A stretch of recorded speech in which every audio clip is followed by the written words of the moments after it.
at the Junior Beast Taming School, where the students are reminded of the upcoming Beast Master exam, scheduled to take place in less than a week. Tomorrow is the crucial day of the Beast Master Qualification Assessment. Inside the classroom, the teacher addresses the students, congratulating them on forming contracts with their first beasts. He emphasizes the importance of resting well and preparing thoroughly to achieve good results. After delivering his advice, he dismisses the class. Later, a group of students discusses the upcoming assessment. One student expresses his nervousness, while another reassures him, saying their current skills might still allow them to qualify as apprentice beastmasters. However, the challenges of advancing to the higher Beast Master Academy remain daunting, and some students don't even dare to dream about it. Meanwhile, a confident boy shares his ambitions. He aims to join the Beast Master Academy in Ninjeong City. Though he acknowledges it's not the top-tier academy, he feels his abilities are sufficient to secure admission. In contrast, another student worries about failing the apprentice exam, fearing a life of mediocrity if he doesn't succeed. Our boy Lin Zi reflects on the Beastmaster Qualification Assessment, knowing it will be held soon. He is a time traveler who entered this world just a week ago by traveling through time and space, taking over this body. As he sorts through the memories of his new host, he learns about the dark history of this world. Hundreds of years ago, during a catastrophic event, dimensional rifts open, unleashing hordes of ferocious beasts. Despite the overwhelming threat, humanity fought back with resilience. Through brutal battles, they eventually discovered ways to tame these beasts, turning them into powerful allies for survival and combat. From the chaos of the past, the Beastmaster profession emerged, becoming a key force on the world stage. These individuals gained recognition for their ability to tame and control powerful beasts. In this era, beast tamers were revered as symbols of power, status, and authority. For anyone who aspired to elevate their societal standing, becoming a beastmaster was the ultimate goal. It was not just a profession, it was a ticket to the elite class of society. For the younger generation, their dream was clear: to become a spirit master, wielding immense strength and influence. In this world, once individuals turned 18, they were eligible to form their first contract with a beast. The strength of their soul determined the level of the beast they could tame. Those with stronger souls had access to more powerful creatures, setting the stage for their rise as formidable beastmasters. He reflects that all the grand opportunities of being a beastmaster don't really apply to him. Before he took over this body, the original owner had already formed a contract with a harmless little snowball beast that could only act cute. Frustrated, he realizes that the beast is not only non-lethal, but also incapable of evolving. It's a far cry from the powerful beasts that most beastmasters use to rise in status and power. This leaves him questioning if he's destined for an ordinary, mediocre life in this world. Feeling cheated by fate, he laments how others who time travel gain immense powers or world-destroying abilities, yet his own situation is so lackluster. He wonders why he ended up with such misfortune after coming to this world. As he broods over his unfortunate situation, a group of classmates approaches him. They mockingly tell him to stop worrying about becoming a beastmaster, suggesting that an ordinary office job would suit him just fine. They taunt him further, joking that he could use his harmless little snowball beast to sell ice cream at a mall entrance. They remark about selling iced mineral water, leaving Hid visibly angered. He glares at them but keeps his composure. Just then, a system begins to activate. A screen materializes before him, declaring that the achievement system has been successfully launched. Surprised and excited, he realizes this might be his long-awaited gold finger, the cheat ability often granted to travelers in other worlds. He wonders if it took so long to appear because it was charging, but now, everything could change. He is thrilled as the system activates fully, exclaiming that the heavenly sound of its arrival feels amazing. His gold finger has finally appeared. The system displays his current stats. His physique and spirit levels are slightly below average. His pet beast is the little snowball, and he has no achievements or techniques yet. The system explains its features. Achievements and bonus items can be earned for completing specific tasks. These achievement points can be used to enhance the growth of beasts, unlock skills, and improve beastmaster attributes. He is particularly thrilled at the idea of earning points and sees it as a game-changing opportunity. He turns his attention to his pet beast, Little Snowball. The system reveals that it has the Ice attribute, a Rank 1, Stage 1 beast. Its growth rate is currently 23.48%, and it possesses a skill called Cold Air Breath. Additionally, it can grow through fighting or consuming energy-rich items, and once it reaches 100% growth, it will evolve. He learns a crucial detail about Little Snowball. When its growth reaches 100%, it can trigger evolution. This revelation shocks him, as he had assumed that evolving was impossible for his pet beast. Curious, he delves deeper into the system's information. It reveals two possible evolutionary paths for Little Snowball. Giant Route. This path focuses on enhancing melee combat capabilities and physical strength while sacrificing control over ice elements. The next form, the Snow Monster, can evolve up to rank 5, making it a formidable brute force fighter. Queen Route. This path amplifies the beast's talent for ice element affinity and spell casting abilities while weakening its melee attributes. The next form, the Ice Crystal Spirit, can evolve up to the King rank, granting it immense magical prowess. He is stunned to realize that Little Snowball, which was thought incapable of evolving, might actually possess a hidden evolutionary route. He reflects on the possibilities, thinking that if this is true, he might not have to resort to mundane jobs like setting up an ice cream stall after all. Instead, he begins to wonder if he truly has a chance to become a Beastmaster. The system confirms that the Queen Route could lead Little Snowball to evolve into the Ice Crystal Spirit, a form capable of reaching the prestigious King rank. The conditions for this evolution include achieving a 100% growth rate and obtaining rare items like Ice Element Essence and Spirit Jade.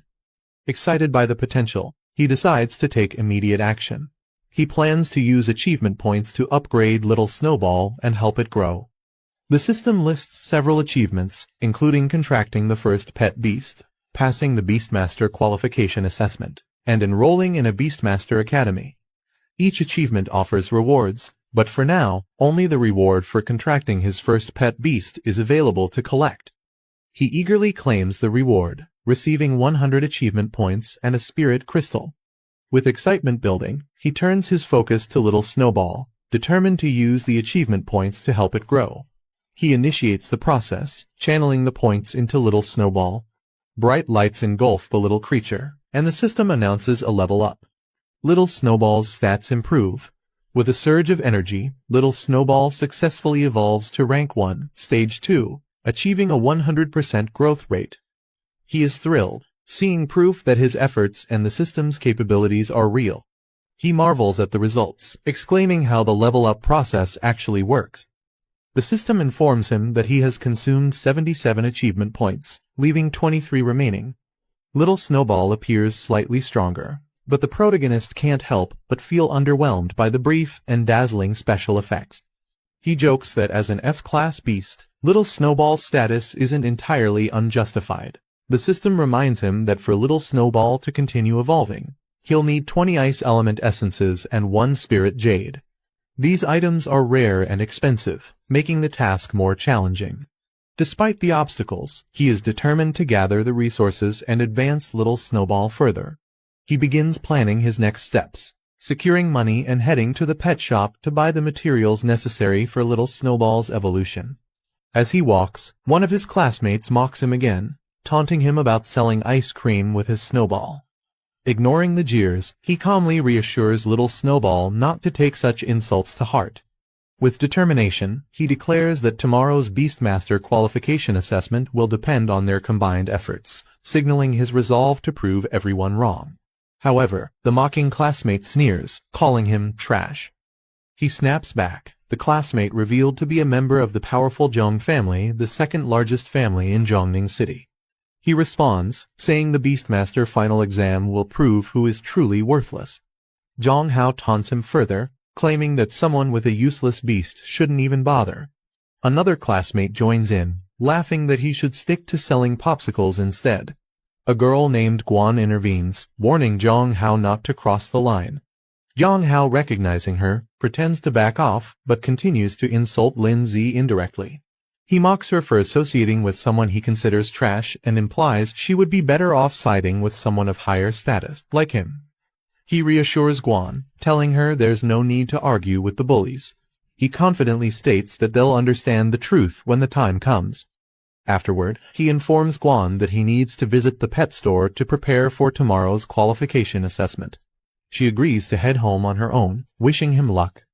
As he arrives at the store, Lindsay is struck by the high cost of evolution materials, lamenting how months of savings disappear in a single purchase.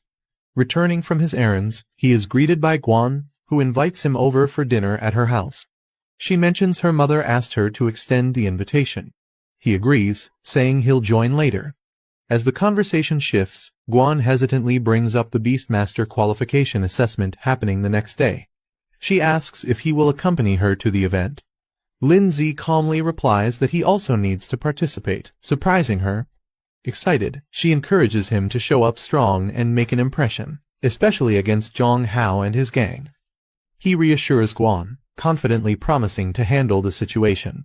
She smiles, takes her leave, and he watches her go, determined to make tomorrow's assessment a turning point. Later, sitting at home, he reflects on the high cost of the ice element essence and spirit jade. Addressing little Snowball, he mentions that leveling up in the future will require even more resources. He lays out the materials, encouraging little Snowball to eat and evolve. Watching his pet beast consume the items, he gently reminds it to take its time, as no one will compete for the resources. Suddenly, little Snowball begins to glow and expand, signaling the start of its evolution. Surprised, the Lindsay exclaims, wondering if this is truly happening. A sudden glow from little Snowball. He steps back, surprised, as an overwhelming burst of energy surrounds them. Little Snowball begins to change, evolving into a new form. Amidst the dazzling spectacle, little Snowball transforms into the Ice Crystal Spirit, a Rank 2, Stage 2 beast.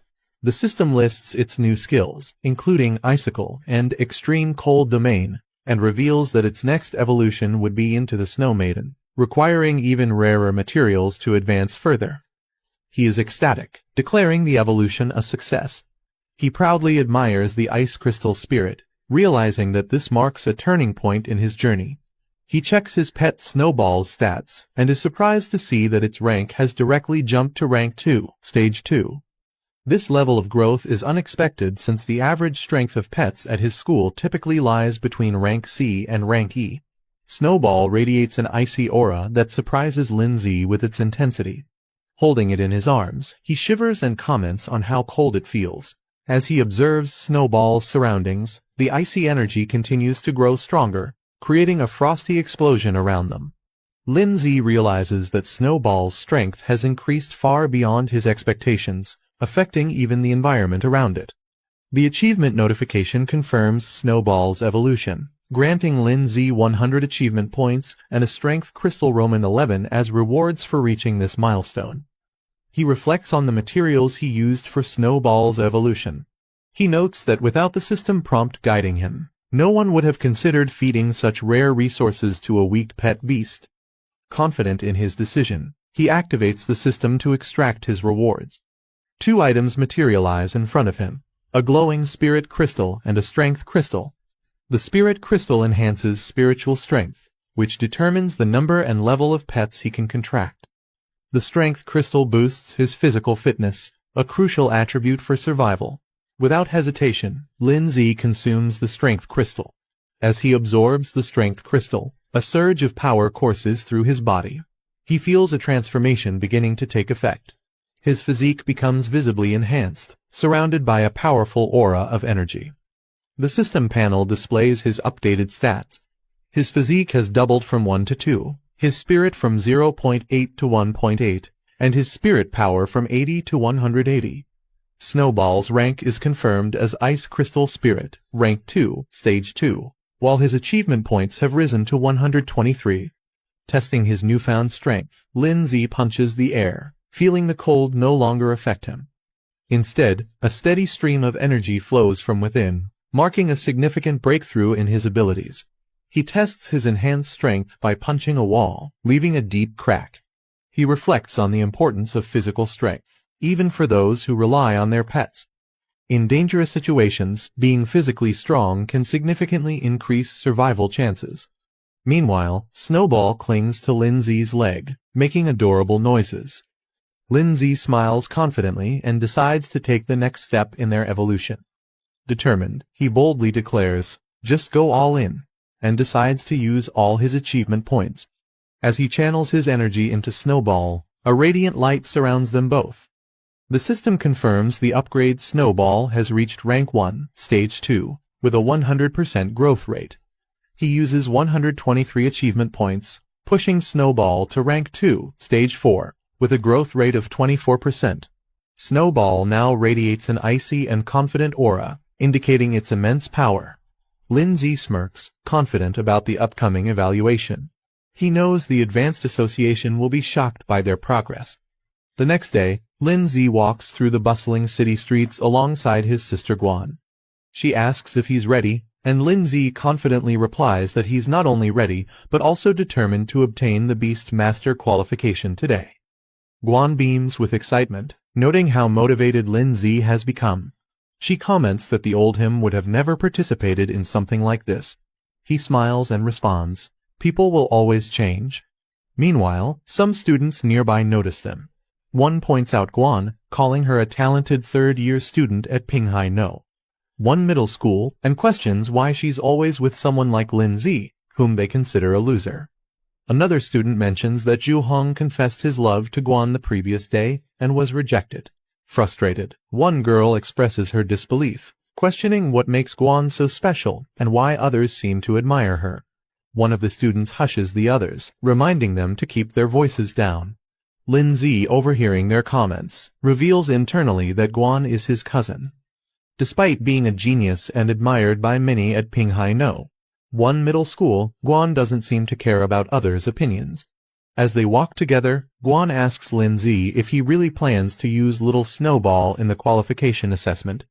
Lindsay smiles confidently and assures her, "Of course, don't underestimate Little Snowball." Guan playfully suggests celebrating if they pass the assessment, and Lindsay jokingly hugs her, causing her to exclaim in surprise. She mentions a store she has wanted to visit for a long time. Suddenly, they are interrupted by a loud voice calling out to Guan, demanding her to stop. A young girl points at her, accusing her of stealing her boyfriend. Guan, unfazed, calmly asks, "Who are you? Who's your boyfriend?" Guan identifies the girl's so-called boyfriend as Zhu Hong. With disinterested, she recalls that Zhu had confessed his feelings to her, but she rejected him without hesitation. The girl, enraged, accuses Guan of seducing Zhu first, unwilling to believe her explanation. Unwilling to waste time, Lindsay steps forward and gently pulls Guan away, stating, "Let's go, we have more important things to do." Without any further interaction, the two walk away, leaving the others behind. As Lindsay and Guan turn to leave, the muscular man grabs Guan by the shoulder, stopping her in her tracks. He demands, "You don't take me seriously at all. Did I give you permission to go?" Guan, unbothered by his grip, narrows her eyes and coldly says, "Let go." A menacing aura surrounds her, causing the man to hesitate as fear flashes across his face. Enraged by her defiance, the man raises his arm, preparing for a strike as he attempts to intimidate her. As the man swings his enlarged arm toward Guan, Lindsay calmly steps in, effortlessly grabbing his wrist mid-strike. The unexpected move shocks everyone, including Guan, who watches in silence.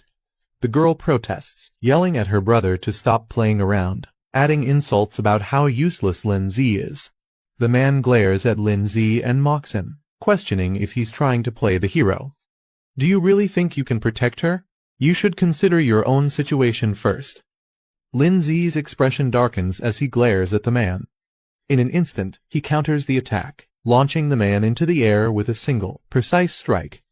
The impact is so powerful it reverberates through the surroundings. The man crashes to the ground with tremendous force, shocking his sister, who screams, "Brother," as she rushes toward him. Lindsay stands unfazed as Guan watches from a distance. Lindsay adjusts his jacket with a calm demeanor and tells the onlookers, "I'm her brother. If you need something, just ask me." The man's frustrated and bruised. Guan, observing from a distance, clenches her fists in awe, thinking, "It turns out Brother Lindsay is so good at fighting." Meanwhile, Lindsay marvels at his own strength. he remarks to himself. I didn't expect my strength would be this great after strengthening my physique. The man, enraged and humiliated, yells, deliberately seeking death. Don't blame me. He charges toward Lin Zi, his arm glowing with a fiery blue energy as he prepares to unleash a powerful attack. As the energy builds up, the surroundings tremble, and a dazzling light bursts from his strike. Guan watches with concern, but Lin Zi remains composed. Suddenly, the man's summoned beast, a ghost wolf, its spectral form exudes a chilling aura, and its system stats reveal it to be a rank 2, stage 1 beast. The man smirks confidently, pointing at his ghost wolf. He mocks Lin Zi and Guan, saying 2 high school students like them could never compete against his rank 2 beast. Guan observes the situation, realizing her pet beast is only at rank 1, stage 7. Though she has some faith in it, she understands the huge power gap. She admits the chances of victory are slim but resolves to fight anyway, knowing there's no alternative. As Guan starts preparing herself, she notices Lin Zi moving forward. Surprised, she calls out, asking him what he's doing. Lin Zi glances back at her, confidence as he takes charge of the situation. Guan hesitates and asks Lin Zi if he's planning to use Little Snowball and another plan she suspects. He confidently assures her not to worry, that her qualification assessment must not be jeopardized. He tells her to leave everything to him. The girl mocks Lin Zi, ridiculing him for his so-called qualifications and how someone like him dares to speak so boldly. She urges her brother to take action and teach Lin Zi a lesson. The man, unfazed by Lin Zi's confidence, orders his ghost wolf to attack. The wolf charges forward with immense power. Lin Zi steps forward, his hand glowing with power as he prepares to confront the ghost wolf. The ghost wolf leaps toward him with blinding speed. The wolf's attack connects with a burst of light. Suddenly, Snowball unleashes its ability. The surrounding air transforms into a domain of extreme cold, freezing everything in sight, including the ghost wolf. The girl and man are caught off guard by the sudden appearance of this powerful Snowball. Guan wonders aloud if this powerful entity could truly be Snowball. Lin remarks with a confident smile that Snowball has evolved, leaving Guan still in awe of its new power. The man commands it to strike swiftly. The ice beast surges forward. Snowball's transformation glowing with energy. She evolves into the ice crystal spirit. An icy attack icicle is unleashed, sending sharp, freezing shards toward the man's ghost wolf. The impact shatters the wolf's form into pieces, leaving the man stunned. He stares at the scattered ice fragments in disbelief, muttering, "Impossible." Regaining his composure, the man yells at Snowball's master, Lin Zi, questioning how a mere high schooler's pet, only at rank 1, stage 9, could instantly defeat his rank 2 pet beast.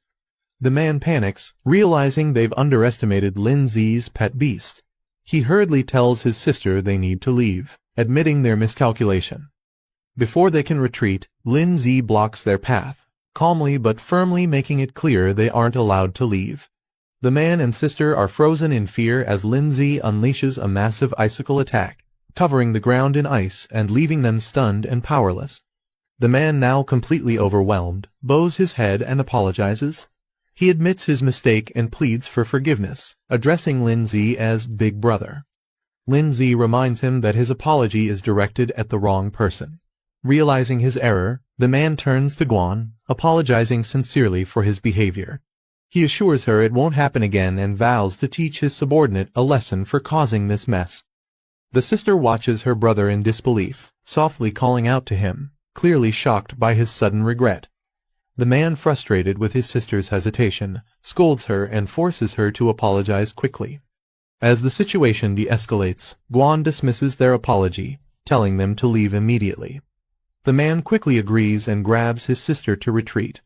Lin Zi standing next to Snowball, who now looks stronger and more composed. He gives a slight nod, acknowledging the resolution. The man and sister hurriedly flee the area. Guan excitedly praises Lin Zi, amazed at how he defeated a rank 2 ghost wolf. She asks how he managed it and wonders if Snowball, now the ice crystal spirit, can evolve further.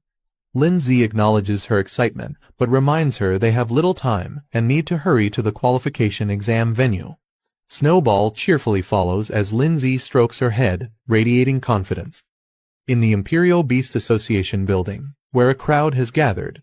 Among them, several onlookers marvel at the magnificent Origin Stone, a mysterious artifact central to their training and examinations. At the Imperial Beast Association, Guan and Lin Zi observe the Origin Stone.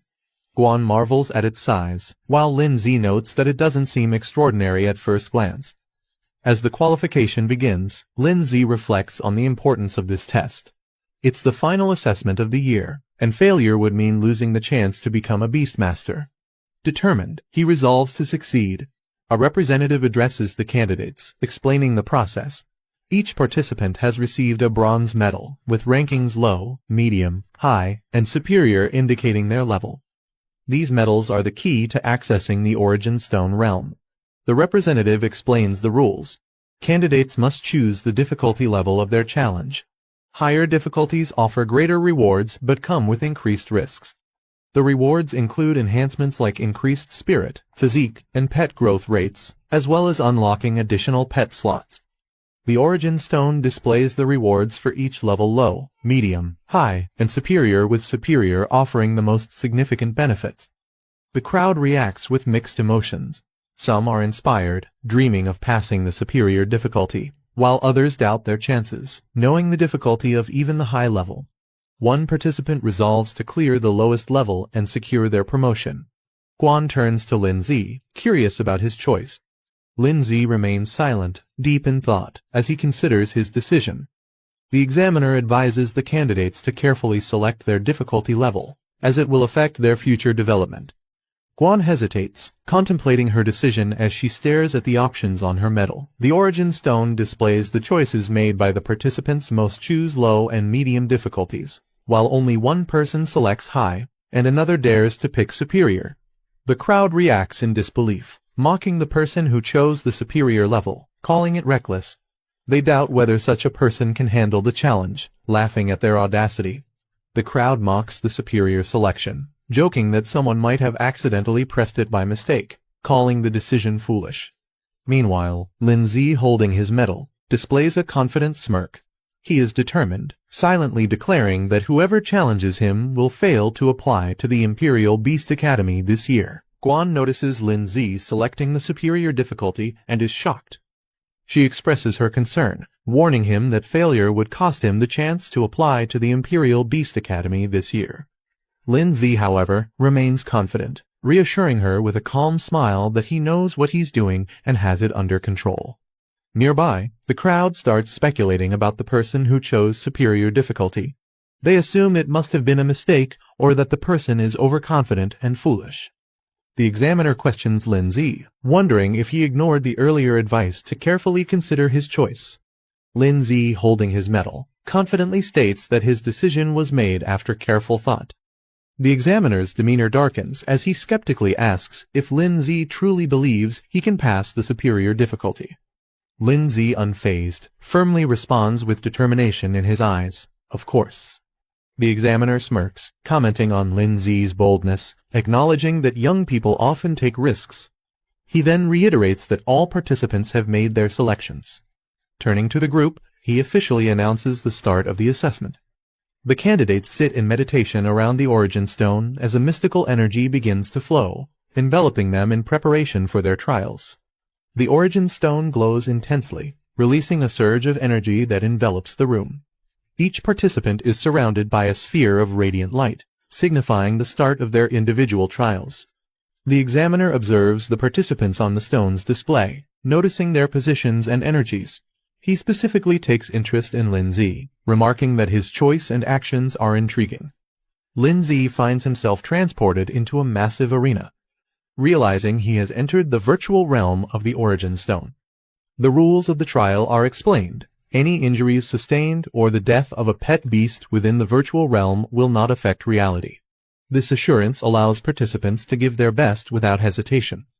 Lin Zi smirks confidently, stretches his arms, and prepares to face the challenge head-on, ready to showcase his strength.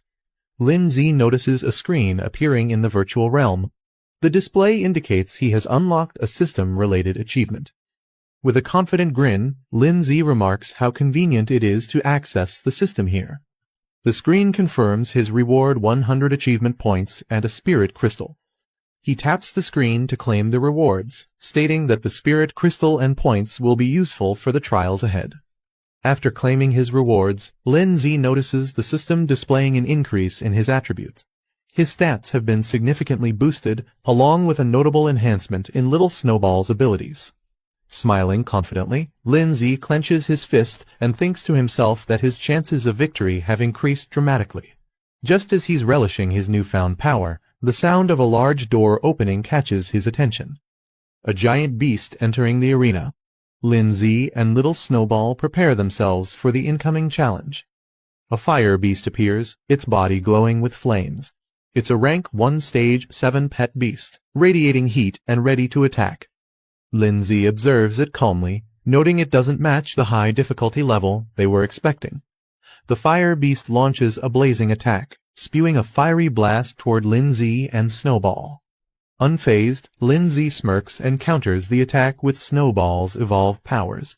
He commands, unleashing ice crystal chains, which instantly freeze the fire's momentum.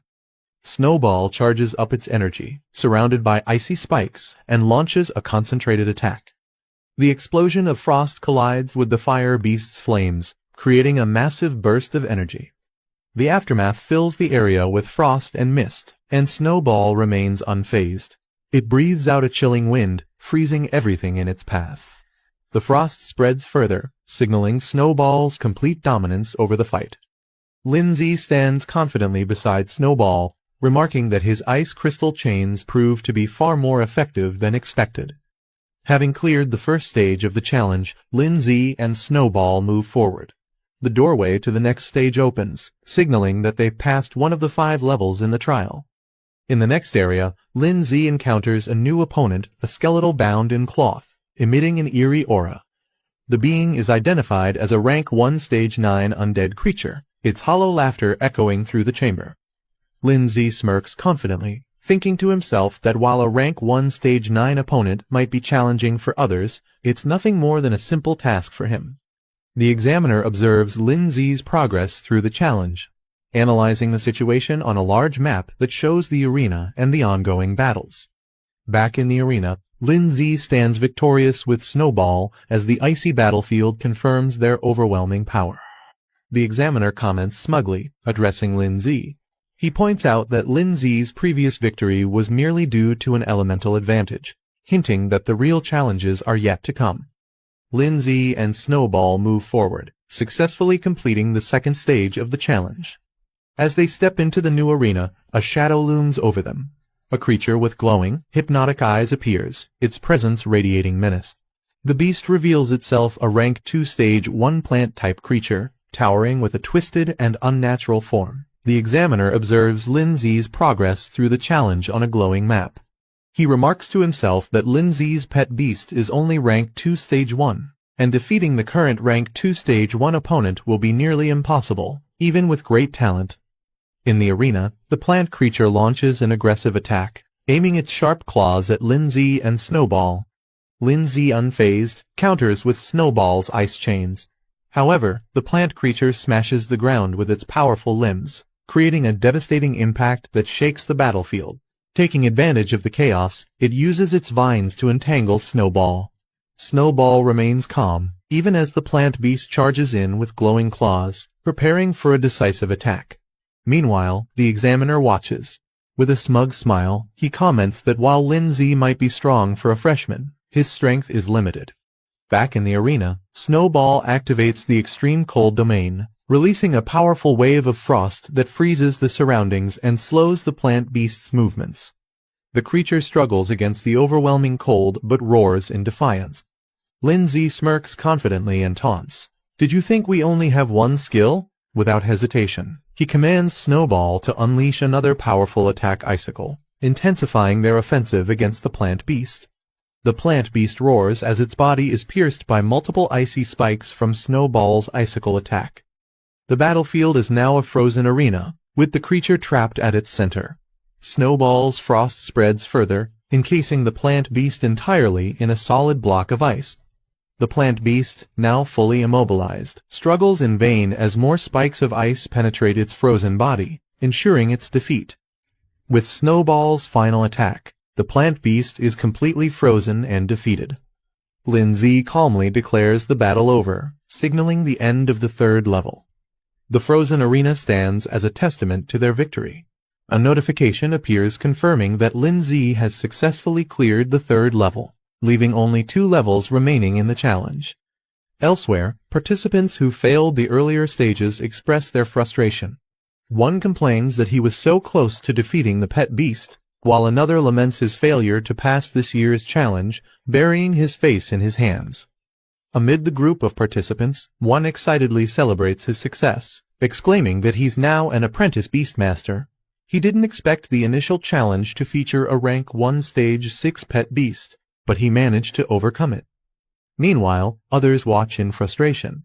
One participant clenches his fists and mutters his dissatisfaction, lamenting his failure and comparing his performance to those who succeeded. Someone notices the next challenge, a vicious claw beast. The announcement stuns the crowd, who recognize it as a rank 2 pet beast. Murmurs of disbelief ripple through the room as they question why such a high-level beast would appear in the apprenticeship assessment. The 4th level ends with a decisive victory for Lindsay and Snowball. The frozen remains of the opponents stand as proof of their power. Onlookers exclaim in amazement, recognizing Lindsay as the one who challenged the superior difficulty level. With the 4th level cleared, the final stage of the challenge begins. Lindsay confidently remarks that they've reached the last level. In the observation area, participants watch in disbelief, questioning why Lindsay is so powerful. One mentions they know all the top students from the local high schools, but Lindsay's strength seems unmatched and unfamiliar. Meanwhile, Guan happily celebrates her own success, announcing that she's now an apprentice beastmaster. However, her thoughts immediately turn to Lindsay, wondering about his progress and eagerly anticipating his performance in the final stage. The crowd gathers around the monitor, awestruck by Lindsay's performance. Cries of admiration echo through the room as they acknowledge his strength. Guan, watching closely, realizes that Lindsay has cleared the 4th level on superior difficulty. She clenches her fists in excitement, calling it incredible. As the final stage begins, the roar of the beast resonates through the arena. A massive saber-toothed lion emerges. Its sheer size and ferocity shock the onlookers. "It's a rank 2 stage 5 beast," someone exclaims in disbelief. Others remark how impossible it is for a newcomer to defeat such a creature. Guan, though visibly concerned. Lindsay watches calmly as Snowball prepares for battle, commenting that he's finally facing a worthy opponent. Snowball summons another icicle attack, its sharp fragments shooting forward with incredible speed. The enemy's movements are lightning fast, making it difficult for Lindsay to track. He's caught off guard, realizing the speed of the saber-claw assault as it closes in on Snowball. Snowball braces herself against the powerful attack, the clash sending shockwaves through the area as both sides fight for dominance. Snowball takes a direct hit, showing signs of wear as the intense battle continues. The trainer smirks, confident in his pet's advantage. He challenges Lindsay, curious if he has any new tricks left to show, while mocking that this might be the end for him. The saber-toothed lion charges forward, its ferocious aura overwhelming. Lindsay observes the fight carefully, recognizing the disparity in power. He acknowledges that while Snowball has the advantage of being at a higher stage, the outcome depends on various factors like attributes, environment, and strategy. Lindsay notes that Snowball is in a weakened state after consecutive battles, facing such a strong opponent with superior speed and power. The saber-toothed lion grows more ferocious, realizing it might actually lose if the battle continues like this. Lindsay calls out to Snowball, urging her to brace herself for the incoming attack. The lion lunges with full force, claws glowing with lethal energy, aiming to end the battle in one decisive blow.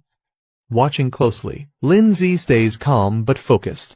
As the lion charges, he recognizes the moment he's been waiting for. Now's the time, he thinks. Snowball summons a final icicle, releasing a concentrated burst of freezing power to meet the lion's charge head-on. The aftermath of the clash leaves a cloud of frost and dust hanging in the air. The saber-toothed lion lies on the ground, visibly injured, with icicles embedded in its body. In the crowd, spectators murmur in confusion. They speculate about the outcome, some wondering if it ended in a tie, while others question what exactly just happened. One onlooker points out the lion's condition, drawing everyone's attention. The saber-toothed lion struggles to move but ultimately collapses, its defeat becoming evident to all. Meanwhile, Snowball stands firm. Snowball's eyes glow intensely as it channels its energy into a powerful strike. The battlefield is filled with a burst of light as Snowball unleashes an overwhelming attack, aiming directly at the saber-toothed lion. The lion charges forward, attempting to counter Snowball's attack. Its paws meet the icy terrain, but shards of ice quickly form around them. Despite its struggle, the saber-toothed lion roars and pushes forward. Lindsay analyzes the situation, noting that the saber-toothed lion, being a beast adapted to extreme cold, has remarkable resistance to icy attacks. Despite his confidence, Lindsay begins to feel the pressure of the lion's resilience. A system notification suddenly appears, declaring a new achievement unlocked. The display reveals that Lindsay has gained 100 achievement points and unlocked a new skill feature. Intrigued, Lindsay wonders aloud about the meaning and potential of this newly unlocked ability, his mind already planning how to leverage it for the battle. Lindsay reviews the system panel displaying 3 new skills, a control-based ice lock, a defensive ice barrier, and an area-based ice spike attack. Each skill requires a specific number of achievement points to unlock, with varying growth potential. Surprised, Lindsay realizes he can equip more skills than expected, noting that most pet beasts are typically limited to just 2 basic abilities. He contemplates the strategic advantages of having multiple options in battle. Weighing his current situation, Lindsay decides that a strong single-target control skill is most necessary. He selects the Extreme Ice Lock ability, using 50 achievement points to unlock it, as the panel confirms his decision. The saber-toothed lion charges at Lindsay and Snowball with intense ferocity, its powerful strike aimed directly at its target. Snowball, standing firm, channels its energy to counter the attack. A dazzling light engulfs the battlefield as Snowball undergoes an upgrade. The system confirms Snowball has advanced to rank 2, level 7, increasing its growth rate to 54%. Onlookers, witnessing the radiant display from afar, react with surprise and curiosity. One exclaims, "What's with that light?" Another realizes, "It's an upgrade." The crowd is baffled by Snowball's sudden upgrade. Some speculate about the resources used, while others argue upgrades should only happen after securing a victory, leaving them suspicious of Lindsay's tactics. Lindsay, unfazed by their doubts, confidently gestures to the saber-toothed lion, inviting it to make its move. As the lion charges with renewed ferocity, Snowball activates the newly acquired Extreme Ice Lock skill. Chains of glowing frost encircle the lion, halting its attack mid-air and leaving it restrained. The saber-toothed lion struggles to break free from the icy chains of the Extreme Ice Lock, roaring in frustration. Lindsay channels his power and uses the Ice Spike ability. Shards of ice form above the lion and crash down with incredible force, piercing through the beast's defenses. The lion lets out a final roar as it succumbs to the relentless assault. The spectators are stunned by the display of power, murmuring questions about the mysterious skill and why it was so effective. The examiner and the crowd are in disbelief, questioning how Lindsay's pet can use 3 different skills, a feat uncommon for beasts of its rank. As the saber-toothed lion struggles to recover, Lindsay observes it calmly, commenting on its thick defenses. Snowball's eyes glow fiercely as it prepares another powerful attack. It channels its icy energy, shards forming around it. With determination, Snowball readies itself, showing it has no intention of letting the lion recover. With Snowball's final attack, the saber-toothed lion is completely subdued, collapsing onto the icy battlefield in defeat. Lindsay stands victorious alongside Snowball, their combined strength leaving the audience in awe. The system announces Lindsay's success, declaring his evaluation as completed at an extraordinary difficulty level. Guan jumps with excitement, cheering for Lindsay and celebrating his hard-earned victory. In the crowd, disbelief spreads. Some accuse Lindsay of bribing the examiner, unable to accept his unexpected win. Others speculate about his methods, still skeptical of his capabilities. The examiner, however, remains composed. He acknowledges Lindsay's exceptional talent, remarking that while he's seen many young beast tamers, none have impressed him as much as Lin Zi with his silent yet commanding performance. After the battle, Lin Zi's stats receive a significant boost, reflecting his successful completion of the challenge. Snowball's status is displayed, now ranked at level 3, stage 1, with an impressive 84% growth rate and mastery of 3 powerful skills. The examiner, still observing, acknowledges the extraordinary difficulty of the test and how much Lin Zi's capabilities have grown as a result. The performance leaves him and others deeply impressed. The system displays another notification. Lin Zi is now eligible to form a contract with a second beast, marking a major milestone in his journey. Lin Zi reflects on his next step, deciding which beast to form a contract with as his second companion. He considers his options, planning to visit a pet shop to explore the possibilities. The system announces Lin Zi's rewards, 200 achievement points and a spirit stone, acknowledging his successful completion of the trial. The notification also signals the conclusion of the evaluation. As the trial ends, Lin Zi opens his eyes, finding himself back in the real world. A crowd gathers around him, their silence filled with curiosity and astonishment at his extraordinary performance.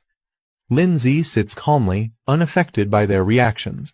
Lin Zi finds himself surrounded by curious classmates, bombarding him with questions about how he accomplished such an extraordinary feat. They're particularly amazed by Snowball, an ice element beast they've never encountered before. Guan, overcome with joy, rushes to Lin Zi and hugs him tightly, exclaiming how she always believed he would succeed. Lin Zi, initially surprised by her reaction, smiles warmly. The examiner approaches Lin Zi, acknowledging his impressive performance. As the surrounding crowd watches, students murmur in surprise. It's rare to see an examiner apologizing to a student. However, Lin Zi remains calm and unbothered. The examiner directly addresses Lin Zi, offering him a spot in the Beastmaster Association. He further explains the benefits, mentioning that Lin Zi could secure a high-ranking position with exclusive privileges. Even top graduates don't easily receive such offers. Guan, standing beside Lin Zi, urges him to accept, recognizing the rarity of this opportunity. The competition for a spot in the Beastmaster Association is intense, like crossing a narrow bridge against thousands of others. Lin Zi considers the offer. Accepting would mean all his academy expenses, including tuition and living costs, would be covered. It would also raise his status in everyone's eyes. However, he knows there's no such thing as a free lunch. Opportunities like this always come with hidden costs. Facing the examiner, Lin Zi politely declines, stating he has already made up his mind and will decide his future after graduation. His firm response leaves the examiner and the surrounding students momentarily stunned. After Lin Zi declines the offer, another student eagerly steps forward, asking if he can take the spot instead. The examiner ignores him, his focus still on Lin Zi.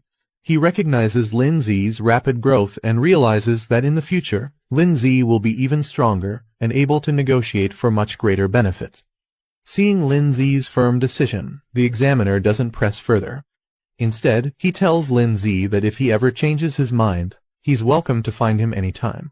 Before leaving, the examiner introduces himself as He Zhenwen, leaving his contact as a final gesture. After the examiner leaves, Lin Zi stands confidently. Guan watches him closely, her expression unreadable.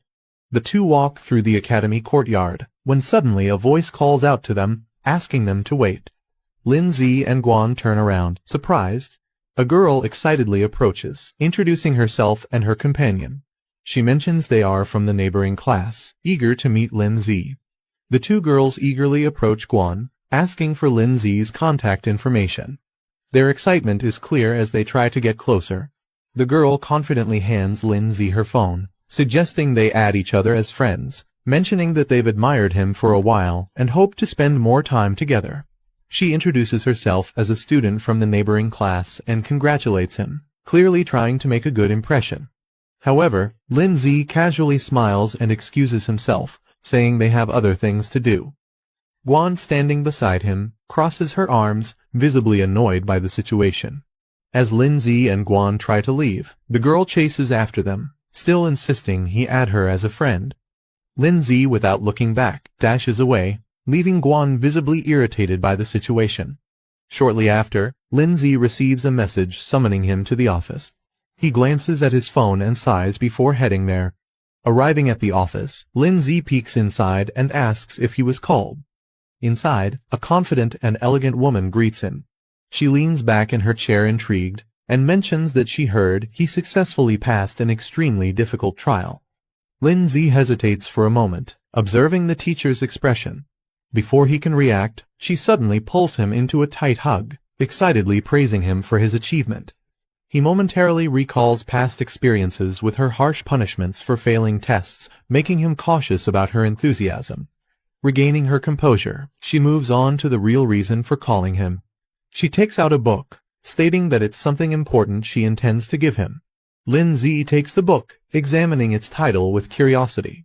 The teacher explains that it contains essential techniques for soul arts, a crucial skill for Beastmasters. She advises him to start learning early, as it will be a mandatory part of his training.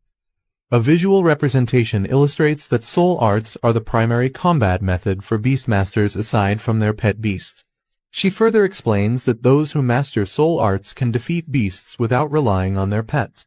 The technique can be used both for offense and defense, protecting Beastmasters from harm in battle. A visual demonstration shows a soul shield, a defensive technique that forms an energy barrier to block attacks. Lindsay, excited about the new knowledge, thanks his teacher and eagerly rushes off to start practicing.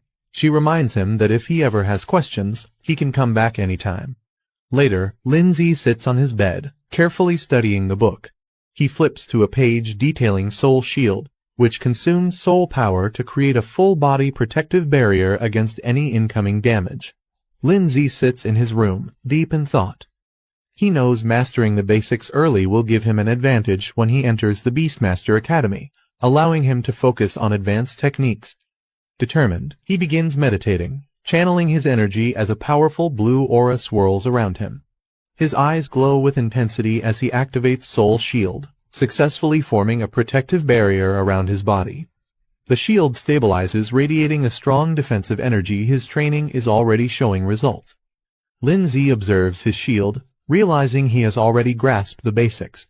Most people take days or even months to learn soul arts, but he mastered it in just 10 minutes. His 7/8 spirit physique proves to be extremely efficient. Sitting within his shield, he notices a system prompt offering to upgrade his soul shield by spending 50 achievement points out of his 350. With a confident smirk, he confirms his system can enhance even soul arts. Lindsay checks his achievement points, noticing he has accumulated more than expected. The system prompts him, asking if he wants to spend some points to upgrade soul protection. Considering his options, Lindsay decides that survival skills should be upgraded in one go. Without hesitation, he selects the option, using a portion of his points for an instant enhancement. Lindsay activates soul protection, advancing it to the 3rd stage. A powerful barrier forms around him, radiating with energy as the upgrade takes effect. Feeling the difference, he notes that the shield is now stronger and much larger than before. He smirks, realizing it could easily cover multiple people at once, a significant boost to his defenses. Lindsay checks his soul power, realizing that activating soul protection only consumes a small amount each time. With his current limit, he can use it multiple times without worry. Remembering the Spirit Soul Stone he received from an achievement, he decides it's time to use it, thinking it might further enhance his abilities.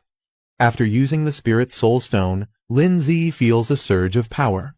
His soul power and spirit level increase significantly, boosting his overall strength. Looking at his current reserves, he realizes that using all this power just for defense would be wasteful. Deciding to make the most of it, he considers learning a few more skills to balance his abilities. Lindsay flips through a skill book, looking for useful abilities.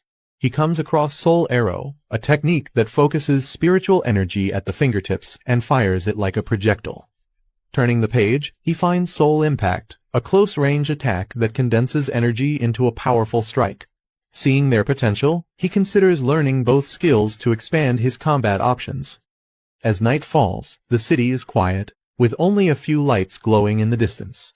Inside, Lindsay closes his eyes, steadying his breath.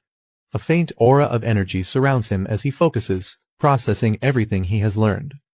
Lin Zi's eyes snap open, a sharp golden glow flashing within them. Without hesitation, he launches forward, unleashing Soul Arrow at high speed. The energy projectile shoots out as he moves with precision, testing his control over the technique. Lin Zi fires Soul Arrow, watching as it shoots forward with precision. Though the attack isn't highly destructive, he notes its accuracy is impressive, making it a reliable long-range option. Satisfied with the test, he moves on to the next skill, Soul Impact. Clenching his fist, golden energy gathers around it. Lin Zi gathers energy into his fist, golden flames surging around him as he unleashes Soul Impact. The force explodes forward, sending shockwaves through the room. Testing its power further, he throws a punch, consuming 30 soul power in an instant. The impact is strong, confirming that this close-range attack will be a devastating addition to his arsenal. Lin Zi observes the aftermath of his soul impact, surprised by the sheer damage it caused. The wall in front of him is shattered, proving the technique's destructive potential. A system notification appears, informing him that he has successfully learned 3 soul techniques and has been rewarded with a soul recovery potion, which can instantly restore all his soul power. Lin Zi looks at the shattered wall, satisfied with soul impact's effectiveness.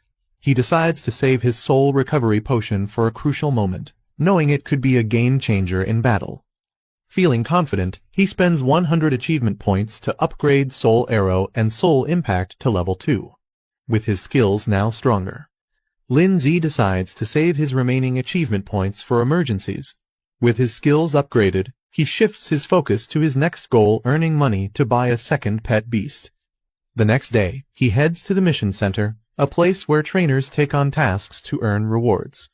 At the mission center, Lin Zi joins the crowd, scanning the available tasks. The screens display various missions, each offering different rewards. Confident in his abilities, he decides to start with basic-level missions. Given his current strength, completing them shouldn't be a problem, and it's a good way to earn money quickly. Lin Zi scans the mission list, evaluating the rewards.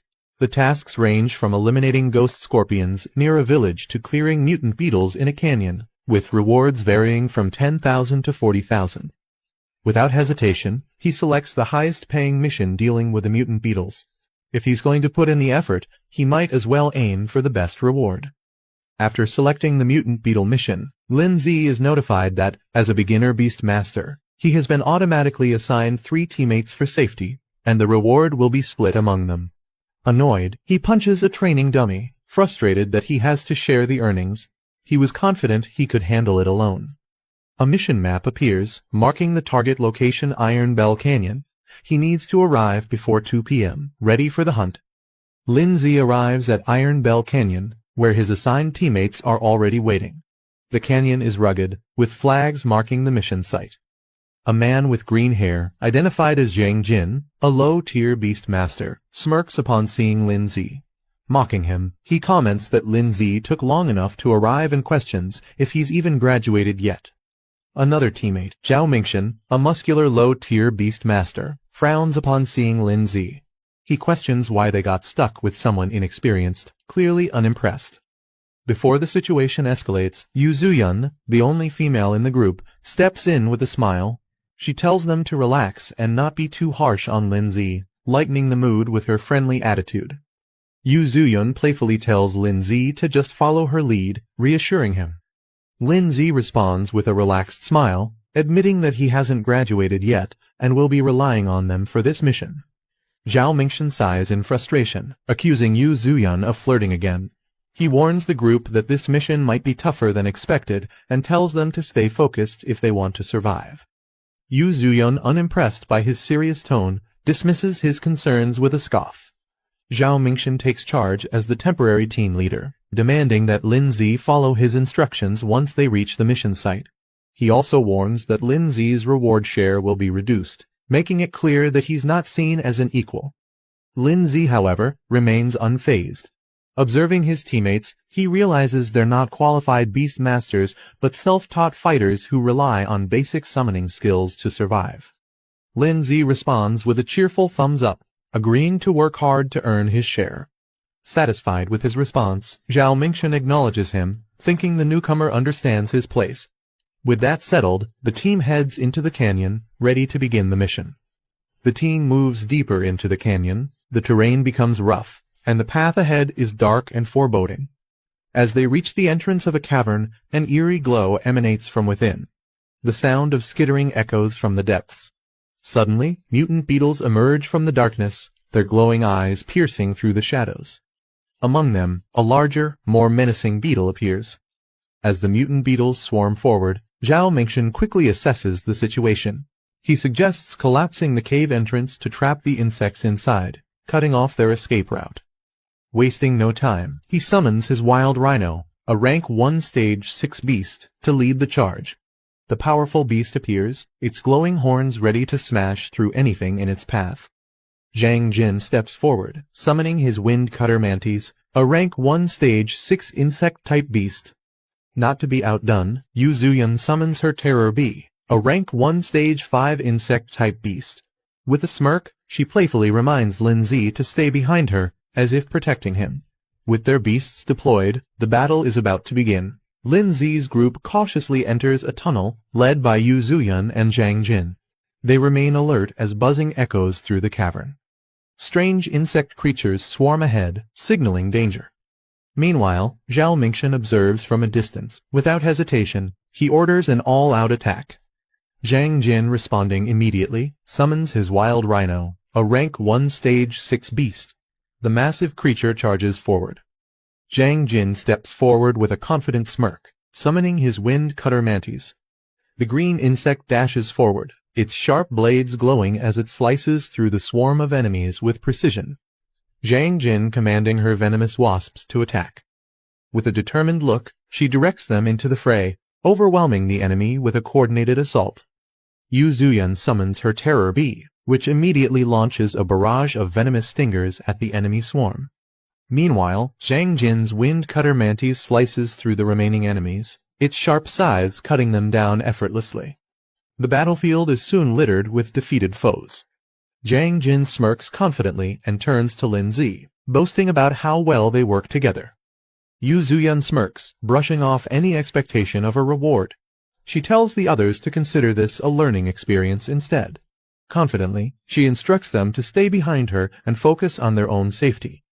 However, before they can relax, the insect swarm starts moving again, crawling back to their feet. Lin Zi observing the fight, he notes that their attacks have barely made an impact, and the real threat has yet to come. Suddenly, a loud screech echoes as another wave of insects emerges, rushing toward them at full force. Yu Zuyan suddenly tenses up. She instinctively questions what it is. Dark energy seeps into the battlefield, and the insect swarm undergoes a terrifying transformation. The ground trembles as a new wave of mutated insects charges toward them. From above, Zhang Jin's wind cutter mantis, Yu Zuyan's terror bee, and Zhang Jin's wild rhino prepare for battle.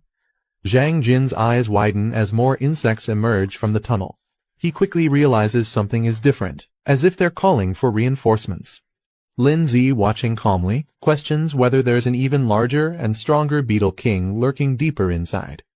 Meanwhile, Zhang Jin's wild rhino charges through the swarm, but the mutated insects overwhelm it. One of them sinks its fangs into the beast, drawing blood, showing just how dangerous they've become. The mutated insects overwhelm Zhang Jin's wind cutter mantis and Yu Zuyan's terror bee, pinning them down. Zhao Mingxian yells for his wild rhino to retreat, while Zhang Jin desperately calls back his pet, fearing they'll be killed. Lin Zi explaining that the beetle's previous sound waves have a paralyzing effect. The pets can no longer respond to their commands. Hearing this, Yu Zuyan freezes in shock. She clutches her head, realizing her terror bee is completely vulnerable. Fear sets in as she struggles to think of a way to save it. Zhang Jin, furious, grabs Lin Zi by the collar, demanding why he didn't warn them earlier. His frustration erupts, blaming Lin Zi for just standing by and watching. But Lin Zi calmly pointing out that the real problem isn't their beasts, it's their own survival. Before they can react, the ground trembles as a massive swarm of mutated beetles emerges from the depths. Seeing the sheer number of enemies, Zhao Mingxian quickly makes the call they need to run. Zhao Mingxian, realizing the danger, shouts for everyone to run. Panic fills as he curses the mission, realizing it's far beyond what they expected. Without hesitation, he turns and sprints away, leaving the others behind. The mutated beetles chase after him, their sharp legs cutting through the ground as they close the distance. As he tries to escape, an explosion erupts behind him.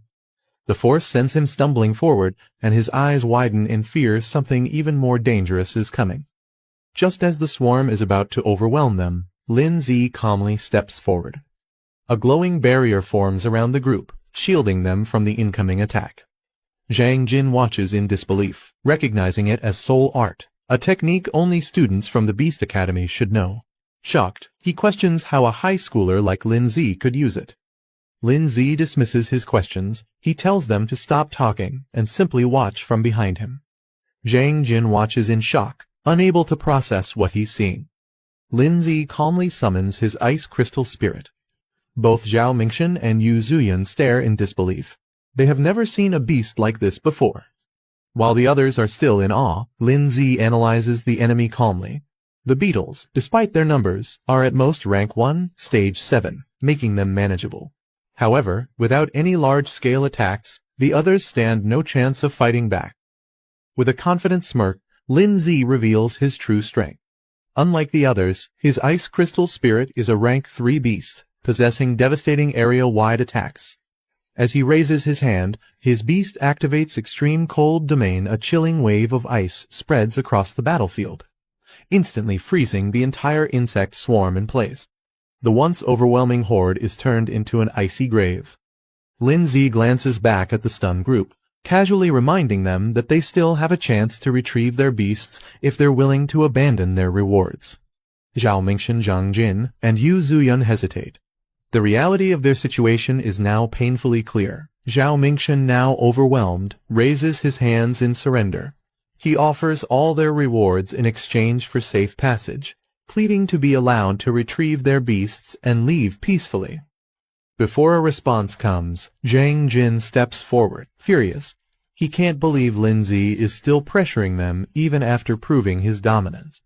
Mocking Lin Zi, he questions if he really thinks he's some legendary student who passed an impossible trial. Lin Zi's expression remains calm but firm. Without hesitation, he confirms his identity. Watching the exchange, Yu Zuyan processes the situation. Her suspicions were right. Someone like Lin Zi possessing such power didn't make sense for a regular student. Quickly shifting her approach, she urgently asks him to rescue their beasts. Zhang Jin, still furious, refuses to believe Lin Zi's strength. He demands they be released immediately so they can retrieve their beasts. Before he can continue, Zhao Mingxian suddenly strikes him, sending him crashing to the ground. He scolds Zhang Jin for his arrogance, making it clear that Lin Zi's power is undeniable. As Yu Zuyan watches, Zhao Mingxian admits their mistake. They had underestimated Lin Zi, and now there was no doubt about his strength. Meanwhile, the frozen beasts remain trapped in ice, their condition worsening as the chilling energy spreads further. Lin Zi observes the frozen beasts, noting that time is running out before they thaw. He warns the others to retrieve their pets quickly and leave before the creatures fully awaken. Yu Zuyan, concerned, questions what he plans to do. She points out that these beasts aren't truly defeated, just temporarily restrained. Lin Zi stands atop the icy battlefield with Snowball, surveying the frozen creatures. In the darkness below, an ominous presence stirs. Zhang Jin, still on the ground, watches Lin Zi closely. Suspicion flashes across his face. Could Lin Zi really be planning to enter that place?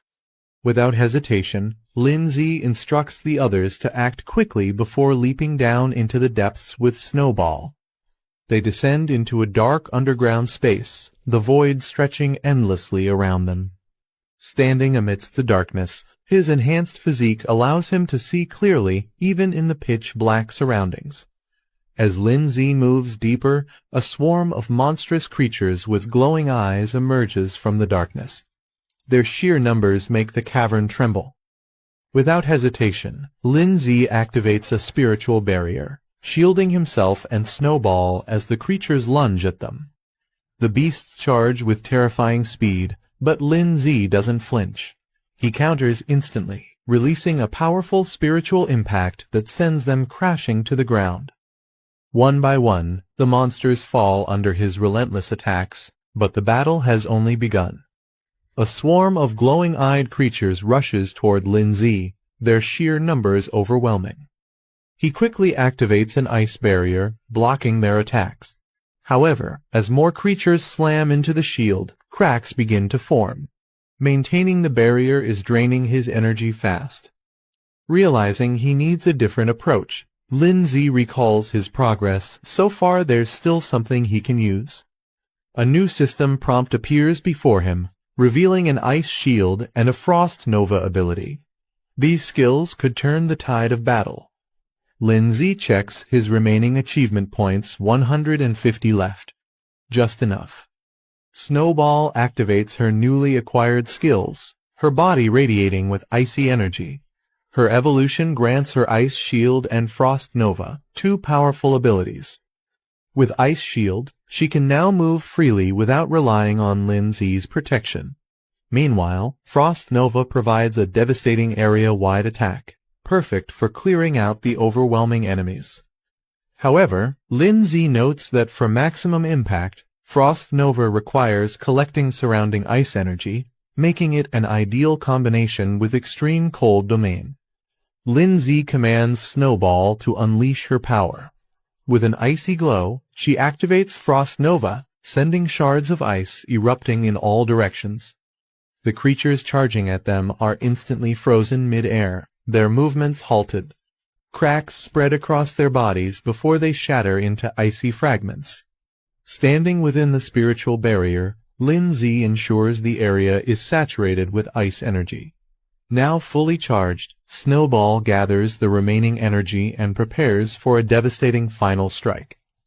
With one last command, she unleashes Frost Nova at full power, engulfing everything in a blizzard of destruction. Snowball gathers an immense amount of ice energy, forming a glowing crystal at her fingertips. With a flick of her hand, she launches Frost Nova, sending a powerful surge of ice across the battlefield. The frozen wave engulfs the swarm of creatures, their bodies freezing solid before shattering into countless shards. Lin Zi watches as the aftermath unfolds. A system notification appears: 50 armored insects eliminated. With a smirk, he acknowledges the sheer destructive power of the attack. Even the creature's defenses couldn't withstand it.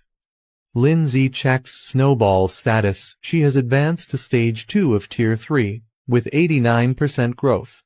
One more push, and she could reach her next evolution, Snow Maiden. Observing the surroundings, Lin Zi realizes that battling these creatures allows his pet to gain experience and level up. Though the process is slow, the sheer number of enemies makes this an ideal training ground. With Snowball on the verge of evolution, Lin Zi considers pushing forward. But before he can decide, an eerie sound echoes from deeper within the cave. Both he and Snowball turn sharply toward the source. Deep in the cave, more armored insects emerge, their glowing eyes fixed on Lin Zi and Snowball. Unlike before, these creatures move in formation, their aggression more calculated. Lin Zi smirks, realizing the king of the swarm must be close. Meanwhile, outside the cave, Yu Zuyun, Zhao Mingshan, and Jiang Jin struggle to recover from their earlier defeat. Still catching her breath, Yu Zuyun insists they report the mission's dangers immediately. If they delay, Lin Zi could be in serious trouble. Jiang Jin, still frustrated, dismisses Lin Zi's situation. He insists they shouldn't waste time worrying about him. If Lin Zi chose to go deeper into danger, that's his own problem. Before he can say more, Zhao Mingshan knocks him down with a single strike, cutting off his complaints. Without hesitation, Zhao Mingshan turns and rushes forward, unwilling to abandon Lin Zi just yet. Meanwhile, a new man appears near the mission site. Luo Da, a bronze-ranked beast tamer, surveys the area with a confident smirk. He seems intrigued by the ongoing battle and is ready to get involved. Zhao Mingshan and Luo Da move toward their destination, with Zhao Mingshan cautious about proceeding. Suddenly, Zhao Mingshan to stop. his gaze fixed on a Beastmaster badge, a sign of an elite opponent. Nearby, Yu Zuyun and Zhang Jin react in shock. Realizing their opponent's status, Yu Zuyun exclaims in disbelief, while Zhang Jin stiffens, understanding the significance of facing such a ranked Beastmaster. The Beastmaster badges appears, the rankings Bronze Beastmaster and Silver Beastmaster, both holding high positions among their kind. A Golden Beastmaster badge appears, signifying an elite ranking among Beastmasters, belonging to the top 3% worldwide. Meanwhile, Luo Da introduces himself as a Bronze Beastmaster, stating that he was sent by the association due to the increased difficulty of this mission. Yu Zuyun lights up with excitement, believing that with Luo Da's help, success is guaranteed. She eagerly asks if she can join him. Luo Da smirks and lifts her chin playfully, teasing her for being so eager to see what he can do. Luo Da smirks and confidently allows Yu Zuyun to follow him, granting her permission to join.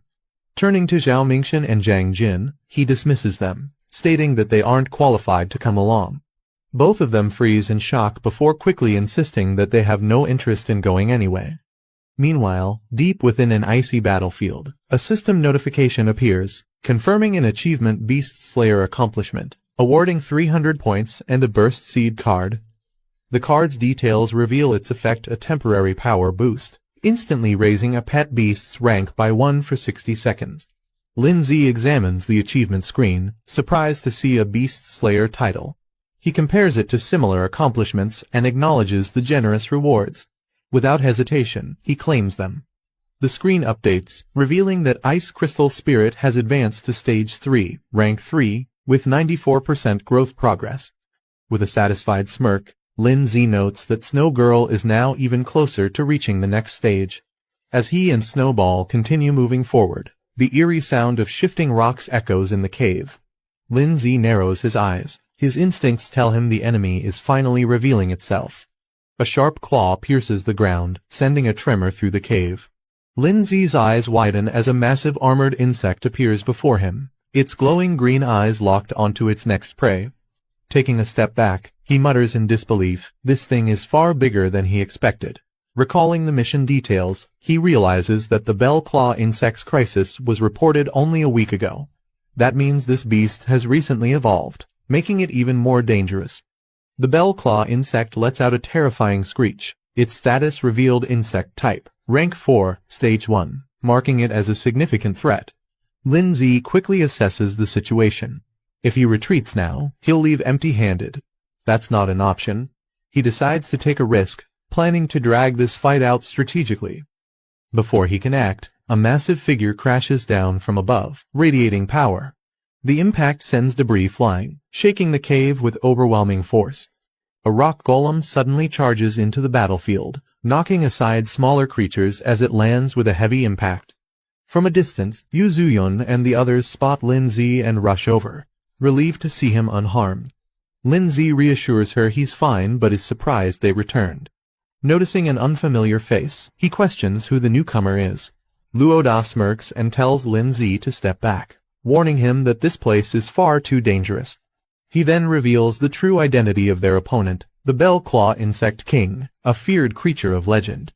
The Bell Claw Insect King stands menacingly, its glowing green eyes locking onto its prey.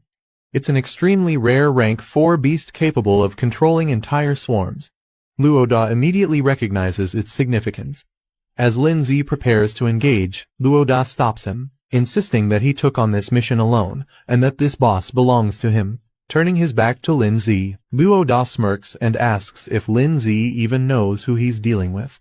Before the conversation can continue, the Insect King lunges forward, launching a devastating attack with blinding speed. Luo Da confidently faces the Bell Claw Insect King, his rock golem standing beside him. With a smirk, he questions what gives the creature the audacity to challenge him. The Insect King roars in fury and lunges forward, its razor-sharp claws gleaming as it prepares to strike. Unfazed, Luo Da casually watches as the rock golem intercepts the attack. Just as the clash intensifies, an unexpected move occurs. Frost chains suddenly form, binding the Insect King in place. Lin Zi stands with Snowball, casually observing Luo Da, who acknowledges him as an apprentice beastmaster. Recognizing Lin Zi's name, Luo Da seems intrigued, recalling that he passed an advanced trial. However, he boasts about his own achievements, emphasizing his extensive combat experience and training beyond just trials. Lin Zi brushing off the conversation, stating that he'll also reach that level soon. Luo Da is momentarily stunned, trying to grasp Lin Zi's confidence. Before the argument continues, Yu Zuyun urgently shouts, warning them of incoming danger from behind. The Bell Claw Insect King spins violently, its massive claws slashing through the air. Luo Da sighs, annoyed by the situation. He turns to Lin Zi, telling him to watch closely. This is the difference between them. Activating his soul art, Luo Da commands his rock golem, causing fragments of stone to float and merge. The golem's power surges, its fists now engulfed in flames, evolving to rank 4, stage 2 for a devastating attack. Lin Zi watches in surprise, realizing that Luo Da's soul art grants his beast a powerful enhancement. The rock golem, now strengthened, launches itself into the air, its fiery fists aimed at the Bell Claw Insect King. With a thunderous impact, the golem crashes down, sending flames and shockwaves across the battlefield. As the dust settles, the Bell Claw Insect King is seen struggling on the ground, momentarily weakened by the devastating attack. Luo Da smirks, boasting that mastering a high-level enhancement soul art is not something just anyone can achieve. He turns to Lin Zi, emphasizing the gap between their abilities. Before Lin Zi can respond, the Bell Claw Insect King's eyes glow red, its body surging with energy. It lets out a deafening roar as its power spikes, unleashing a desperate horn charge assault. With terrifying speed, the Insect King barrels forward, its entire body wrapped in a crimson aura, preparing to strike. The Bell Claw Insect King enters a frenzied state, its power surging to a dangerous level. Its distorted form radiates an ominous aura. Luo Da acknowledging the difficulty of facing such a powerful opponent. High above, Lin Zi and Snowball launch a combined assault. Icicle Spear and a Spirit Charge strike the raging Insect King with full force. As the dust settles, the impact leaves deep marks on the creature's body. The Bell Claw Insect King charges forward at full speed, its body surging with chaotic energy. Lin Zi and Snowball brace themselves as the monstrous beast approaches. Without hesitation, Snowball conjures frost chains, wrapping the creature in layers of ice to restrict its movements. The chains tighten, but the Insect King resists, letting out a piercing screech as its body trembles under the freezing grip. However, the beast retaliates, its body emitting a violent pulse, shattering the surrounding ice. Sensing the danger, Lin Zi quickly reacts, calling for Ice Shield. A massive ice attack crashes down, sending shards of frozen energy toward the Bell Claw Insect King. Luo Da watches as his beast struggles under the pressure. Realizing the situation is turning against him, he acknowledges how difficult this battle has become. The Bell Claw Insect King, refusing to be defeated, retaliates with a powerful counterattack, launching a fierce strike. However, before it can land a decisive blow, Luo Da's rock beast charges in at full speed. The aftermath of the clash leaves the battlefield in ruins, smoke and debris filling the air. Yu Zuyun, overwhelmed by the intensity of the battle, urges the group to retreat. She panics, insisting they'll all die if they stay any longer. However, Luo Da refuses to back down so easily. Gritting his teeth, he declares that they must at least take down the enemy before thinking of their next move. But before he can act, Lin Zi steps forward with determination. He tells the others to leave, he's staying behind to finish the fight. Luo Da looks at Lin Zi in disbelief, questioning his sanity. Even after seeing how powerless their strongest beast was against the enemy, Lin Zi still wants to fight. He reminds Luo Da that earlier, he claimed their strength gap was due to mastering high-level enhancement techniques. Luo Da scoffs, admitting that's true, but demands to know what Lin Zi plans to do about it. Instead of answering, Lin Zi silently reaches out and activates a Burst Seed card. A golden aura surrounds Lin Zi and Snowball as he activates the enhancement skill, causing their energy to surge. Luo Da stares in shock, realizing that Lin Zi also possesses soul enhancement techniques, something he didn't expect. Snowball unleashes a powerful enhanced ice attack, her energy exploding as she prepares for battle. Luo Da and Yu Zuyun are left speechless.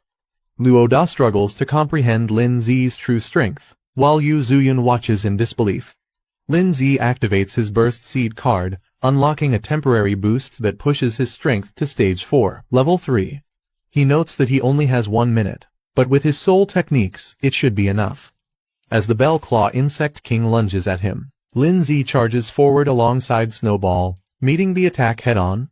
With a flick of her hand, Snowball unleashes frozen chains, wrapping the enemy in thick layers of ice.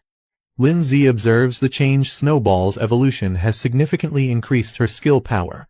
However, he knows the effect won't last long and must act quickly. Lin Zi and Snowball unleash a synchronized attack. Golden energy bursts from Lin Zi's fist, while Snowball channels her freezing power. Their combined strike smashes into the Bell Claw Insect King, forcing it back as cracks spread across its armored body. With only seconds left on his Burst Seed card enhancement, Lin Zi delivers a final, decisive blow. His attack lands with explosive force, shattering the enemy's defenses. The Bell Claw Insect King lets out a final screech as it is engulfed in the impact, ice and fire colliding in a devastating explosion. Luo Da watches in shock, realizing Lin Zi is recklessly burning through his life force to sustain his soul power. He shouts for him to stop before it takes a serious toll on his body. Lin Zi checks his status and reassures the others he's only used half of his soul power, so there's no need to worry. Luo Da stares in disbelief. He can't believe Lin Zi still has this much energy left after such an intense fight. Yu Zuyun, equally shocked, begins to reconsider. Maybe Lin Zi truly has the ability to defeat the Bell Claw Insect King. Before they can react further, the wounded Insect King lets out a deafening roar, its body surging with energy for one final desperate attack. Snowball unleashes Frost Rebirth, sending an overwhelming surge of ice energy at the Bell Claw Insect King. The freezing blast engulfs the creature, forcing it backward as shards of ice pierce its body. The impact is immense, sending shockwaves across the battlefield. Luo Da instinctively shields himself while Yu Zuyun stumbles back in shock. The Bell Claw Insect King, now battered and frozen, trembles as it struggles to comprehend the sheer force of the attack. Yu Zuyun watches in shock, struggling to process what she just witnessed. Luo Da turns away from the battlefield, recalling an ancient legend, a war between divine beasts that once shook the world. He speaks of the 5 elemental beasts, powerful creatures that were said to have vanished after the great battle. The vision of these legendary beings flickers in his mind, their overwhelming presence lingering as if they were never truly gone. Meanwhile, Lin Zi clenches his fist, his enhancement timer ticking down to 30 seconds. Without hesitation, he moves in for the final strike, declaring the fight is about to end. Snowball gathers an immense amount of ice energy, the air around her freezing as countless ice shards take shape. The Bell Claw Insect King scurries through the tunnels at high speed, trying to escape. But from above, Lin Zi charges down with immense power, alongside Snowball. Their combined attack strikes with blazing energy, an explosion of blue and orange light crashing down onto the insect. The Bell Claw Insect King is left smoldering, its body damaged and weakened, steam rising from its battered form. A system prompt appears announcing the first boss kill. Lin Zi has officially defeated the Bell Claw Insect King. Yu Zuyun runs up excitedly, cheering for Lin Zi after his victory. She praises him like a hero, thrilled by his performance. Meanwhile, Luo Da stands nearby, slightly annoyed that Lin Zi ended up stealing the spotlight. Snowball, now back in her small form, stumbles a bit. The temporary buff she used has worn off. Lin Zi kneels and gently pats her head, praising her for doing an excellent job. A system prompt appears. Snowball, now known as Ice Crystal Spirit, has reached stage 5 of rank 3, with her growth rate hitting 100%. But to evolve further, a requirement pops up. She'll need 10 advanced ice crystals as evolution materials. The evolution is now within reach, only the items remain. Lin Zi smiles warmly as he looks at the tired Snowball in his lap. He gently tells her to rest for now before they think about the next steps. Suddenly, a system notification pops up. Boss kill reward achieved. Lin Zi receives achievement points, a revival potion, and exactly 10 advanced ice crystals, the precise materials needed for evolution. Surprised and impressed, Lin Zi mentally notes how considerate the system is, having even provided the rare materials without extra effort. As he holds the exhausted Snowball, a hand suddenly rests on his shoulder from behind. Someone is approaching. Luo Da casually places his hand on Lin Zi's shoulder, asking if they can talk. Lin Zi and Yu Zuyun both look at him, confused. Luo Da then points to the fallen Bell Claw Insect King and proposes something unexpected. He wants the credit for the kill. Yu Zuyun immediately jumps up, scolding Luo Da for being shameless. She reminds him that it was clearly Lin Zi who defeated the boss. But Luo Da, unfazed, raises one finger and confidently offers 100,000 as a trade for the kill credit. Lin Zi reflects quietly, realizing that the outcome of this mission will impact the Beast Tamer Association's evaluation of the man sent here. For Lin Zi, though, what matters most right now is earning money. 10W could buy him a strong new pet. Luo Da then approaches him, casually asking if he's interested in making a deal. Lin Zi doesn't respond immediately. He knows if he accepts too fast, Luo Da might not offer better terms. Trying to convince him, Luo Da explains that 10W is already half a year's savings for him. If Lin Zi accepts the mission reward, he'd only get 5W this way. He actually earns more. To seal the deal, Luo Da sincerely promises to owe Lin Zi a big favor. Lin Zi agrees to the deal. Lin Zi smiles and agrees to the deal, saying that favors can't really be priced. Luo Da transfers the promised amount 10W straight to Lin Zi's account. Just as Lin Zi checks his phone to confirm the payment, a sudden noise draws his attention. They both look up and are shocked to see a massive bird-like beast appear from a hidden part of the cave. Beneath its claws is someone who appears to have been captured. As the trainer walks forward, Luo Da, Lin Zi, and Yu Zuyun quickly follow behind him. Luo Da respectfully calls him Sir He, acknowledging his authority. He carries himself with calm confidence. Yu Zuyun notices the silver badge on his coat, and is visibly stunned. She realizes this man is a silver-tier beast tamer, a figure she's only heard about in rumors. Standing before them, the trainer speaks calmly, noting that they've met again, implying he and Lin Zi have crossed paths before. Lin Zi casually greets the trainer with a relaxed wave, showing no sign of nervousness. Luo Da, on the other hand, is completely stunned. He never expected that someone like Lin Zi would personally know a silver-rank powerhouse. The trainer walks forward and addresses Luo Da by name, recalling their earlier introduction.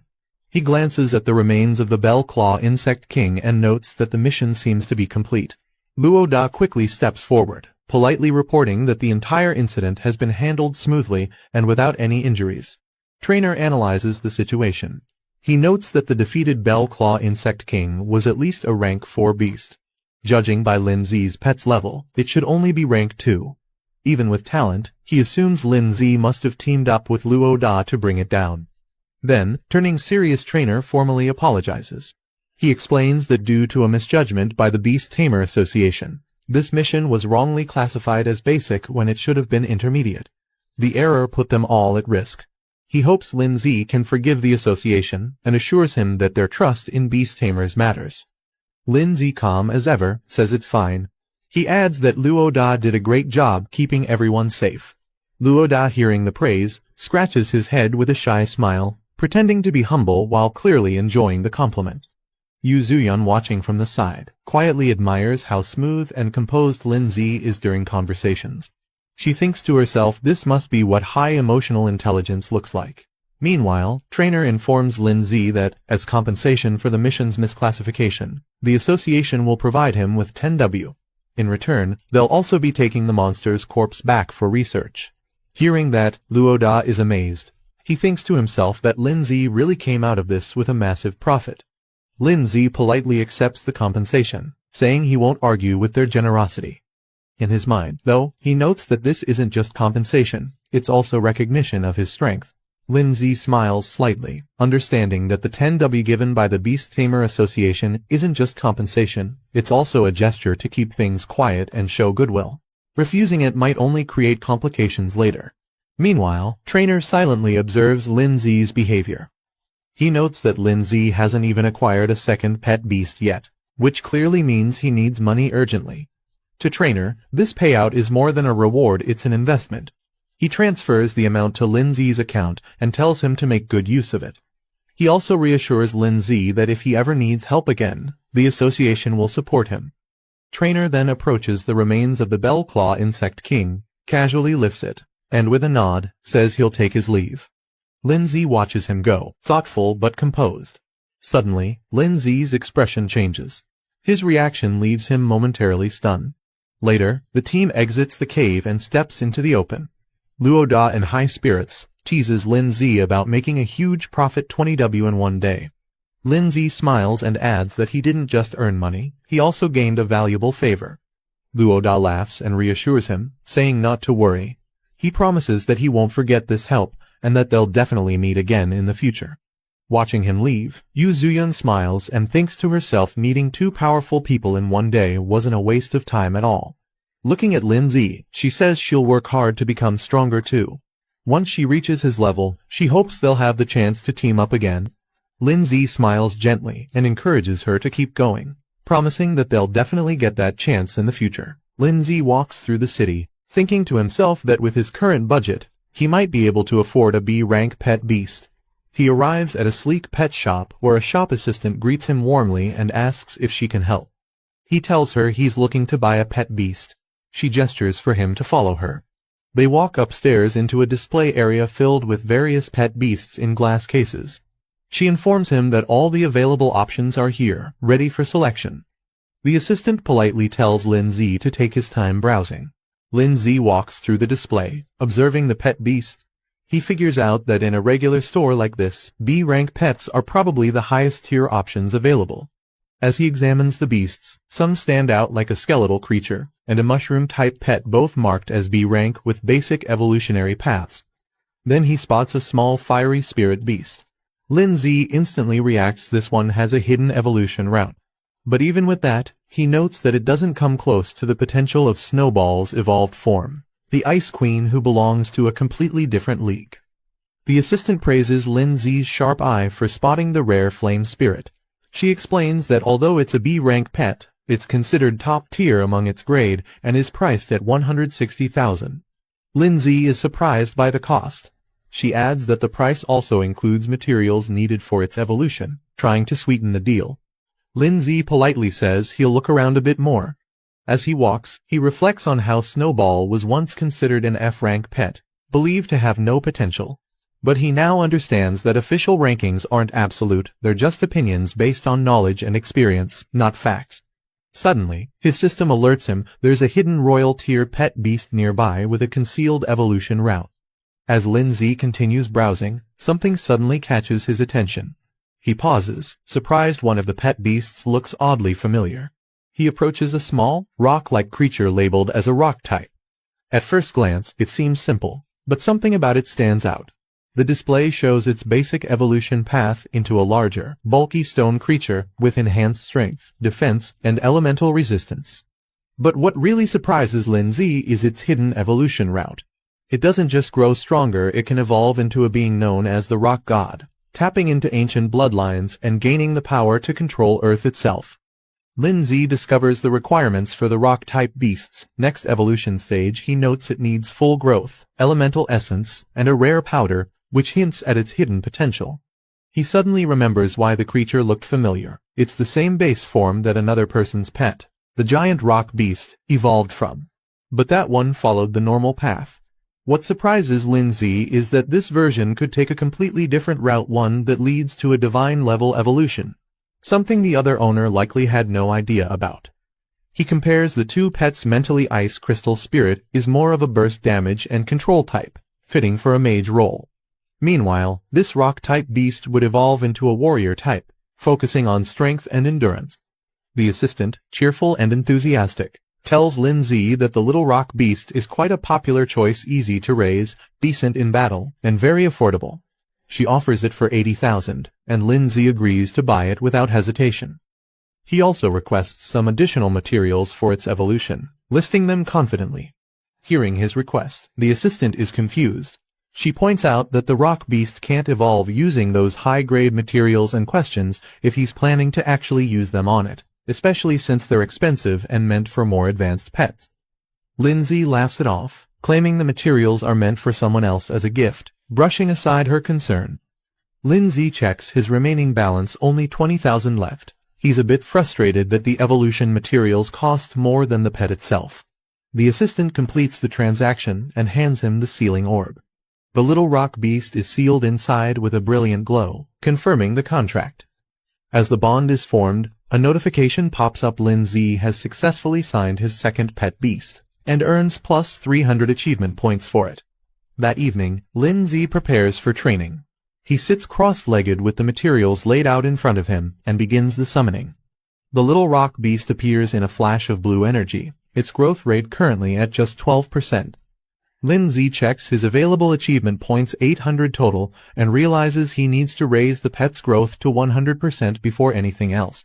He spends 220 points, boosting the rock beast to stage 2 with full growth.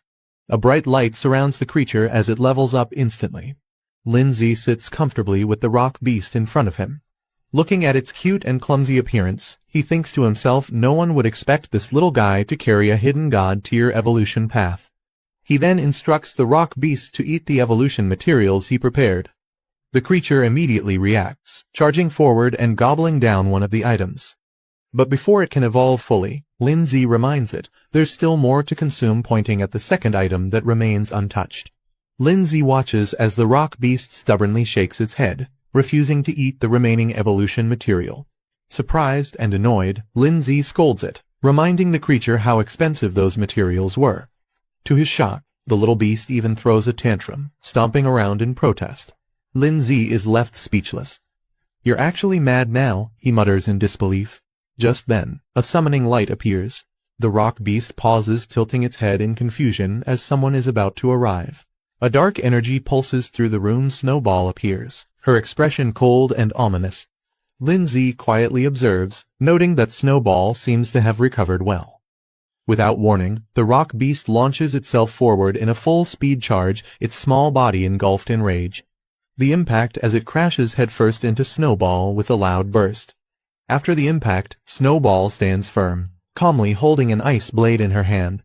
The rock beast, now on the floor, looks defeated. But instead of staying down, it suddenly bursts into dramatic, exaggerated sobbing, flapping its tiny arms and crying loudly. Lin Zi watches the whole thing unfold and rubs his forehead in disbelief. He can't help but sigh at how overly his new pet is. Snowball stands with arms crossed, staring down the trembling rock beast. Her presence alone is enough to make it nervous and retreats slightly in fear. The rock beast, overwhelmed, starts shaking and lets out a puff of smoke, panicking under the pressure.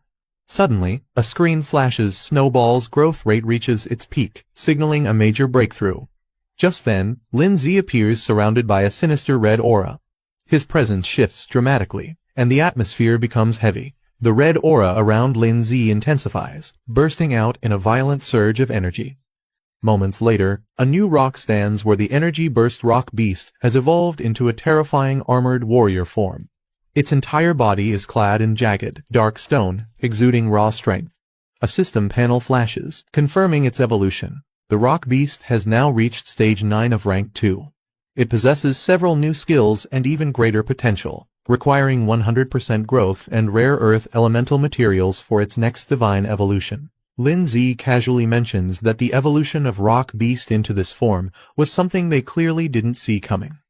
The evolved rock beast glares intensely, its red eyes glowing beneath the armored helmet.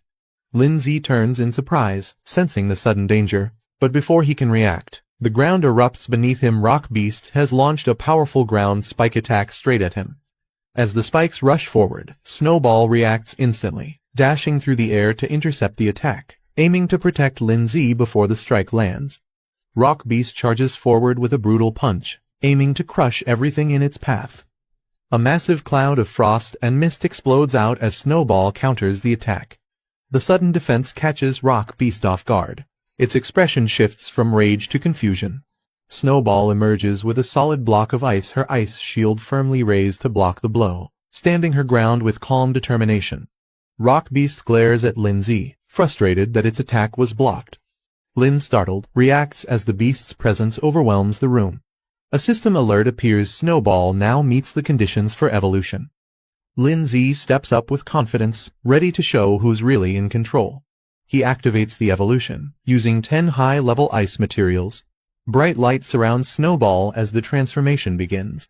In the next moment, her silhouette shifts, her body surges with power, glowing with icy blue energy. Rock beast tries to brace itself, but it's too late. An icy blast crashes through the room, forcing it on the defensive. A notification appears. Snowball's evolution has succeeded. From the mist, her new form is revealed, no longer the small frost spirit, She now stands tall and elegant as the Snow Lady, surrounded by swirling frost and glowing blue energy. Another system screen outlines her new abilities: upgraded ice blade attacks, improved reflective shields, and a devastating storm that enhances the extreme cold domain, turning it into a full-blown blizzard. As the newly evolved Snow Lady steps forward, Lindsay observes with excitement. Not only has she evolved, but her abilities have upgraded too. Facing her intimidating presence, Rock Beast hesitates, its stance weakens, and for the first time. Suddenly, sharp ice spikes rise up from beneath, catching Rock Beast off guard. Lindsay calmly gives the command, calling out Snow Ladies. Snow Lady unleashes a barrage of sharp icicles from above, raining them down on Rock Beast. Caught off guard, it stares up in shock, unable to react in time. Moments later, Rock Beast is on the ground, completely overwhelmed. Snow Lady stands tall. Lindsay walks over serious. He reminds Rock Beast of their contract: if it's going to stay under his command, obedience is non-negotiable. As he gives a final warning, if Rock Beast continues to act out of line, he won't hesitate to destroy it. Rock Beast trembles as Lindsay steps forward, asking firmly whether it will finally submit. With pressure still looming from the icicles above, Rock Beast quickly bows its head in agreement. But Lindsay doesn't let it off easily. He warns that next time, there won't be any second chances. Under the cold rain of icicles, Rock Beast gulps, completely intimidated. The beast clings tightly to Lindsay's leg like a child begging for forgiveness, while Snow Lady watches silently. Lindsay opens the door, only to be immediately confronted by a muscular man in a black tank top. The man is furious, demanding to know why Lin caused such chaos in the middle of the night. He points out the damage done to his home, especially the ruined wall. Trying to smooth things over, Lindsay puts on a nervous smile, apologizing and offering to cover the damages. But the man doesn't buy it. He snaps, saying this isn't the first time, and demands compensation not just for repairs, but for his mental stress too. He throws out a number, at least 300,000. Lindsay is stunned at the demand. 300,000. His face twists in disbelief. But the angry neighbor confirms it, insisting Lin must pay up within 3 days. As he starts threatening consequences, Rock Beast silently appears behind him, towering and menacing.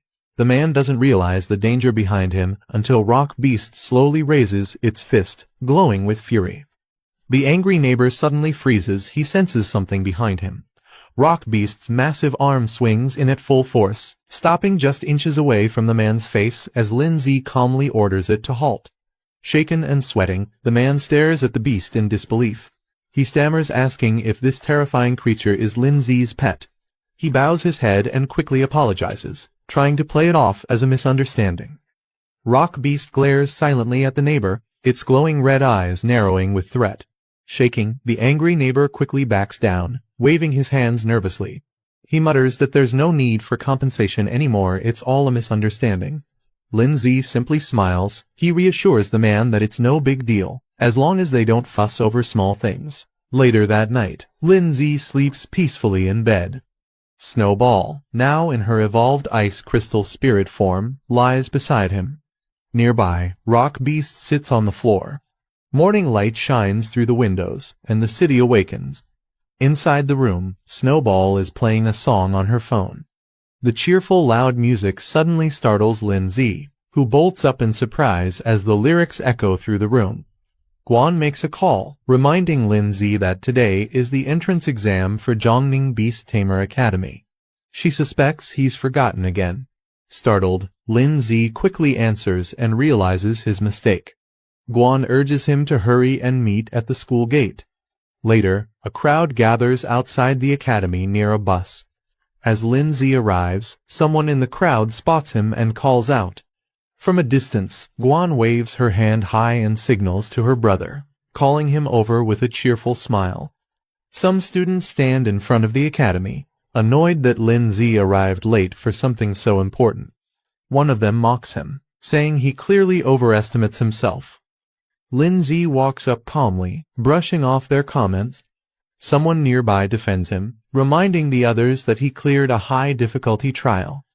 Moments later, his teacher, furious, slaps Lindsay for being late again. She accuses him of oversleeping. Lindsay laughs it off, saying he's just been really tired lately and tries to play it cool despite the scolding.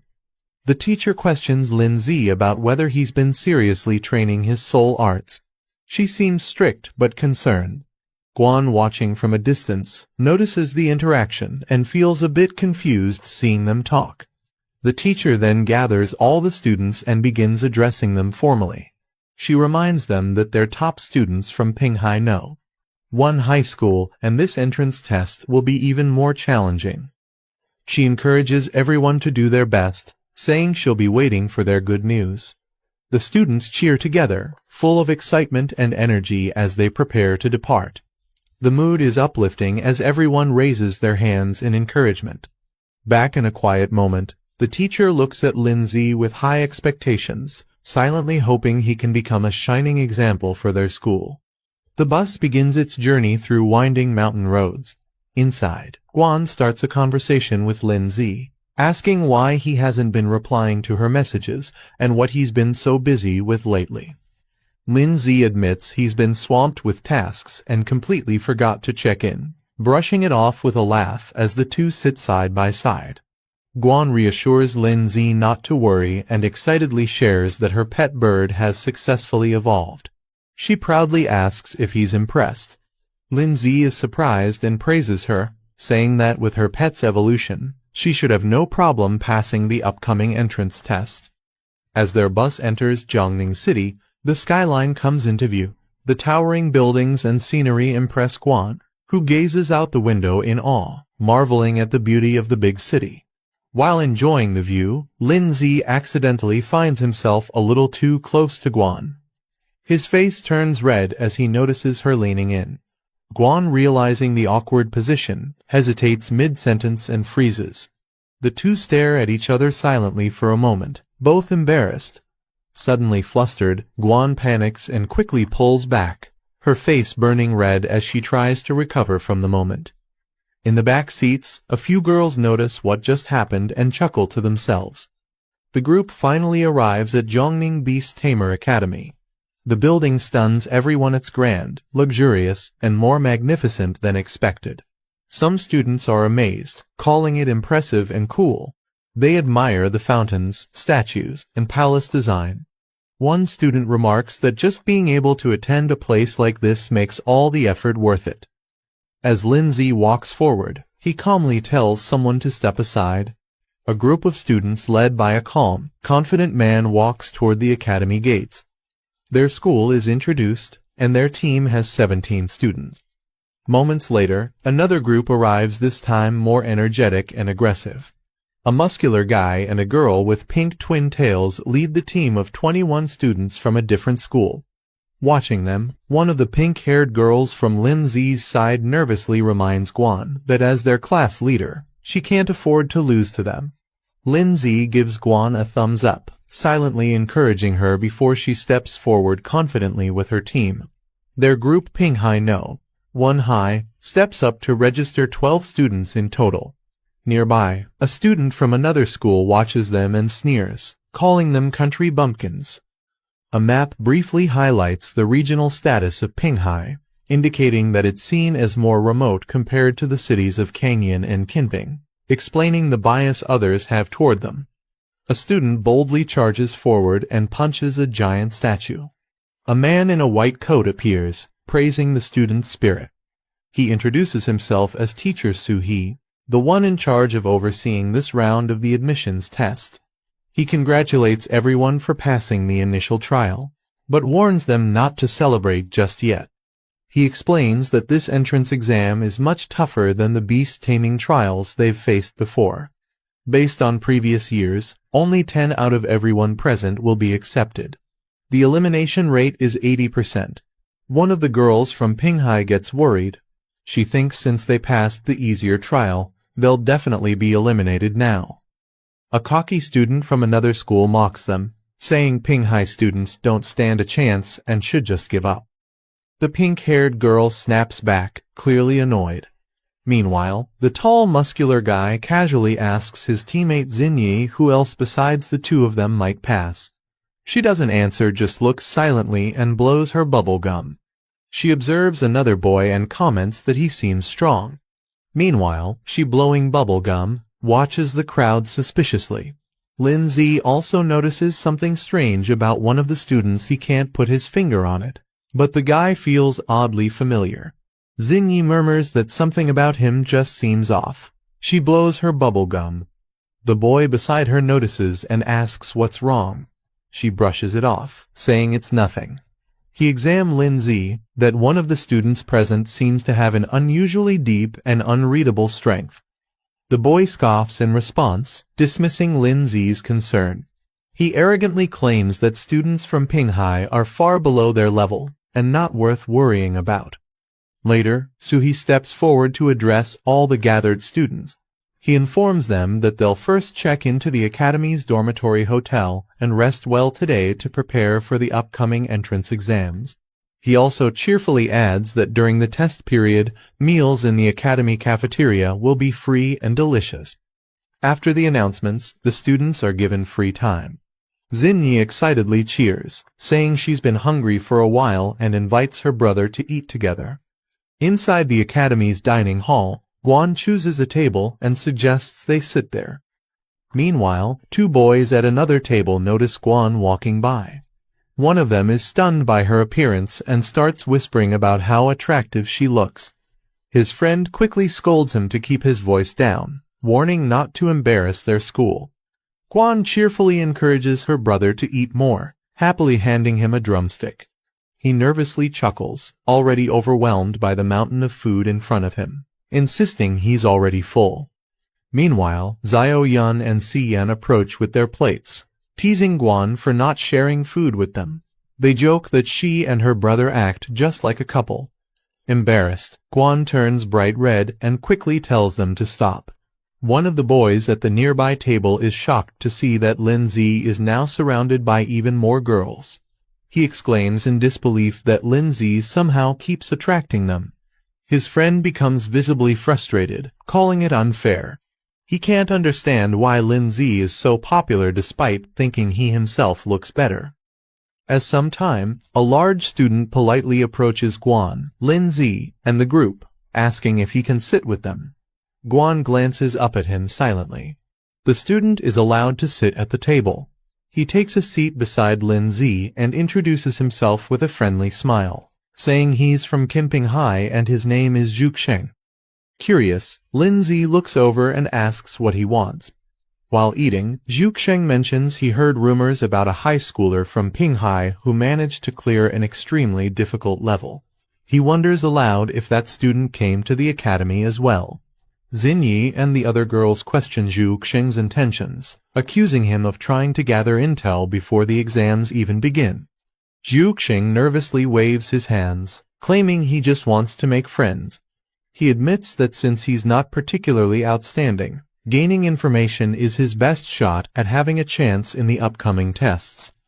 Guan responds bluntly, saying they don't have anything to share and tells him to leave.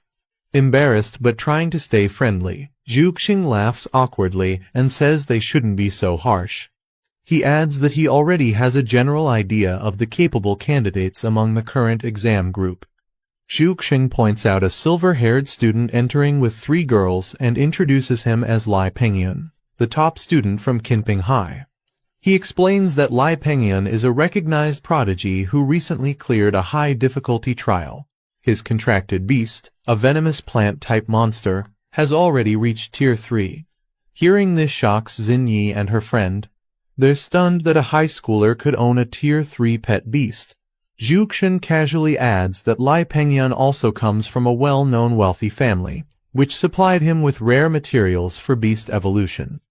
The girls quietly admit there's no way their Tier 1 pets could compare to someone like him. Guan silently reflects on the gap between her own pet beast and the Tier 3 one they just saw, realizing that her bird is still stuck at Tier 2, Stage 7. Meanwhile, Zhuxing points to another girl in the dining hall, Guo Xiningi, the twin-tailed girl. He explains that she's known as a troublemaker from Kongwu City. She only formed her first contract in her senior year, but still managed to pass a high-difficulty assessment in just 1 month. Her pet, a steel pattern baby dragon, has already reached Tier 2, Stage 8. The girls at the table are stunned. One questions how a pet could grow that fast in just 6 months, while the other speculates she might have already had it at stage 7 when they bonded. Lindsay casually explains that if someone has high enough spiritual power, they can directly contract with stronger pet beasts without needing to level up slowly. Hearing this, Xinyi looks curious and confused, not fully understanding what he meant. Then, with a playful expression, she strikes a flashy pose. Lindsay, caught off guard by her sudden cuteness, can only stare blankly. Zhuxian continues, mentioning that there's another top student from Kangwu City named Tan Yang, who is partnered with a rare dual-attribute pet. This revelation shocks Xinyi and her friend, who react in disbelief upon hearing that dual attributes are involved. Guan calmly explains that their teacher once mentioned such rare beasts exist, but are usually found in extremely dangerous regions and are almost impossible to tame.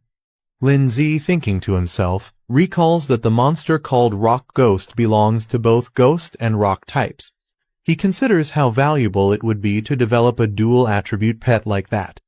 Zhu Xing finishes sharing all the information he knows and then asks the group if they can tell him who the student is that passed the super difficult trial. Xingyi excitedly begins to respond, pointing playfully as if to reveal something important.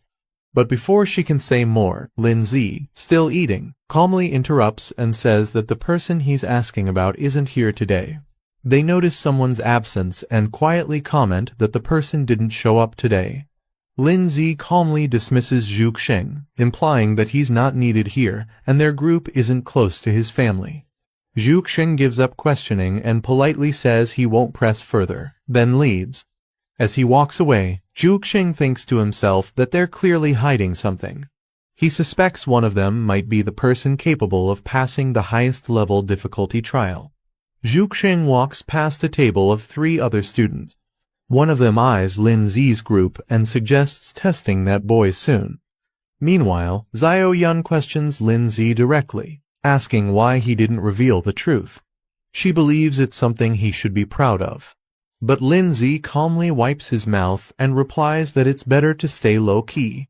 He doesn't want to draw attention too early and isn't fully convinced about the accuracy of the other family's intel. Guan smiles, impressed by Lindsay's cautious thinking. They walk together down the cafeteria aisle after finishing their meal. Guan suggests to Xiao Yun and Si Yan that they should train together that night so they don't fall behind other schools. The 2 girls happily agree. Guan then turns to Lindsay and asks if he wants to come to their room later so all 4 of them can hang out together. Lindsay pauses, but suddenly his mind flashes with 3 in revealing swimsuits, leaving him completely stunned. As Guan walks past a guy with silver hair, he suddenly reaches out to touch her. The guy smugly suggests that he and his friends should come visit the girl's room that night. He leans in with a creepy smile, calling Guan flirtatiously. But before he can finish his thought, Guan unleashes a powerful slap, her eyes glowing red with rage. The guy grabs his hand and shockingly responds that he actually enjoys it, still acting provocatively. His friends burst into laughter mocking, while Xiao Yun and Si Yan watch with concern from behind. But suddenly, a dark and threatening aura surrounds Lindsay. He looks directly at Guy, demanding him to let go. No more warnings. Guan steps in to calm down Lindsay, warning him that causing a fight here will definitely lead to punishment. Despite that, the guy keeps mocking them. He makes crude comments about their school, praising the girls but insulting the boys as weak. Lindsay says nothing, but his expression darkens as his fist slowly rises. In a flash, Lindsay punches the guy straight in the face with a devastating blow. After Lindsay's punch sends the guy flying, his companions rush forward angrily, ready to fight back. But Lindsay stands firm, surrounded by a dark, furious aura. He coldly warns them that they can say whatever they want to him, but insulting or threatening Guan is unacceptable. His intense aura freezes the 2 in place. They watch in shock as their friend lies unconscious behind them. Lindsay, consumed by rage, declares that he won't let the guy off easily after everything he said and did. The guy, now furious, challenges Lin Zi to settle things right there with a fight. Just as he's about to attack, someone suddenly grabs his arm to stop him. Peng Yan steps in and tells him not to make a scene or disgrace their side here. The haired guy is shocked and calls out to him in frustration. Peng Yan calmly acknowledges Lin Zi's punch, saying it was powerful, and suggests both sides should consider things settled. But Lin Zi doesn't agree. He makes it clear that, for him, this matter isn't over yet. As Peng Yan helps carry away his injured teammate, he tells Lin Zi that the guy will be punished back home, but if Lin Zi still has a problem, he can bring it to him directly. The two of them lock eyes, and a surge of intense energy flares between them. After everything settles, Guan suggests they leave, gently pulling at Lin Zi's sleeve. He pauses silently for a moment, then agrees with a calm expression. As they begin walking away, Lin Zi casually mentions their next focus, getting ready for the upcoming exam. Xiao Yun cheers behind them, calling Lin Zi cool as the group exits together. Elsewhere, Peng Yan smirks in the shadows, finally confirming his suspicion Lin Zi is the one to watch. Later that night, at a luxurious dorm, steam rises from the bathroom as the girls Guan, Xiao Yun, and Si Yan relax together in the bath.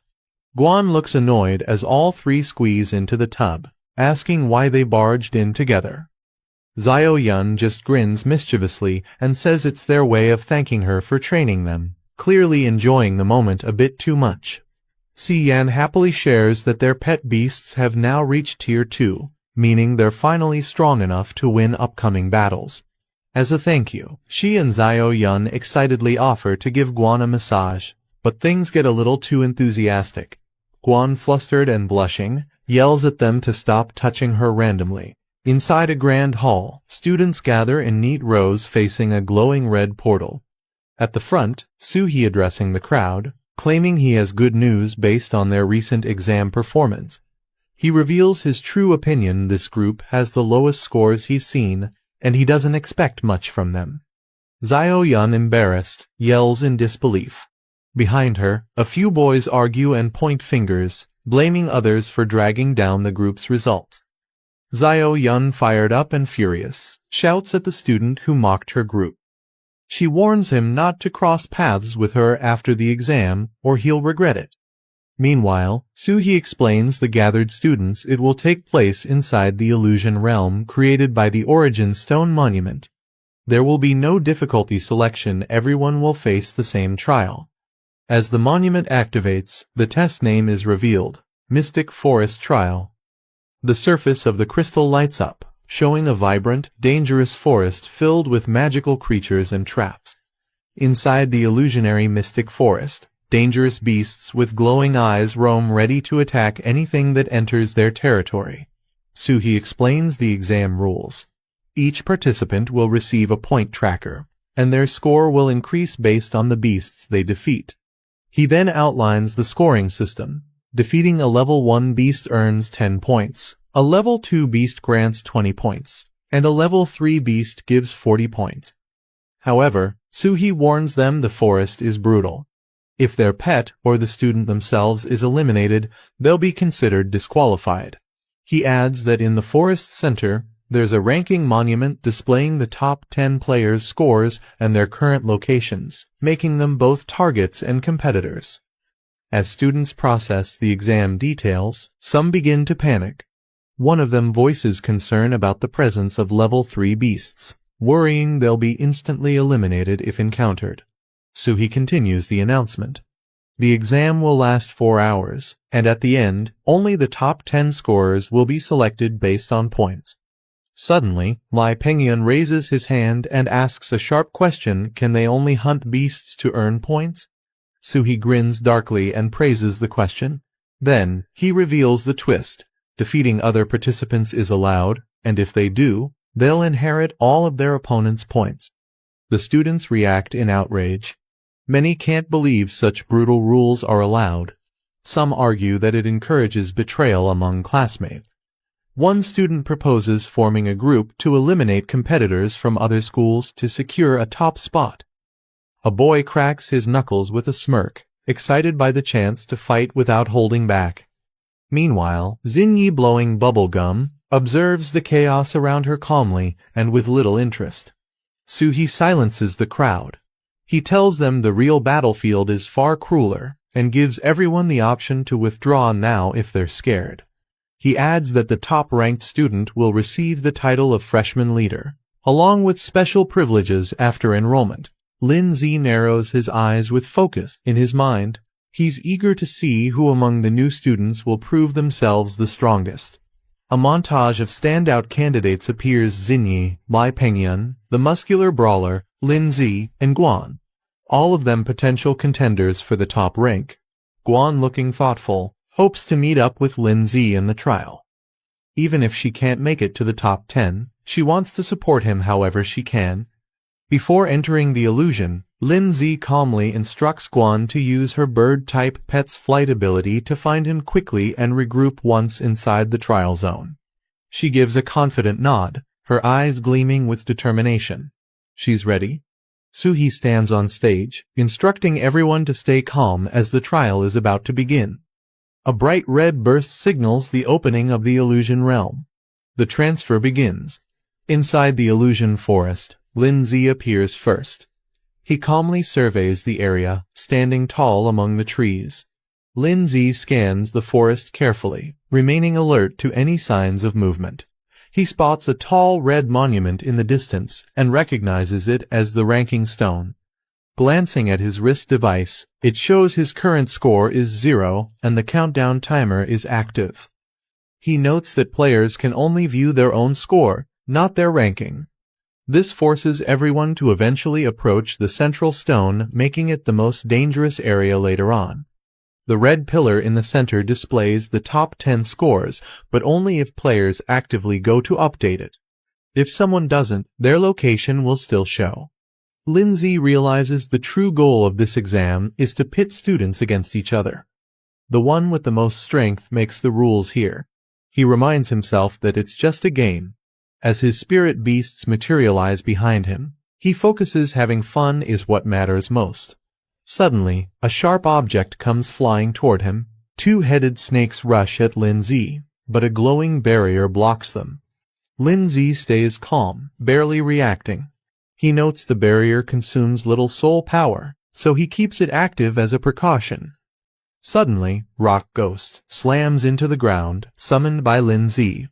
Lin Zi decides to observe the golem's performance without revealing his own strength. He wants to test the creature's dual attribute potential. The rock ghost stares down the retreating two-headed snake, which backs away in fear.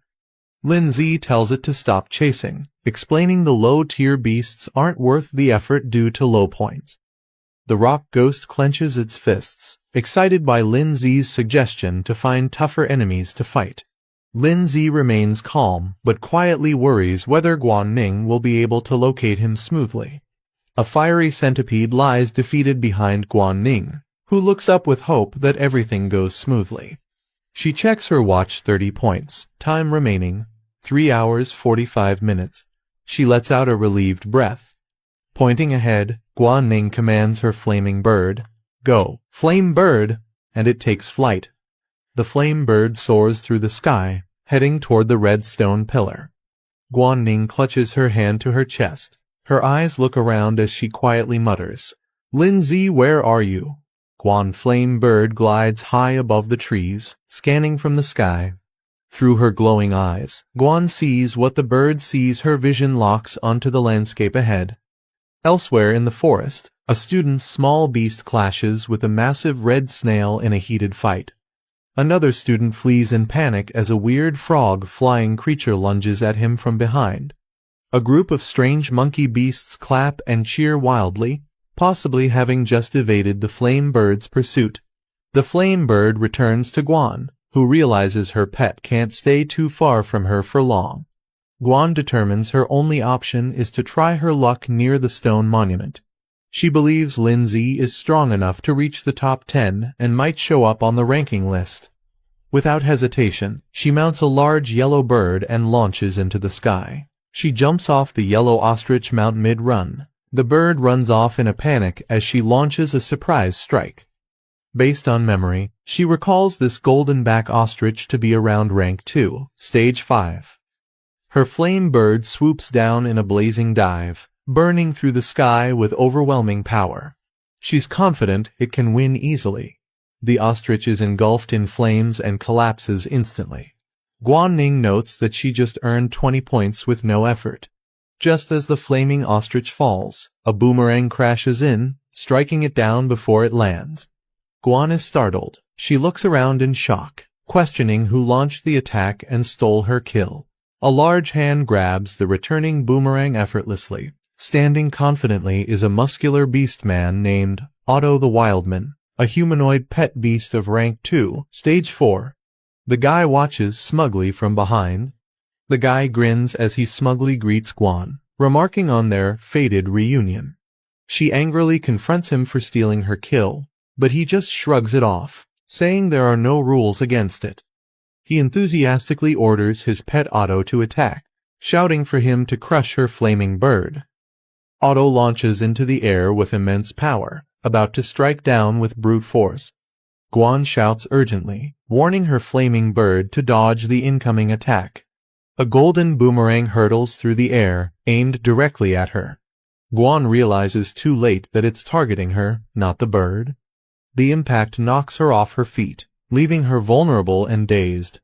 The guy grabs her from behind and mocks her with a sinister smile, saying she won't be able to command her bird anymore now. He smugly explains how humanoid-type beasts like his have high intelligence, allowing them to act independently while his commands are just suggestions. His beast grabs Guanning's flaming bird tightly, restraining it completely. The guy creepily whispers to Guanning, enjoying her helpless state before she gets eliminated. On the other side of Lindsay, he checks his wrist display. His current score is 40 points, and 3 hours 28 minutes remain in the exam. Rock Ghost silently finishes off another beast and tosses the body aside, while Lindsay calmly walks ahead without turning back. He casually checks his wrist tracker again as he hears strange sounds from deeper in the forest. A strange-looking creature called Big Belly Beast appears. It's a round, heavy-looking beast being led by a player. He spots them and smirks, thinking this will be an easy score. Zhu Xing checks his wrist tracker, revealing he already has 60 points. He advises himself not to get too relaxed. He suddenly notices the arrival of Lindsay. Recognizing him, he mentions they've met in the cafeteria before.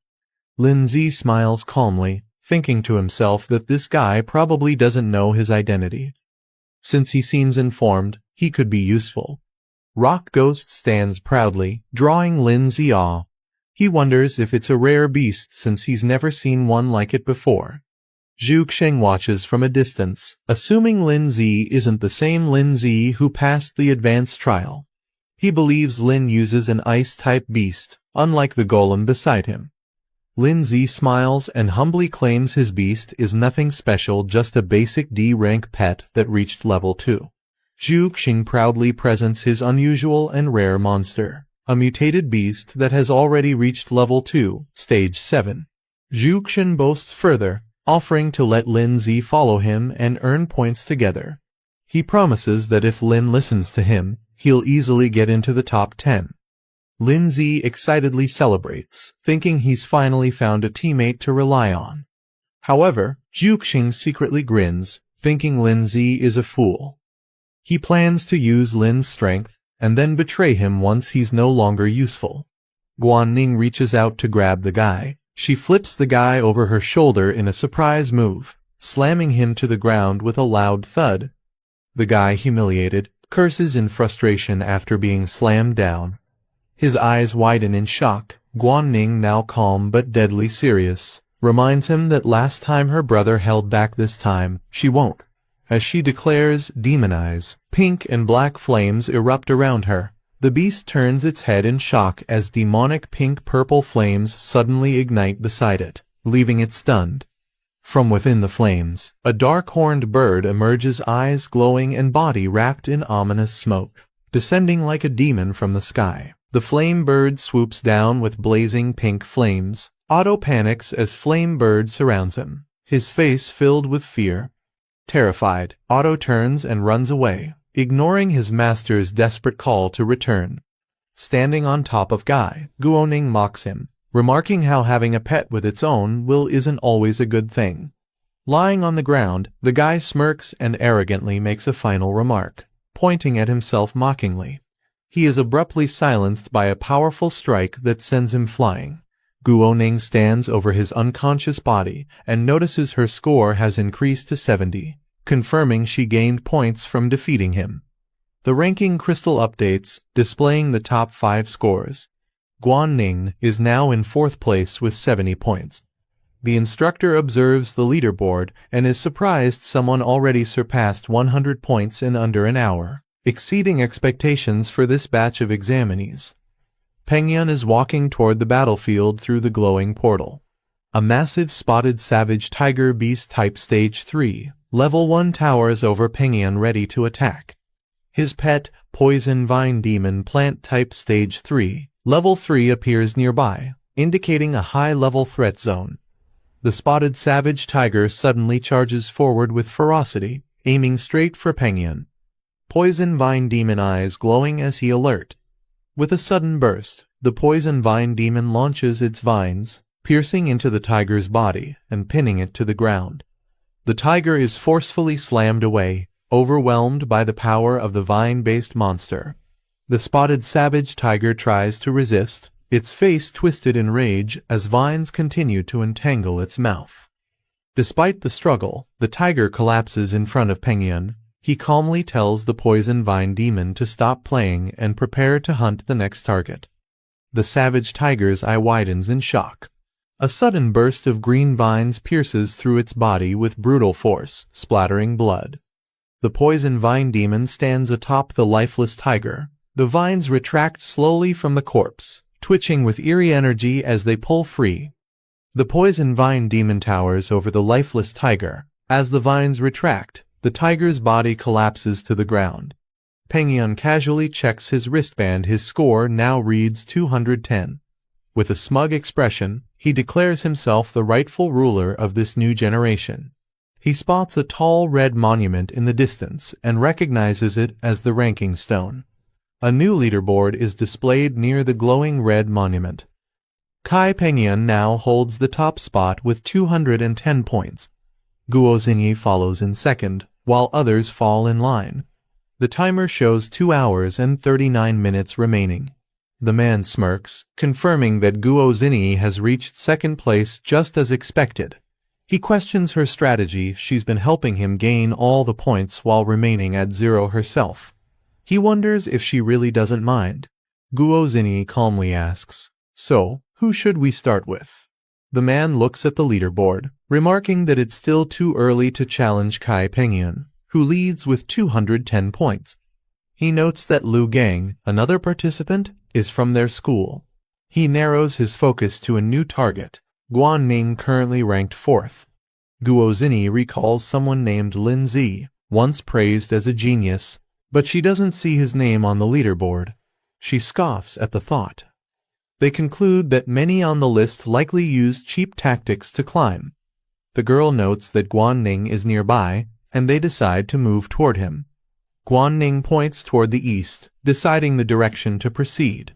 The flame bird lands as she follows behind. She calculates 2 monster targets. Nearby on the left is a wind cutter mantis, and on the right, a man-eating flower. She's evaluating which one to take on next. She looks determined, wondering where Lin Zi is and deciding which direction she must take to find him. Meanwhile, Lin Zi walks calmly through the forest alongside Andre.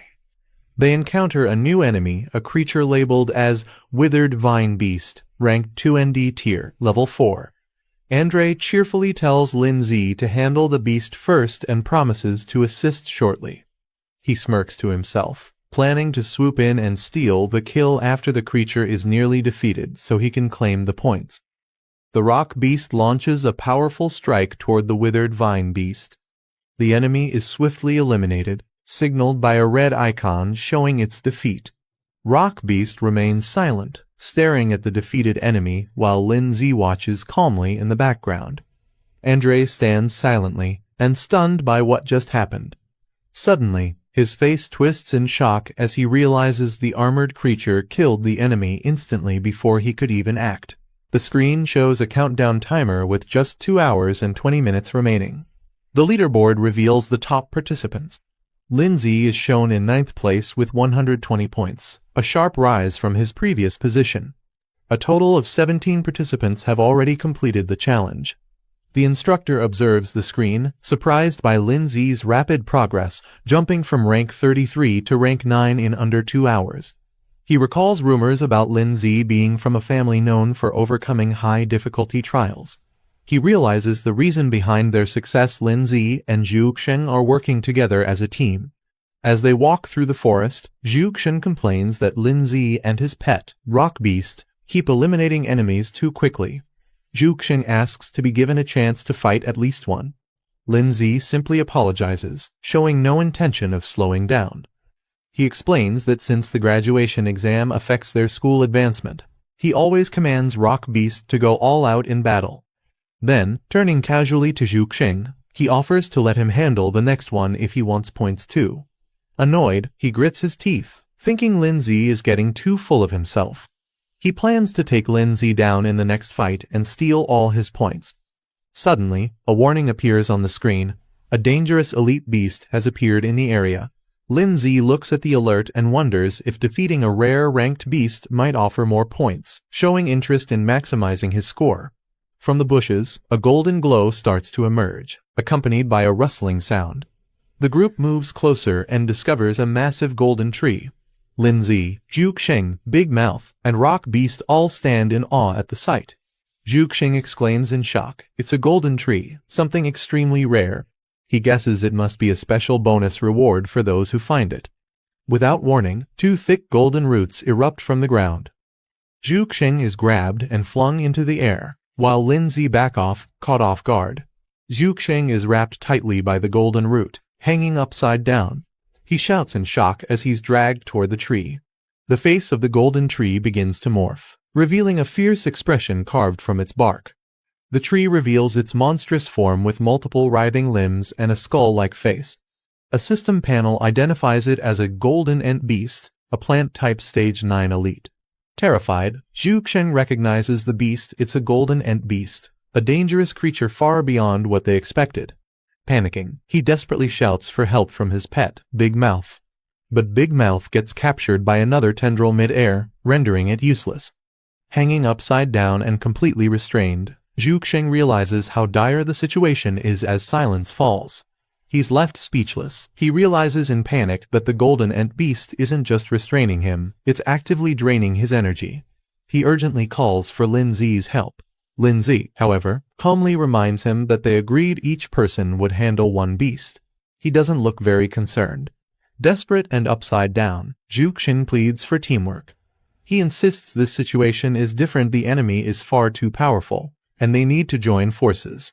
Lindsay casually walks away with Rock Beast, waving off Zhuxiang's cries.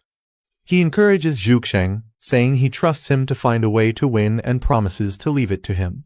Zhuxiang panics as the golden root tightens around him. He desperately begs Lindsay not to leave and pleads for help. Lindsay stops and says he can help but wants to know what's in it for him, showing he's not about to help for free. Frustrated, Zhuxiang curses him internally for trying to negotiate at a time like this. But realizing he has no choice, he offers to share secrets he knows about others. Interested, Lindsay turns to face the golden tree and simply replies, "Talk." He blurts out a major secret he knows about the exclusive soul skills of Lai Pengyan and Guo Zinyi. He begs Lindsay to save him first. Lindsay processes the intel, thinking it's important. He compares the soul skills to Rhoda's enhancement techniques. Then, he calls out to his pet, Rock Beast. Responding to the command, Rock Beast prepares to attack. Lindsay instructs it to use its crushing strike and aim for the enemy's abdomen. Rock Beast dashes forward with full power, ready to execute a powerful attack against the golden ant beast. As Rock Beast charges in, the golden ant beast quickly counters, striking the ground with multiple vine in a defensive barrage. Rock Beast weaves through the incoming attacks, dashing aggressively with glowing red eyes, closing the gap between it and the monster. Just as Rock Beast leaps in for a blow, a thick golden limb intercepts, swatting it away with incredible force before it can strike the target. Rock Beast is slammed hard against the ground by the golden root. Rock Beast launches a fierce strike with incredible speed, aiming directly at the golden ant beast. Golden vines shoot up in response, clashing with explosive force and completely intercepting the attack. In an instant, Rock Beast is wrapped tightly by multiple vines, completely immobilized and restrained in mid-air. Watching from a distance, Lindsay assesses the situation. He notes that even a Stage 2 Level 9 Rock Beast is struggling against the Stage 3 Level 9 Golden Ant Beast, revealing the gap in power. Lindsay watches as Rock Beast is completely restrained by the golden vines. Realizing it's stuck, he thinks about secretly summoning another pet, his trump card, the Snow Girl. Suddenly, something unexpected has caught his attention. Despite being tightly bound, Rock Beast's eyes glow intensely. It lets out a low growl, resisting the pressure as its body begins to react. Lindsay shouts out in alarm, calling Rock Beast's name. Rock Beast begins to power up. Lindsay shouts at it, demanding it break free with everything it has. The Golden Ant Beast notices the rising energy and reacts. Its vines surge forward, tightening around Rock Beast in a panic. The monster wraps Rock Beast completely, entangling it into a massive vine cocoon, trying to suppress it with overwhelming force. Rock Beast's body begins to disintegrate into energy, vanishing inside the vine prison. Zhu Xing screams in horror. He believes Rock Beast is finished, completely absorbed by the Golden Ant Beast. Lindsay stands before a glowing portal as a countdown reads 1 minute and 54 seconds. The number of current participants is shown to be 27. Inside the observation room, the instructor watches closely.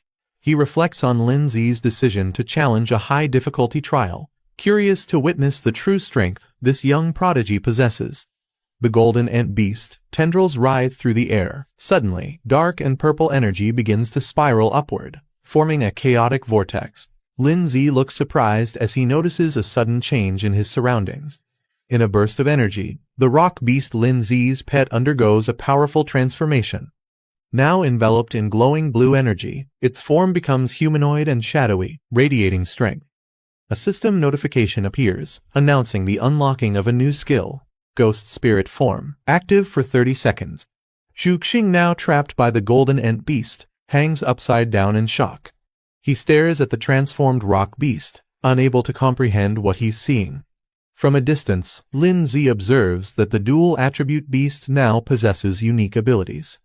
He's eager to test how powerful the Rock Beast is in this new Ghost Spirit form.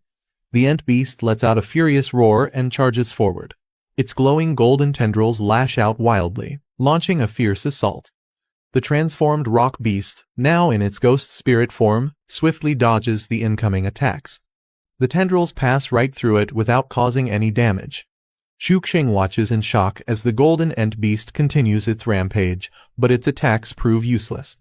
Lindsay realizes that the Rock Beast, in this state, has no physical body, allowing it to completely negate all physical attacks and control effects.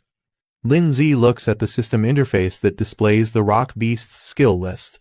One of the skills, Shatter Impact, is currently disabled, but others like Stone Projectile and Earth Spike remain usable. He calmly issues a command to the Rock Beast.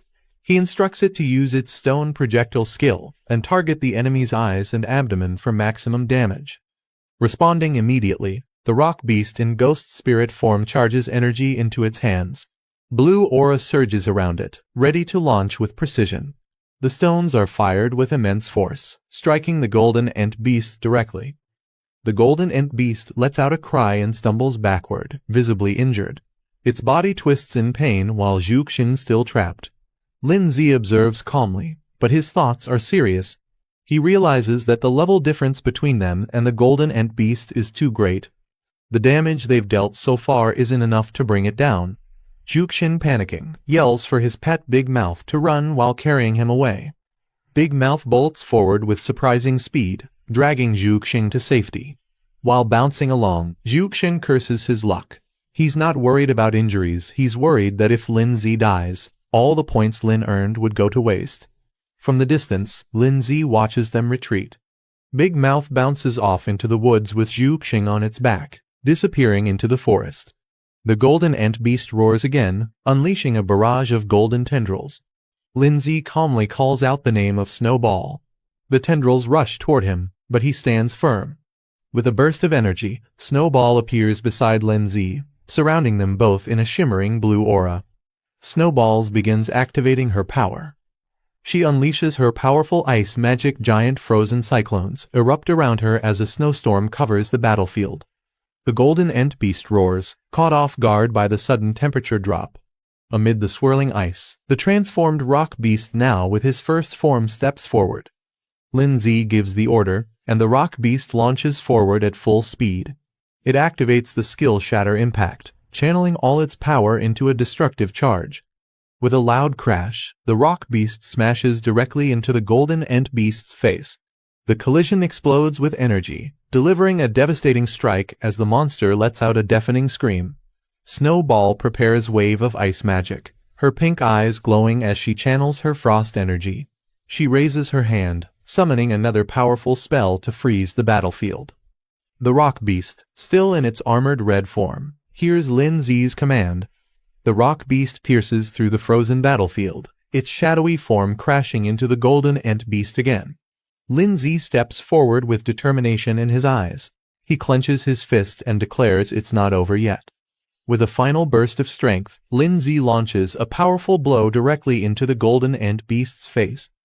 The impact explodes with golden energy, combining his force with the rock beast's assault. The battlefield falls silent as the golden ant beast collapses, shattered and defeated.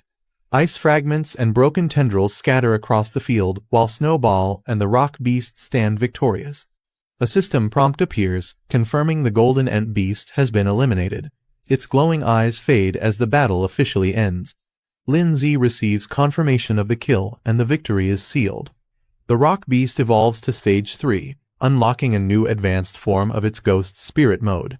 This new form doubles its previous power and duration, allowing it to copy Lindsay's movements and abilities for 10 seconds at the cost of 100 achievement points. Lindsay opens the reward panel and grins. He praises the usefulness of the new skill, feeling that spending achievement points on it was completely worth it. He reflects on how the rock beast's ghost spirit form boosted their combat strength by over 100%, and even managed to level up during the battle. He's thrilled by the gains. This was a massive win. The screen displays Lindsay's total score. 180 points remain, with 1 hour and 20 minutes left on the clock. The instructor watches from the headquarters, stunned by Lindsay's performance. He especially notes the appearance of Snowball, the frost-type pet. If his guess is right, she's a rare beast with incredible potential. He wonders how Lindsay was able to tame such a creature. Meanwhile, Lindsay reflects to himself. Defeating a rare stage 3 beast granted a massive 60-point bonus. He'll have to start being careful to not attract too much attention. But just as he's thinking this, he suddenly senses something strange nearby and questions what's going on. Zhuge and his pet Big Mouth arrive back at the battlefield, shocked to see the shattered remains of the golden ant beast. With wide eyes, Zhuge yells in disbelief. He can't believe that Lindsay actually managed to defeat the golden ant beast all by himself. But his confusion quickly turns to curiosity. Pointing at Snowball, who's still standing beside Lindsay, he asks who she is. He wonders if she's another examinee, and which academy she belongs to. Lindsay, caught off guard, realizes he forgot to unsummon Snowball. Internally panicking, he knows he can't keep up his low-profile act now that Zhuge has seen her. Zhuge is still stunned as he points at Snowball. He loudly wonders what's going on, assuming she must be a humanoid ice-type beast that somehow defeated the golden ant beast herself. He begins analyzing it, further questioning whether Snowball is an independent beast or someone's summoned pet. He nervously speculates that if she's a pet, then her master must be nearby and dangerously strong. Zhuge panics even more. Realizing she's an ice type, he wonders if her master could be the rumored Lindsay. If that's true, then Lindsay's strength is clearly far above their level, and they might be the next targets. Lindsay stands silently, unable to say anything. Watching Zhuge spiral into his own exaggerated assumptions, he just internally sighs, knowing things are now way off script. A system warning suddenly appears. Fake summon attacking us. Snowball, facing the others, seems to be preparing for something. Lindsay and the rock beast turn their attention toward her. Snowball looks genuinely confused, tilting her head as question marks float around her. Zhuxin grows more anxious. He points at Snowball and nervously tells Lindsay that she's staring directly at them.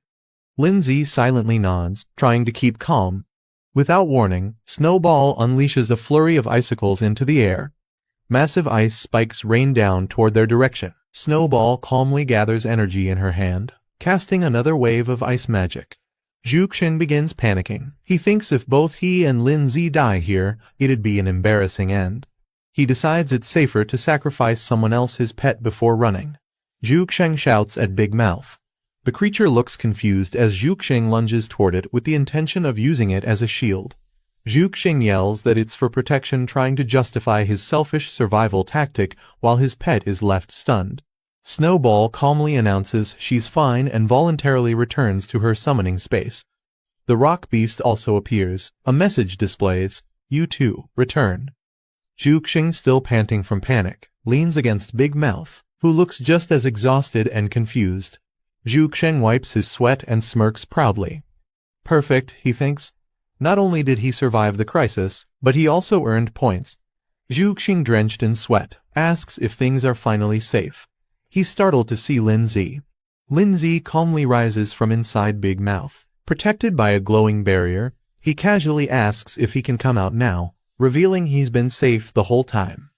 Zhuxin panics again, yelling at Big Mouth not to release him yet because the threat might still be behind them. Internally, he's confused. Lindsay should have been digested by now, yet he's perfectly fine. Big Mouth makes a strange sound as it struggles with something. Big Mouth suddenly spits Lindsay out, sending him tumbling onto the grass. Zhuxin watches in shock, trying to understand how Lindsay managed to survive inside his pet. Lindsay calmly adjusts his jacket and casually comments that maybe Big Mouth just had trouble digesting him. Zhuxin quickly changes tone, suggesting that if the monster had kept chasing them, they could have teamed up to defeat it together. Zhuxin forces a smile. Inside, he admits that this guy is actually scarier than he thought. Lindsay confirms that the enemy doesn't seem to be chasing them anymore. He then asks Zhuxin to finally explain what the exclusive soul technique is all about.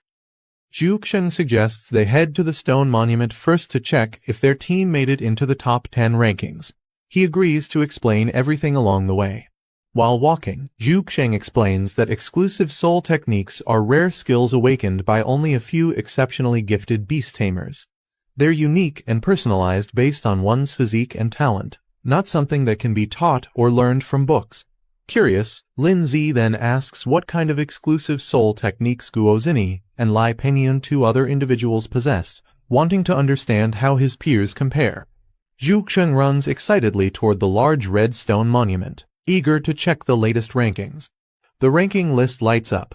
Lai Pengyan 370, Guozini 340, Tang Yang 250, Lu Gang 210, Lindsay 180, and others down to the 10th spot with 100 points. There's less than an hour left in the trial.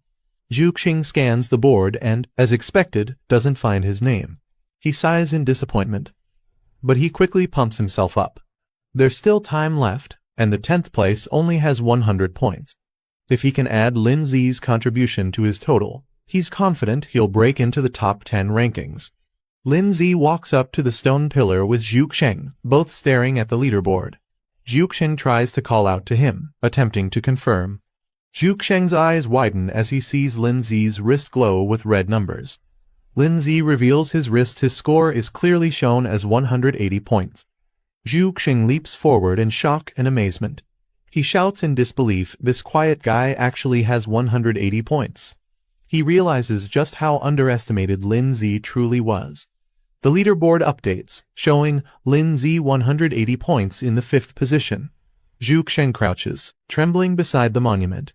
He stammers, struggling to ask what Lindsay's name is. Lindsay coolly responds, stating his name without hesitation, Lindsay. Zhuxin freaks out completely. Pointing at Lindsay, he yells that Lindsay was pretending to be weak the whole time, while secretly being way ahead of him. Zhuxin finally realizes Lindsay's full strength. He had 2 pets all along, including the powerful ice-type girl. Zhu curses himself for not recognizing that Lin Zi was hiding his true abilities. Lin Zi calmly reminds Zhu Xing that if it weren't for his help, Zhu would have already been eliminated by the Golden Ant Beast. He demands Zhu to finally share the information he promised. Zhu Xing snaps in frustration, yelling that Lin Zi will never get what he wants. His face twists with rage as he launches forward, ordering his pet to attack. In a shocking betrayal, Zhu commands Big Mouth to devour Lin Zi completely. Lin Zi counters instantly. His ice-type pet and rock guardians spring into action. Snowball unleashes her true power. A majestic ice dragon forms in her hand. With a single cast, she freezes Big Mouth solid, shocking Zhu Xing, who watches helplessly as his strongest pet turns into a block of crystal. Zhu Xing collapses to the ground, trembling. Lin Zi, flanked by his powerful pets, towers over him. Lin Zi coolly approaches Zhu Xing, declaring that although his score isn't high, it's still equivalent to a rare third-rank beast, enough for him to take. Terrified, Zhu Xing begs for mercy, yelling that he'll talk, just don't hurt him. But Lin Zi changes his mind. With Snowball by his side, he calmly says he no longer cares what kind of soul technique others have, it makes no difference to him now. Zhu Xing freezes in confusion, struggling to understand what Lin Zi means. Lin Zi stands confidently before Zhu Xing, declaring that none of them are even close to being his match. Panicked, Zhu Xing screams out for Snow Girl and tries to command her. Suddenly, a sharp flash slices through the air too fast for him to react. A brutal strike lands directly in Zhu Xing's abdomen, blasting him back with blood spraying, his eyes wide in disbelief. Zhu Xing, heavily injured, mutters Lin Zi's name as Pengyan approaches with poison ivy by his side. Pengyan smirks, saying he's waited a long time for this moment, as his twisted pet beast snarls beside him. Zhu Xing yells out in panic, warning his boss that Lin Zi is dangerous and has a powerful ice pet beast. Lin Zi calmly stares forward, recognizing the new arrival. He notes that their unfinished business will now be settled. Pengyan turns away, dismissing the green beast and telling it to retreat. Zhu Xing laughs confidently. He proudly claims that even though he lost, his points were handed over to the boss. The poison ivy smirks and begins to vanish in a puff of smoke. Thick fog spreads around the area as the creature disappears completely. The leaderboard updates, showing Pengyan at the top with 430 points, while Lin Zi remains in 5th place. Pengyan steps forward confidently and demands that Lin Zi reveal his full strength. He wants to settle who truly deserves the top spot among beginners. Lin Zi calmly responds, saying he has no interest in such a title and is willing to let Pengyan have it. Pengyan smirks, interpreting Lin Zi's words as a sign of surrender. He bursts into mocking laughter, calling Lin Zi a coward. He declares his plan to eliminate all the top contenders: Guo Zini, Tan Yang, Lu Gang, and Guan Ning. With a twisted expression, Pengyan confesses he finds destroying others utterly thrilling. The thought alone excites him. He suddenly snaps to a realization: Guan Ning is nearby and the perfect next target. Lin Zi looks at the ranking screen and notices something alarming. He realizes Guan Ning, Guo Zini, and Tan Yang are all in the same area. He quickly deduces Guan Ning is in danger. Realizing the urgency, Lin Zi dashes off toward the east, aiming to protect Guan Ning. Pengyan mocks him for running and commands his pet beast to intercept Lin Zi. The poison ivy leaps high into the air, attempting to cut Lin Zi off mid-route. But before it can block him, the poison ivy attacks first, restraining Rock Beast tightly with its chains. The vine entangles Lin Zi mid-air, binding him tightly within its coils. Pengyan mocks him, claiming he's nothing more than an overrated name. He orders the poison ivy to drain Lin Zi's energy completely, warning him not to try escaping again. Lin Zi grits his teeth, cursing under his breath as his energy begins to flare. Pengyan arrogantly dismisses Lin Zi, unaware that Ice Queen is rapidly closing in behind him. He turns in shock, realizing her presence too late. In an instant, Ice Queen freezes him solid with a powerful burst of ice magic. The poison ivy halts its attack, stunned by its master's sudden incapacitation. The Ice Queen prepares another wave of sharp ice crystals. Rock Beast lunges and shatters the ice sculpture. Lin Zi calmly leans toward Ice Queen and reminds her, "I already told you." Without turning back, the trio Lin Zi, Ice Queen, and Rock Beast walk away. leaving the frozen Pengyun statue behind. The poison ivy writhes weakly on the ground, still clinging to life despite being frozen and shattered. A man approaches and observes the scene, surprised by the creature's resilience even after a brutal defeat. This man, identified as Lu Gang, grins confidently. He sees an opportunity, comparing the situation to hunters being hunted in turn. Lu Gang raises his hand, aiming for the frozen statue of Pengyun. He declares that the points are his now. Lu Gang summons his iron-armored dragon, a rank 2 stage 9 beast, and commands it to attack the frozen Lai Pengyun directly. Confident, Lu Gang mocks his opponent, saying even if pet beasts can be revived, the same can't be said for their master. The dragon beast shatters the ice statue with a powerful strike. Lu Gang smirks, believing this guarantees his first-place rank. However, as he checks his wrist, he's confused. His points remain unchanged, and he wonders aloud why they didn't increase. Lu Gang stands puzzled as he notices something strange. Despite his confident strike, the points haven't transferred and nearby. He turns around, suspicious, only to spot a vine creeping closer. Before he can react, the vine launches at him with fierce speed, stabbing directly into him in a surprise attack. Pengyun calmly walks up, explaining that there's no harm in revealing secrets to someone already eliminated, as Lu Gang is ensnared. He reveals his terrifying secret technique, mimicry synchronization, as his face shifts into a monster form. Lu Gang is caught off guard, trying to call his pet for help, but he's already being constricted tighter by the vine. The iron-armored dragon attempts to respond to the command, but it's too late. It's already entangled and pinned down by the vine beast. A burst of smoke signals its defeat, as the vine completely suppresses the armored beast. Lin Zi swiftly approach from above. He spots them and immediately becomes alert. He warns them, saying that if they dare touch his little sister, they'll face consequences. With fierce determination, Lin Zi rushes down at high speed. His eyes burn with rage as he declares that they are as good as dead. On the ground, several people are already gathered.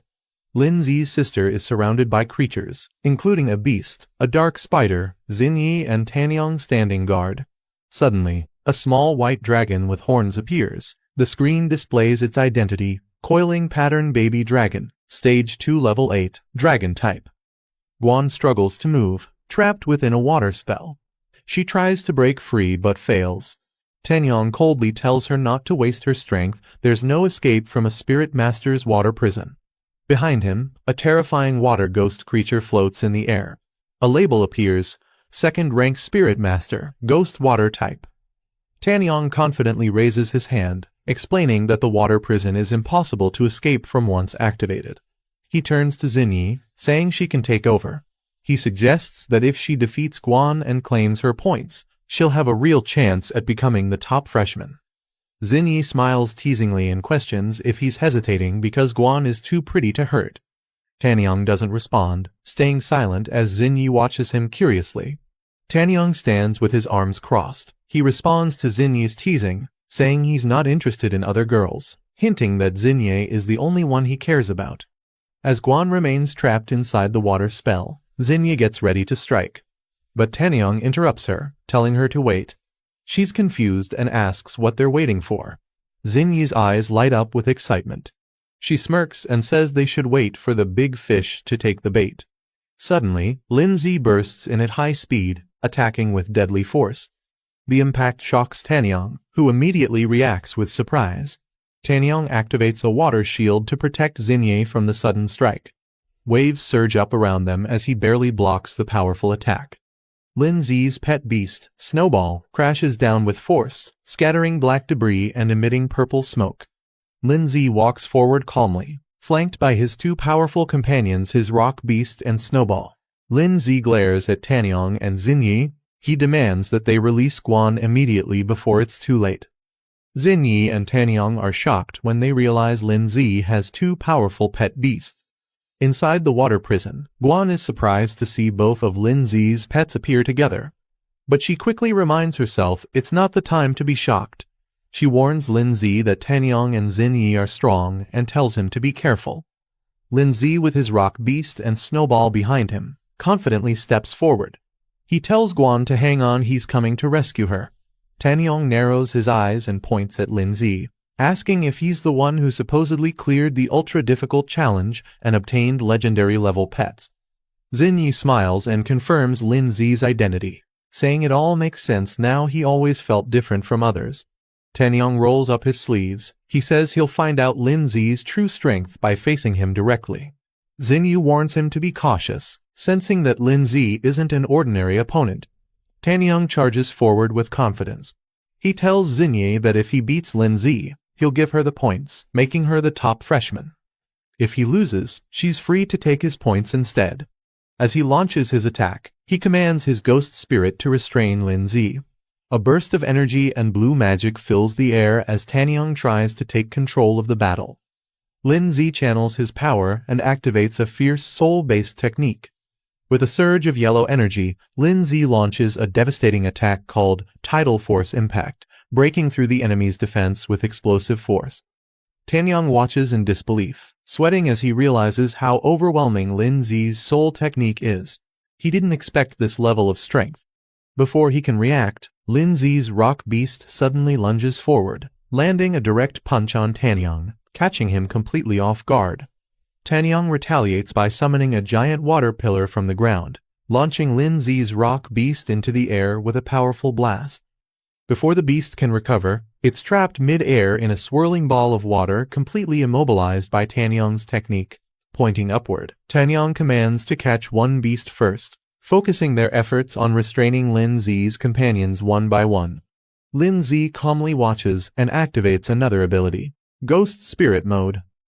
Lin Zi's ghost form activates and leaps into the air, breaking through the water trap effortlessly. His body pulses with dark energy as he descends with speed and power. With precision, he strikes from above using a ground-piercing attack. Purple energy erupts, and spikes burst from below. Dark aura spreads around his spirit beast, which morphs into a shadowy figure and unleashes a powerful ghost skill devastating the area with waves of cursed energy. Tanyang grins wildly and reveals that his spirit beast is also ghost type. Confidently, he declares that he too is immune to physical attacks, laughing as if the tables have turned. Xinyi suddenly shouts a warning, telling Tanyang to watch out behind him. Tanyang turns too late. He's struck hard and sent flying into the air by a powerful blow. He glances back in shock and sees the ghostly spirit standing in a fierce battle stance. A label appears, Ghost Spirit Clone. It's revealed that Lin Zi had used a decoy to ambush Tanyang from behind. Lin Zi calmly watches as his ghost clone lands a solid blow, sending Tanyang crashing to the ground. He remarks that unfortunately, Tanyang isn't immune to physical damage. Tanyang grits his teeth, stunned by the sudden attack. In desperation, he yells to activate a sealing spell, Necro Spirit Seal, hoping to suppress Lin Zi's ghost power before things spiral further out of control. A powerful surge of energy erupts from his hand as the sealing technique activates, aiming straight toward Lin Zi's clone with explosive force. Tanyang activates a powerful sealing technique, aiming to suppress Lin Zi's ghost beast. The spell wraps the creature in glowing chains, pinning it down with magical energy. Lin Zi realizes the ghost form may be vulnerable to Tanyang's necromancer abilities. He calmly tells his beast to revert to normal form to avoid getting countered. Tanyang laughs confidently as Lin Zi's clone dissipates. He mocks the so-called genius, saying he's not as impressive as the rumors claimed. But Lin Zi remains calm. He raises his hand, declaring that it's time they witness his true strength. Lin Zi soars into the sky with a burst of blinding light. Xinyi watches in shock as the sheer intensity of his energy leaves her frozen in place. Tanyang clenches his fists, realizing the truth: Lin Zi is far beyond what they can handle. He admits that if things continue like this, they won't stand a chance. Xinyi's eyes widen with fear. Cold sweat drips down her face as she realizes the terrifying gap in strength.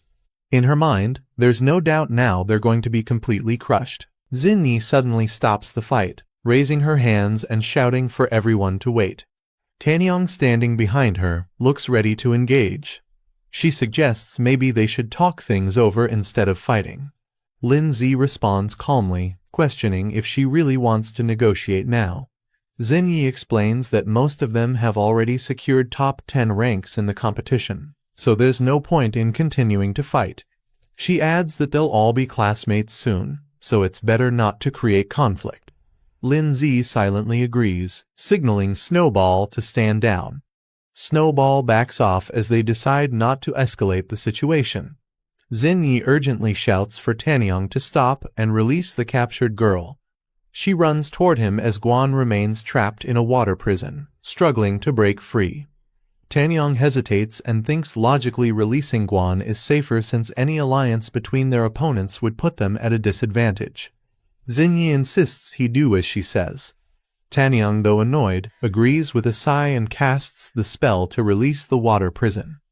The water restraints explode with a splash, and Guan is finally freed, dropping to the ground with force as the spell breaks.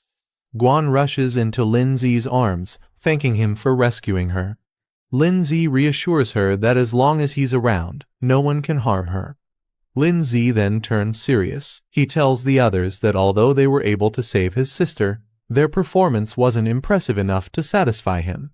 Furious, Tanyang's eyes glow red with rage.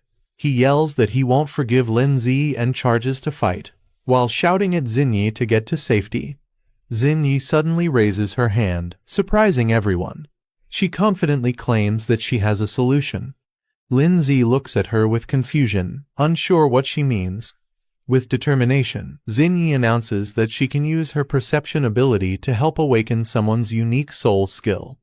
Standing with Lindsay, Snowball, and Guan, he admits that her proposal isn't bad, it might just work.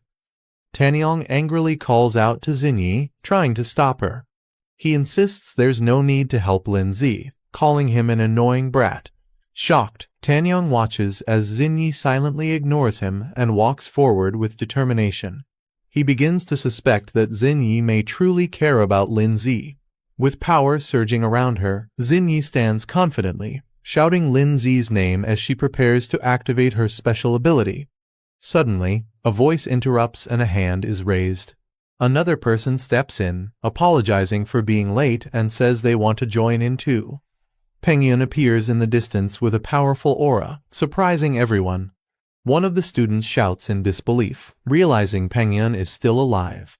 With a confident smirk, Pengyun says he's glad everyone is gathered here, it saves him the trouble of hunting them down one by one. Tanyang grits his teeth and clenches his fist in frustration.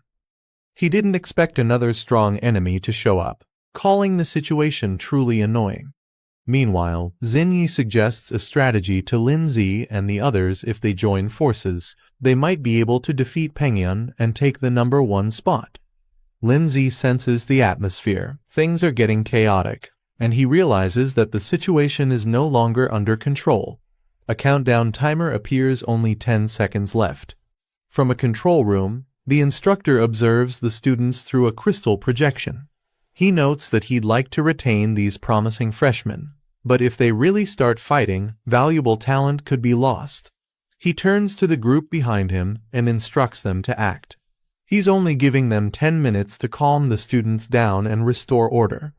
Tanyang questions Xinyi, surprised that she would genuinely want to help Lindsay. He suggests using Pengyun to suppress Lindsay instead and take advantage of the situation together. Xinyi apologizes and firmly declares that she truly wants to help Lindsay. Lindsay and Guan watch silently in the background. Tanyang is stunned. His mind spirals into shock, misinterpreting her actions as her falling in love with Lindsay. Furious and heartbroken, Tanyang screams in rage and vows to defeat both of them with his own hands. Pengyun, excited and ready for battle, invites everyone to attack him at once.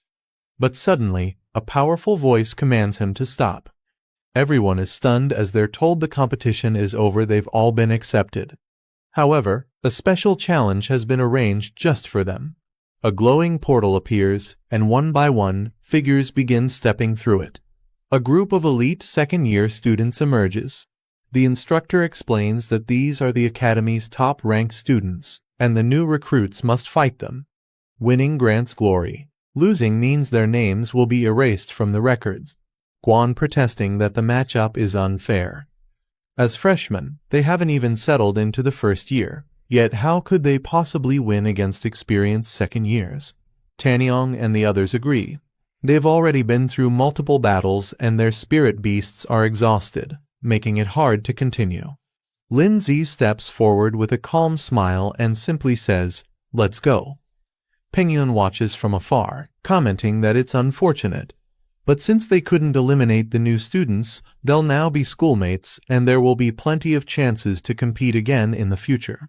An angry second-year student yells at the group, demanding they first pass the upperclassmen's test before celebrating. Xingyi turns to Lindsay with a hopeful smile and asks if they can now consider themselves allies. She looks at him with admiration, while Lindsay responds with a confident but unreadable glance. Guan, visibly flustered, pouts and complains that Lindsay hasn't answered her yet, annoyed at being left out of the moment. Lindsay analyzes the situation, recognizing that the reward from the purification trial is valuable since it boosts both physical strength and soul power. He observes that the opposing side only sent 4 people, while his group has 5, suggesting their opponents may have underestimated them. He then turns to Xingyi and sets a condition. If she wants to be seen as a true ally, she must prove herself in battle. Lindsay explains that she'll have to fight either him or his sister's team to earn that trust. Guan instantly protests, expressing that she wants to stay by Lindsay's side. Lindsay gently assures Guan that he'll take on one opponent himself, and tells her and Xingyi to handle one together since they have a better chance as a team. One of the senior student named Zaidu steps forward and challenges them, asking who's ready to face him. He even jokes that they can come together if they're scared. Tanyang boldly volunteers, determined to prove his strength and protect Xingyi's dignity. Zaidu smirks at his courage and summons his powerful insect-type beast, a third-stage slicing mantis. He warns that courage alone won't be enough to win. Pengyun chuckles sinisterly and announces he won't hold back, especially just because his opponent is a girl. A girl calmly summons her beast, a powerful thunder lion glowing with blue lightning. With a twisted smile, the girl taunts Pengyun, daring them to go all out and not to hold anything back against her. Lindsay evaluates the remaining group members. He notes that among the 2 girls, one of them appears relatively weaker and may need more support in the battle ahead. A flashy second-year student named Wu Yushin steps forward, striking a dramatic pose and teasing Lindsay. He jokes about their hairstyles and suggests they have a showdown. Lindsay responds casually, accepting the challenge with a confident, "All right." He politely tells the senior student to go easy on him, though his smile suggests he's more than ready for the challenge. Nearby, a blue-haired second-year girl comments that this batch of freshman girls looks cute and harmless, drawing attention from Guan and Xingyi. However, she declares she hates cute girls more than anything and refuses to hold back in the fight. Her name is Huey. Xingyi and Guan are both caught off guard by her intense energy. A powerful aura swirls around them. In the examination hall, many students slump in frustration after the results are announced. One blonde student sighs while another calls it unfortunate they didn't make the cut. A girl tearfully tells her friend Xiaoyan that they've definitely been eliminated. She's devastated, while Xiaoyan tries to comfort her. Xiaoyan agrees it's unlikely they'll pass, noting that the competition was filled with geniuses. Unless a miracle happens, they don't stand a chance. A boy who also failed is overwhelmed, clutching his head and shouting in despair. After going through the whole ordeal, he still got cut at the end. A silver-haired boy rubs his head, still feeling pain and frustration from the exam. He mutters about how sore he is. One of the instructor places a hand on another's shoulder. A boy named Gao Wangxiang steps forward and says he'll take over the next group of examinees. Another instructor recognizes him and greets him with respect. The instructor complains, saying Gao arrived too quickly to steal students he worked hard to select. Gao defends himself, stating that the current testing methods are too extreme and may cost them good talent. He mentions he still has 10 available spots open for admission. Gao Wangxiang smiles confidently, saying it's only fair to search for hidden talent from the group of students who didn't make it. There could still be some gold among them. The other instructor agrees to let him take charge and leaves the arrangement to Gao. Gao turns to the disappointed students and announces exciting news. Although they didn't make it into the top 10, he still has 10 open spots. Anyone who passes his test can still be accepted. The room erupts with joy. The previously rejected students are shocked and thrilled, excited by this unexpected second chance. Two girls excitedly hold hands, overjoyed that a miracle actually happened. One of them says they must try their best this time. Making it into the top 20 should be possible. The student clenches his fists, vowing that he won't miss this second chance. On the battlefield, Tanyong watches in shock as a massive tornado attack forms. He realizes the sheer gap in strength and yells that this is clearly a battle of overwhelming levels. A fighter taunts with a smug expression, calling him a loser and claiming victory.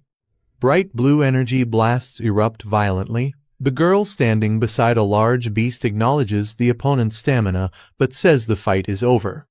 Pengyun with glowing eyes glares forward with fury. The girl calmly questions if her opponent can no longer hear. A red demon warrior mocks the idea of genius and declares that true strength is what rules this academy. Huey scolds the younger girl, saying instead of wasting time on petty fights, she should focus on training and self-improvement. Inside the school, the instructors debate their methods. One criticizes the harsh elimination process, while the other defends it, believing only pressure reveals true talent. Gao chuckles confidently as he addresses his colleague. A powerful icy beast is unleashed, drawing attention as one instructor notes that someone has resisted the earlier strategy. A majestic creature called the Glacial Warhorse forms from ice, towering over a stunned Wu Yushin. Shocked and wide-eyed, Wu Yushin screams in disbelief, unable to accept what he's witnessing. Lin Zi looks on as the icy beast towers before Wu Yushin. He calmly addresses the headmaster. Snowball appears beside him, confirming surrender on their behalf. Instructor laughed loudly, saying this time they've truly struck gold. He admits that they've seen many geniuses before, but this one stands out completely. They observe the boy and feel as if they're seeing the younger versions of the legendary union's top 8 beast tamers. The boy's performance reminds them of those elites in their youth. As they continue watching the energy projection, instructor comments that it's truly astonishing. Both instructors are captivated by the boy's overwhelming power. Gao Wangxiang speculates that even the union's top 8 might not have had such terrifying power at his age. He confirms the boy's name is Lin Zi and insists they must get him assigned to their class. Instructor jokingly tells Gao Wangxiang not to steal students like this, reminding him that student placement should follow official rules. Gao Wangxiang just laughs casually in response. Wu Yushin sits defeated, admitting his loss. The system confirms his defeat and marks the match as concluded. Guan jumps in excitement, cheering that her brother actually won. She's thrilled and praises Hogwanhwa amazing it is. Xin Yi didn't expect Lin Zi to be this powerful, it completely caught her off guard. Tanyong slams his fists into the ground in frustration, yelling that there's still a gap, he's still not strong enough. He vows to turn his pain into motivation and tells them to wait for his comeback. Spectators question whether Wu Yushin went easy on purpose, shocked that a newcomer like Lin Zi actually defeated a second-year student. Someone even refuses to believe it. Zaidu shouts not to underestimate them just because Lin Zi used tricks to win the last match. They ask if he's ready to continue. Lin Zi smirks calmly and responds, "Oh, all 3 of you want to come at once." As Lin Zi commands his pet to attack, the Mantis Beast charges forward with speed. The Mantis clashes directly with Rock Beast. The Mantis gains the upper hand, landing a direct hit that overwhelms Rock Beast. Watching from the observation room, instructor comments that it's enough they admit that the enemy was no match at all. Gao Wangxiang adds that continuing would only humiliate the second-year students and turn Lin Zi into a target of resentment. The other agrees. The instructor announces the end of the test and tells the students to withdraw their beasts. Zaidu shouts toward the instructor and admits that Lin Zi passed the trial alone. He also acknowledges that other students performed decently and says everyone's strength will improve after entering Zhongning Academy. Zaidu points at Lin Zi and says it's not over once Lin Zi officially enrolls, they'll have a rematch. He yells that it was just bad luck and calls Lin Zi despicable. Lin Zi smiles and gives a thumbs up, complimenting Zaidu by saying he's truly strong and doesn't even need to compete anymore. Enraged, Zaidu yells at Lin Zi to just wait. He calls him a punk and declares that he'll remember this moment. Lindsay stands calmly with Snowball and Rook Beast by his side as several pillars of light fall to the ground. The system announces Lindsay's reward for completing the awakening ritual. His stats visibly increase, his physique and willpower get a massive boost. The system congratulates Lindsay for successfully enrolling in Zhongning Academy. He stands confidently as the energy surges around him, with his achievement points now displayed. Meanwhile, Rook Beast undergoes rapid transformation. Its growth level rises to 33%. Snowball's eyes glow with power as her evolution completes. The system notifies that her growth rate has increased to 12%, marking her progress. Lindsay returns from the test and lands in the middle of a crowd. Guan runs to him, calling out "brother," while the surrounding students murmur in surprise at how strong he is. Still dazed, Lindsay thinks to himself that every time he wakes up, the environment feels strangely familiar. Someone gently grabs his sleeve and quietly calls his name Lindsay.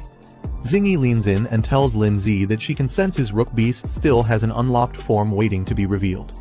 Lindsay looks surprised and asks if it's true. Zingy adds that it also includes guidance on how to awaken his exclusive soul skill.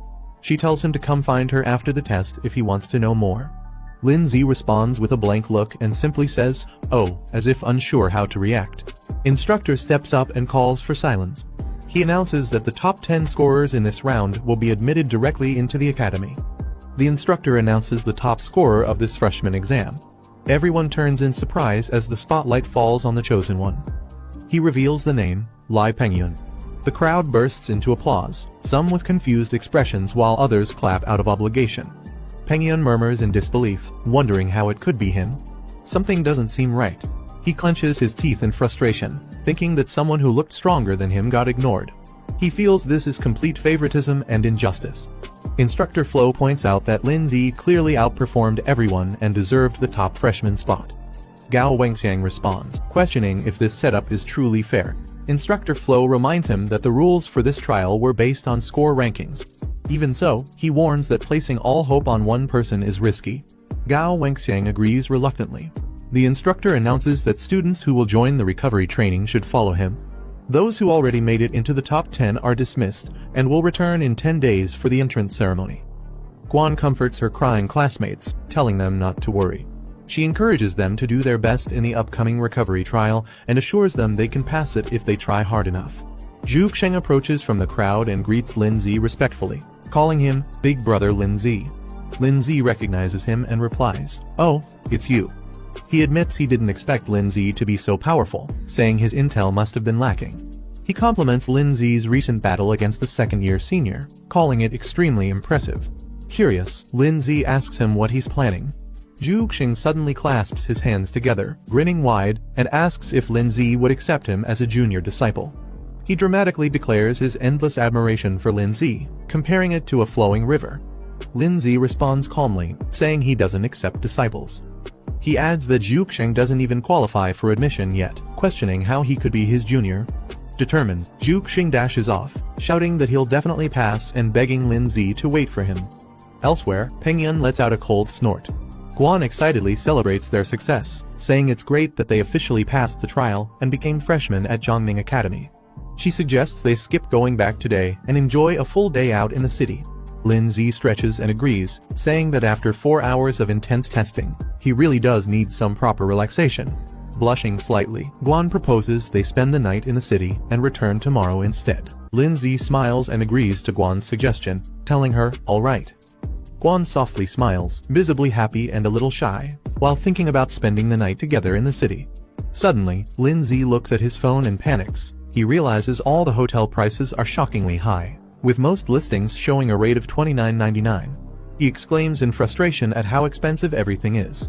He stares at his phone in shock, remembering that he had already spent all his money last time to upgrade his stone monster. His remaining balance is now only 300. Guan notices his strange reaction and suggests they go eat something first. Lindsay nervously agrees. As the sun sets, they arrive at a luxurious restaurant with a fancy sign welcoming new students for a special dinner. Lindsay looks around in disbelief, wondering how a place like this even exists. It's filled with summoned beasts and students all dining together peacefully. Guan smiles warmly and says she had been looking forward to eating at this restaurant for a long time. She suggests they summon their beasts since they've fought hard and deserve a good meal too. He hesitates slightly but agrees, replying with a simple okay, while sweating a bit. Soon, all their pets are seated with them at the table: Snowball, Rock Beast, and others ready to eat alongside their masters in the spacious, elegant hall. Snowball comments in surprise that the last time she saw Snowball, she looked like a little girl, and now she's evolved so quickly. She also adds that the transformation is beautiful and asks how Lin Z managed it. Lin Z replies that it might be because his bond with his beast is stronger than usual. He internally thinks that it's actually a complicated system thing he'll explain later when he gets a chance. For now, something else takes priority. Guan cheerfully calls him amazing and says he must teach her later. Then she shifts to the menu and suggests they start ordering food.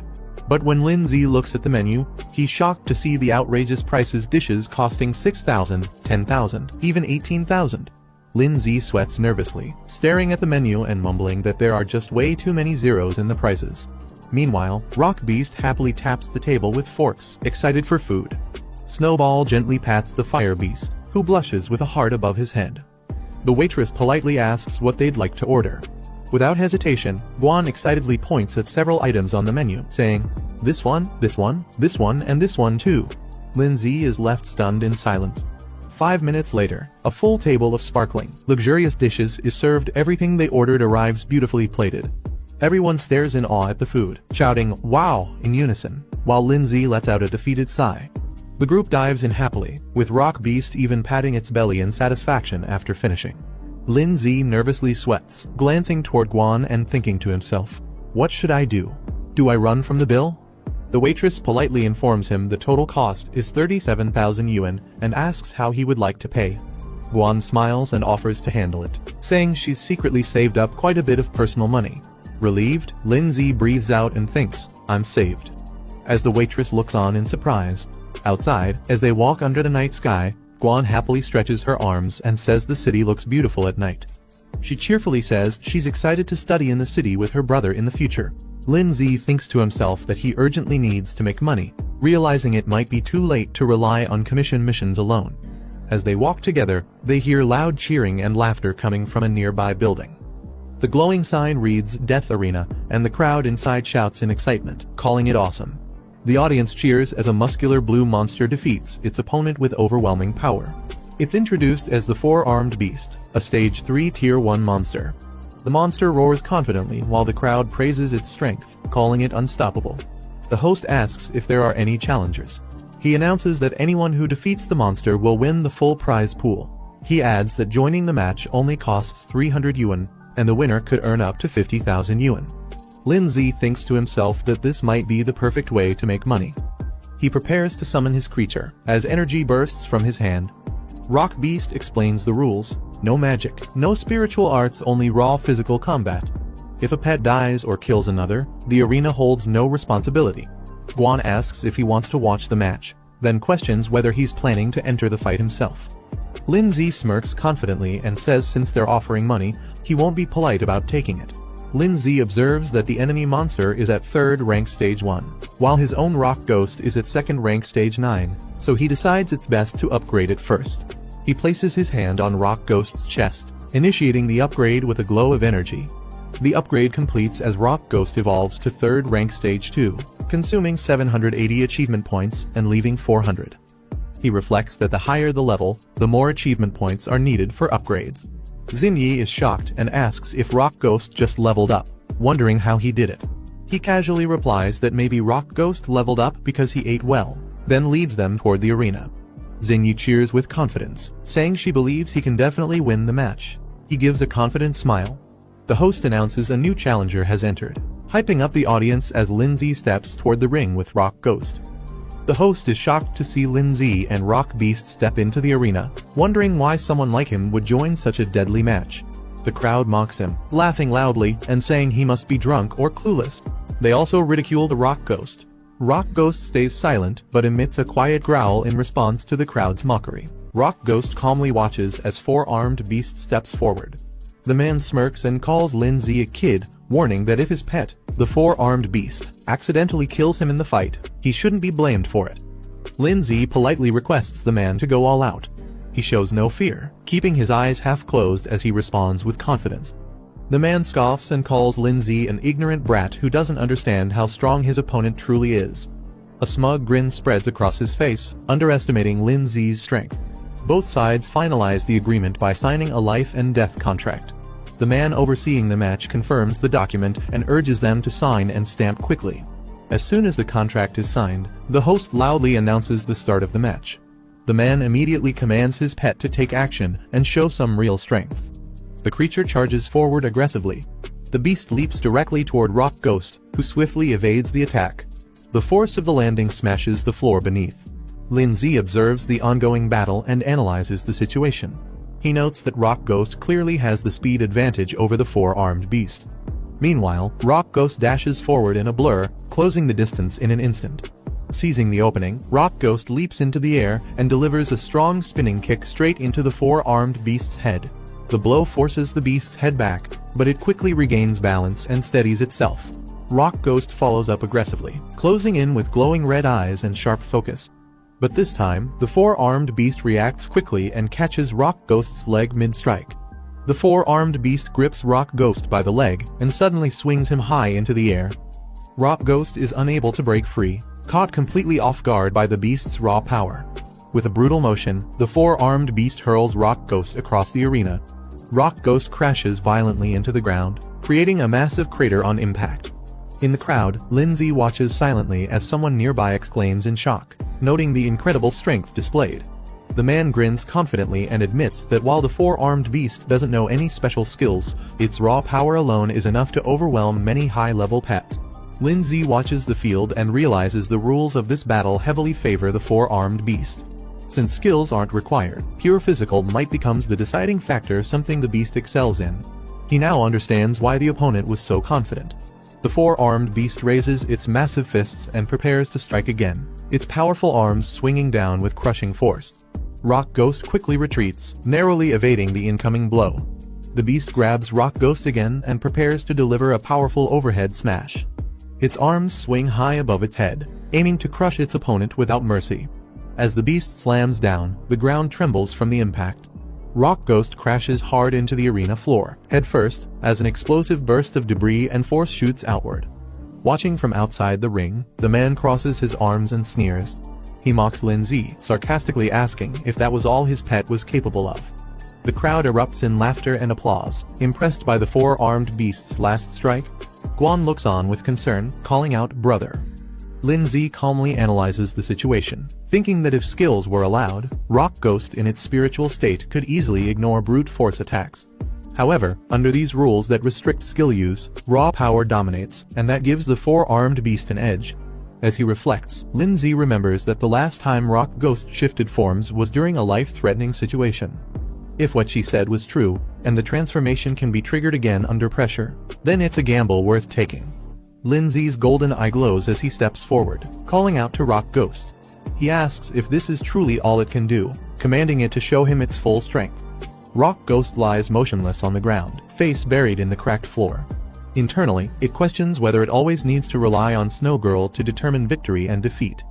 The four-armed beast moves in for another attack, its shadow looming over Rock Ghost. Suddenly, Rock Ghost's eye glows red. With a powerful punch, Rock Ghost strikes the four-armed beast directly in the chest. The impact explodes outward with force, shocking the beast mid-motion and turning the tide of the battle. Chunks of red armor shatter and fall from Rock Ghost's body as it initiates a transformation. Red mist swirls around Rock Ghost as it emerges fully transformed. A new system reveals its new stats: speed tripled, defense completely dropped, and the transformation lasts for 60 seconds. It now moves like a true predator. Lindsay observes with satisfaction. He's impressed and confirms that the rocky armor can be detached at will, allowing Rock Ghost to adapt based on the situation. Without wasting a second, Rock Ghost leaps at full force toward the four-armed beast. The man smirks arrogantly, laughing at Rock Ghost and mocking it for not learning its lesson. He assumes the beast still holds the upper hand after the previous exchange. The four-armed beast prepares to strike again, but just as it moves, Rock Ghost suddenly vanishes, leaving only a red blur behind. The man's expression instantly shifts to shock. He panics, sweating as he shouts in confusion, completely unaware of what just happened. In a flash, Rock Ghost reappears behind the four-armed beast and lands a direct, explosive blow to its back. The four-armed beast desperately swings its fists, trying to catch Rock Ghost. Before the beast can react, Rock Ghost reappears behind it and slams a powerful kick directly into its lower back.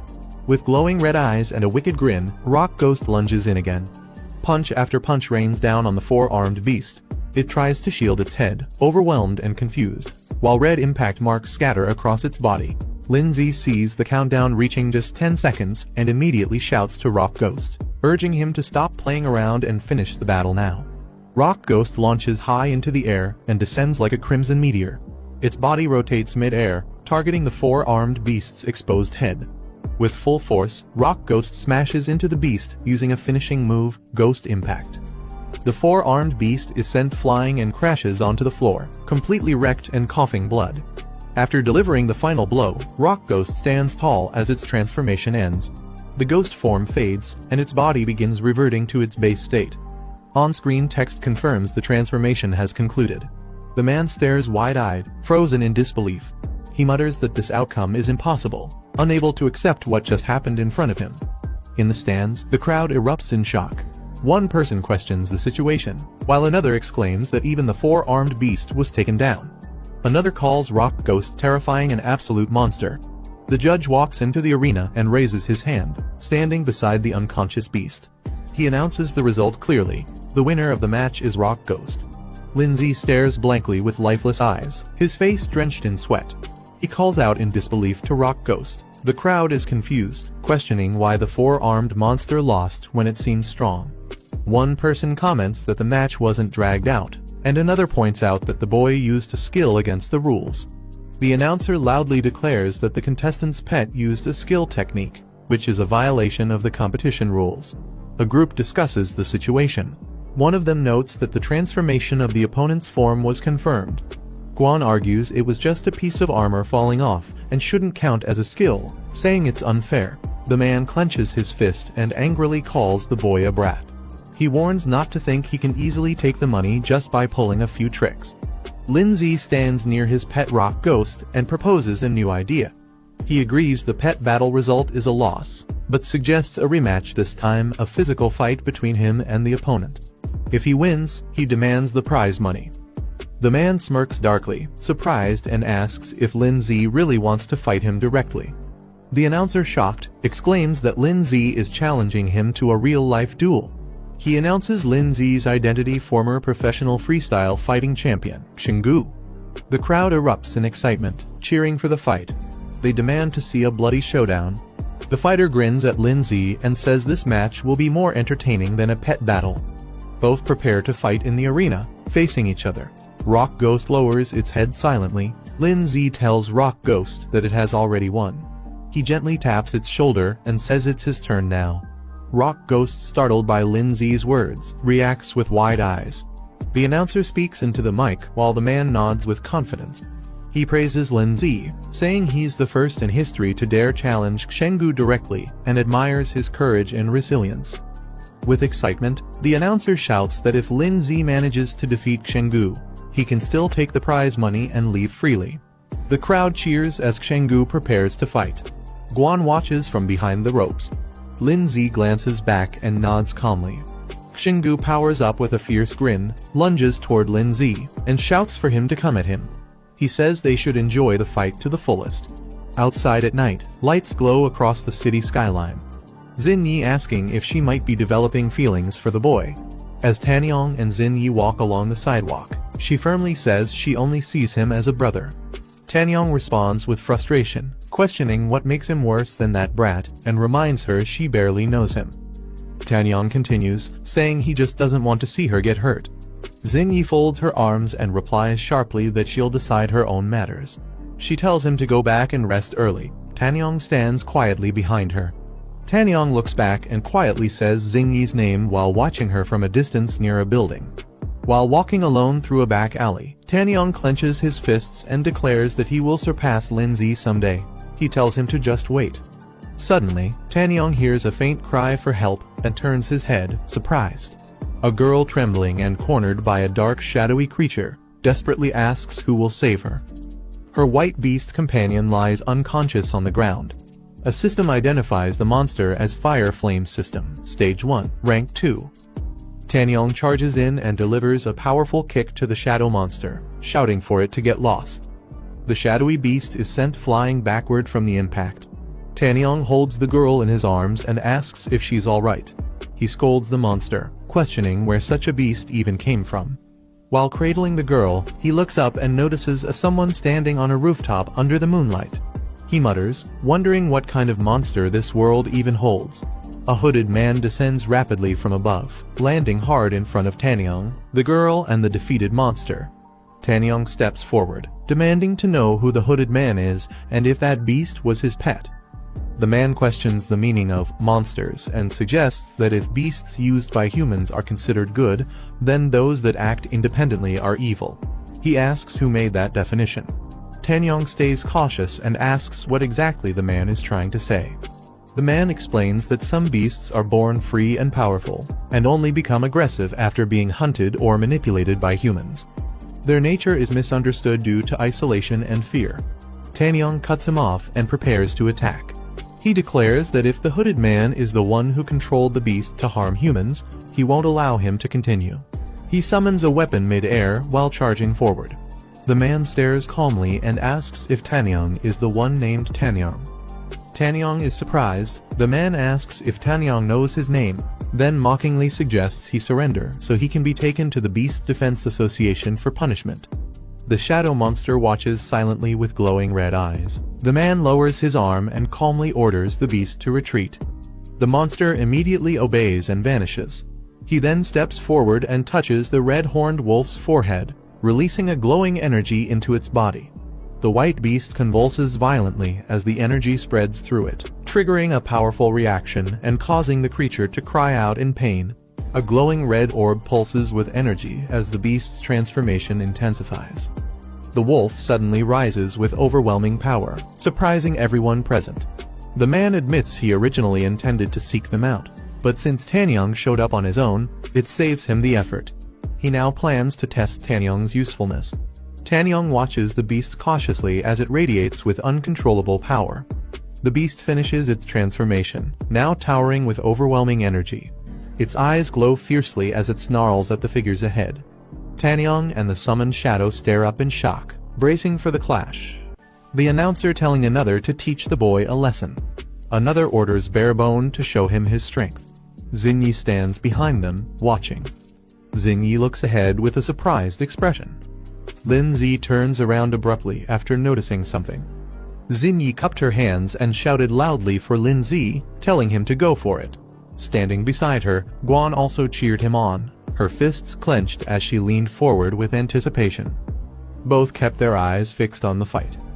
Shenggu stepped into the spotlight, his muscular body exuding power.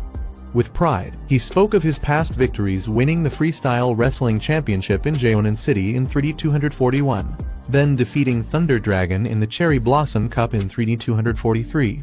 He continued explaining how he went on to secure the Liaoning Freestyle Wrestling Championship for 3 consecutive years. His title, Steel Muscle Machine, was a testament to his strength and dominance in the ring.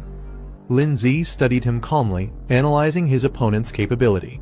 He knew an average person's physical quality ranged between 2 and 4, but Chenggu's was in the 4 to 8 range, far stronger than the usual challenger. Chenggu smirked, thinking to himself that most people who heard about his achievements would be trembling in fear, yet this boy, Lin Zi, remained completely unfazed. He grinned and told Lin Zi that to avoid being accused of bullying, he would let him land a punch first. Taunting him further, he pointed at himself and told him to come and hit him. The announcer on the side advised Lin Zi to make the first move since Chenggu was giving him the chance, but warned him to be careful not to break the bones in his own hand.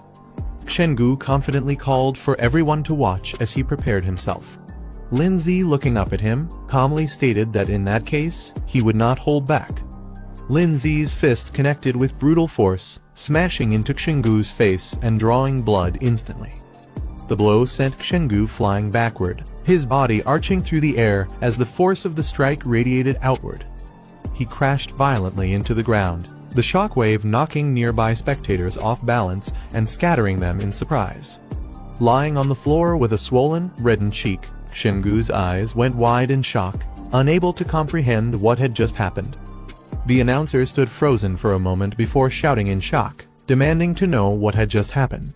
He exclaimed in disbelief that Xinggu had been defeated with a single punch. Meanwhile, Xinyi and Guan beamed with excitement, raising their hands for a celebratory high five after witnessing Lin Zi's victory. They locked eyes for a brief second, but quickly shifted to an awkward silence. Both turned their heads away from each other, crossing their arms with exaggerated expressions. The announcer suddenly raised his hand and stopped everything, saying that since he hadn't officially announced the start of the match, Lin Zi's attack was technically against the rules. Therefore, the winner of this round should be. Lin Zi's narrowed his gaze and questioning the announcer's words. Realizing the tension, the announcer quickly broke into a nervous smile, admitting his mistake and clarifying that Lin Zi had not violated any rules. With a loud and clear declaration, he announced Lin Zi as the winner, the crowd's attention drawn to Lin Zi standing confidently. Lin Zi checked his phone and saw the transfer of 50,000, thinking to himself that now he had enough money to stay at a hotel. From a distance, Guan called out to her brother, and Xinyi cheerfully shouted Lin Zi's name. Lin Zi turned toward them and asked what was going on. Xinyi approached him with a smile, praising his performance and saying she hadn't expected him to actually defeat Xinggu. Guan, however, spoke more reservedly, saying that it seemed they weren't very familiar with him yet. Xinyi reminded Guan not to forget that they had already formed a team, and with a playful smile, she pointed out that this meant they were teammates. She added that since they would also be classmates in the future, it was better to reintroduce themselves properly. Xinyi then introduced herself as Guo Xinyi and politely asked for his guidance going forward. Guan puffed her cheeks in annoyance, clearly not pleased with the situation. Lin Zi looked at her with mild curiosity and asked what she was doing here. Xinyi explained that she was there to help Lin Zi awaken his exclusive soul power. Hearing this, Lin Zi looked at her curiously and repeated, "Exclusive soul power?" She confidently added that if they considered her a friend, she could assist them further in the future. Lin Zi suggested they find a quiet place to talk, not wanting to discuss such matters in public. An exterior of a building, inside for a more private conversation. Xinyi and Guan sat on opposite sides of the bed, with a clear line dividing them. Guan silently wondered why it felt like they had just checked into a hotel together. Lin Zi entered the room and told them to begin. Xinyi responded with a quick "all right" and prepared to start.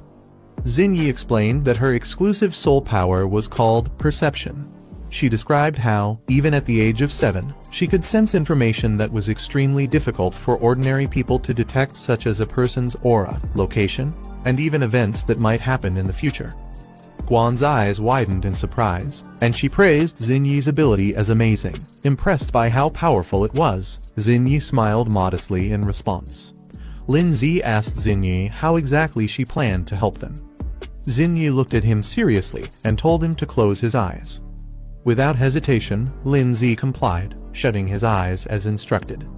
Xinyi then leaned in close to him, bringing her forehead toward his. Guan quickly called out, questioning what they were doing. Xinyi calmly explained that this was the only way she could sense Lin Zi's abilities and guide his training in the right direction. She pouted, clearly reluctant, but eventually gave in, saying she would trust Xinyi just this once. Xinyi closed her eyes, telling herself to focus her mind, though she could feel her heart racing faster than usual. Her eyes opened with a glow, revealing a swirling, colorful light as she activated her perception ability. A glowing blue figure appeared in Xinyi's perception, radiating intense energy. Xinyi told Lin Zi she saw a strange pet. It didn't look like his rock pet Yangui, nor like the other pet Zunu. She explained that it seemed more like a fusion state between them, their powers combined into a single entity.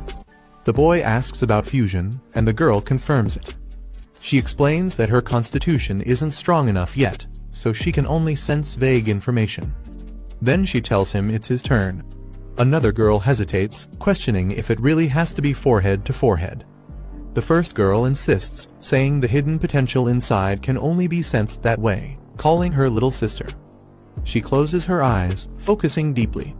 Suddenly, her eyes glow with a radiant light as her vision sharpens. She sees countless silhouettes drifting in a vast, swirling space. Shock hits her when a dark, horned figure with glowing eyes emerges from the chaos. She suddenly reacts in pain, making the other girl rush to ask what she saw.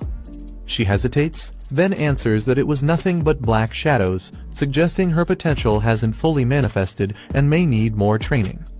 The girl with pink hair, however, thinks to herself that no matter what those shadows were, she has a bad feeling about them. Deciding not to mention it, she keeps quiet while the clock ticks late into the night. Realizing how late it has become, she complains about having nowhere to go and worries about meeting bad people outside. Acting cute, she asks to stay the night. The boy hesitates, but she quickly celebrates, thanking them for letting her stay. That night, the three of them end up sharing the same bed. The two girls lie on either side, pretending to sleep, while the boy stays stiff and uneasy. One girl secretly peeks at him, making him break into a nervous, awkward smile. The boy reflects on fusion, realizing it's time for Rock Ghost and Snow Maiden to truly get along. He thinks about activating their exclusive soul technique as soon as possible. 10 days later, the Academy holds its entrance ceremony, and excitement fills the halls as students rush to see the newly posted class placements. During the announcement of class placements, Lindsay searches for his name and finds himself in Class 1. His friend excitedly points out that they'll be in the same class again, and they both celebrate. Soon after, the pink-haired girl joins in with a cheerful smile, revealing that she's also in Class 1. Zinni stays quiet while the others talk, when suddenly a familiar voice calls her name. Shocked, she turns to see Tan Yang, badly injured and covered in bandages. She quickly asks if he got into another fight. Tan Yang explains that he ran into some troublesome people. Tan Yang discovers he has been placed in Class 2. Accepting it as fate, he calls it a good thing. Elsewhere, another student is relieved not to share the same class with him, admitting that otherwise he might not be able to resist killing him. His companion, however, mutters that he seriously wants to hit him even now. The group celebrates passing their placements. One girl happily announces they made it too, though only classes 1 and 2 are considered elite. Still, she's proud they worked hard enough to barely pass the threshold. They thank Guan Ning for helping with training, while the scene shifts to a stage where someone begins addressing the new students. The new homeroom teacher introduces himself to Class 1, explaining that he will guide their cultivation for the next 3 years. He tells them attending classes is optional, but cultivation must never stop. Periodic evaluations will be held, and those who fail will be moved to regular classes. He adds that the top 3 scorers in each evaluation will earn a scholarship of 100,000 yuan. The students are surprised by the generous reward, and one notes that just 2 wins could be enough to afford a high-grade contracted beast. The teacher explains that while the academy offers many clubs and cultivation programs, there is one mandatory course: virtual combat. Behind the teaching building lies a massive virtual combat hall capable of hosting thousands of students. Through these battles, students gain real combat experience, and can strengthen both themselves and their beasts. Rankings bring not only rewards, but also determine placement tiers across the Beastmaster Federation. Hearing this, Lindsay resolves to quickly upgrade Rock Ghost so it can match Snow Maiden's level. Lindsay places Rock Ghost and Snow Maiden before him, commanding them to fuse. The attempt, however, fails immediately due to a level mismatch, leaving both beasts standing awkwardly in silence. The classroom bell rings, signaling the end of the lecture. Students leave together, some chatting casually. One thinks about needing more practice in simulated battles to improve quickly. The classroom doors close behind them. Outside, different school clubs approach students. One group enthusiastically invites Lindsay to join, highlighting their Ice Beast Association as the most influential. Another club tries to recruit him into their Rock-type Beast Society, claiming it's a place for growth and shared training. Another club tries to recruit him, boasting that their Ghost-type Beast Society has many beauties and even offers extra activity funds. He politely declines, saying he isn't planning to join any club for now. Suddenly, the crowd stirs. Members of the prestigious Gaoshan Society arrive, drawing attention from everyone. Curious, he asks who they are. he learns that Gaoshan Society ranks among the top 5 in the academy, filled with elite members. Leading them is a second-year officer, once ranked in the top 3 of entrance scores, making his presence alone overwhelming. The tall leader of the Gaoshan Society, Luo Han, steps forward and directly asks if he is Lin Zi. His subordinate quickly confirms, pointing him out without hesitation. Watching from the side, others realize the trouble. One recalls that the thug from before was actually a Gaoshan Society member. Lin Zi remains calm and composed, admitting his identity and asking what they want from him. Luo Han offers Lin Zi a chance to join the Gaoshan Society, saying it would settle past grudges. He emphasizes that not just anyone gets invited. Lin Zi calmly declines, thanking them but making it clear he isn't interested in joining any club, not even theirs. He reasons that joining societies is a distraction and won't help him improve. Shock spreads through the crowd. No one expected him to refuse such a rare opportunity. One furious member shouts at Lin Zi, warning him not to be arrogant. He declares that rejecting them means treating the Gaoshan Society as an enemy. Lin Zi brushes off the threat, walking away as if it doesn't matter. Rage flashes in one of the Gaoshan members' eyes, unable to accept such disregard. A pink-haired girl watches with interest, impressed by Lin Zi's composure and boldness. His companion quietly wonders if rejecting them might cause more problems. Lin Zi, however, thinks joining a club would only bring unnecessary trouble, challenging them to prove otherwise through strength. The vast hall fills with students, each preparing for the upcoming trial. Looking around, one notes how many participants have gathered. Lin Zi takes his position, calmly sitting as the platform activates, signaling the start. A girl clenches her fists with determination, vowing to keep up with Lin Zi's pace, no matter what. Lin Zi closes his eyes, centering himself before the trial begins. He opens them with sharp focus, determination flashing within. The scene shifts into a vast, glowing virtual space where the simulation is about to start. His personal stats appear, showing a low rank of 570-620. Observing the sheer number of participants, he notes how crowded the virtual battlefield is. Lin Zi sets a clear goal for himself, reaching the top 10,000 in the rankings as he starts the matching process. The system activates, transporting him into the virtual battlefield. He suddenly finds himself standing on a grassy plain, noticing an opponent already waiting. Calmly assessing the situation, he realizes the simulation has switched to a grassland arena. On the grassy battlefield, Lin Zi surveys his surroundings while his opponent watches him closely. The man smirks, asking if this is Lin Zi's first time in a virtual duel and whether he's just a student. Lin Zi gives a simple nod in response. The man's grin widens, revealing a sinister smile as if he's already confident in victory. The man smirks, saying each year brings in fresh newcomers, and today's match is his lucky chance. Confidently, he prepares to take the win. With a flash of light, he summons his beast. A massive steel-tusked boar appears, its roar shaking the ground. Laughing with excitement, he declares the battle will be thrilling, eager to crush his opponent. Lin Zi notes that his opponent's beast is only at the second stage, which explains why the system matched it against a newcomer like him. Calmly, he prepares to respond. The steel-tusked boar charges forward with heavy steps, its strength on full display. A shadowy red-eyed figure watches silently, its presence hinting at something ominous. The man laughs confidently, boasting that Lin Zi will soon understand the gap created by years of experience. The battle begins as Lin Zi's puppet moves swiftly, striking down the charging steel-tusked boar with ease. The beast collapses instantly, unable to withstand the blow. Its defeat is marked, signaling the end of the fight. The opponent is left in utter shock, his face twisted in disbelief as he realizes his beast was defeated in a single strike. The pink-haired fighter lands a crushing blow, knocking his opponent to the ground with overwhelming force. The system marks the defeated enemy as a humanoid type, first stage, second rank. His beast companion lunges forward, striking down a wild cat monster. The system confirms the victory, noting it as a 6th rank wild beast. The battles continue. Another monstrous puppet charges, but he defeats it instantly. The system announces it as a 9th rank enemy, confirming another knockout. His points rise steadily with each fight.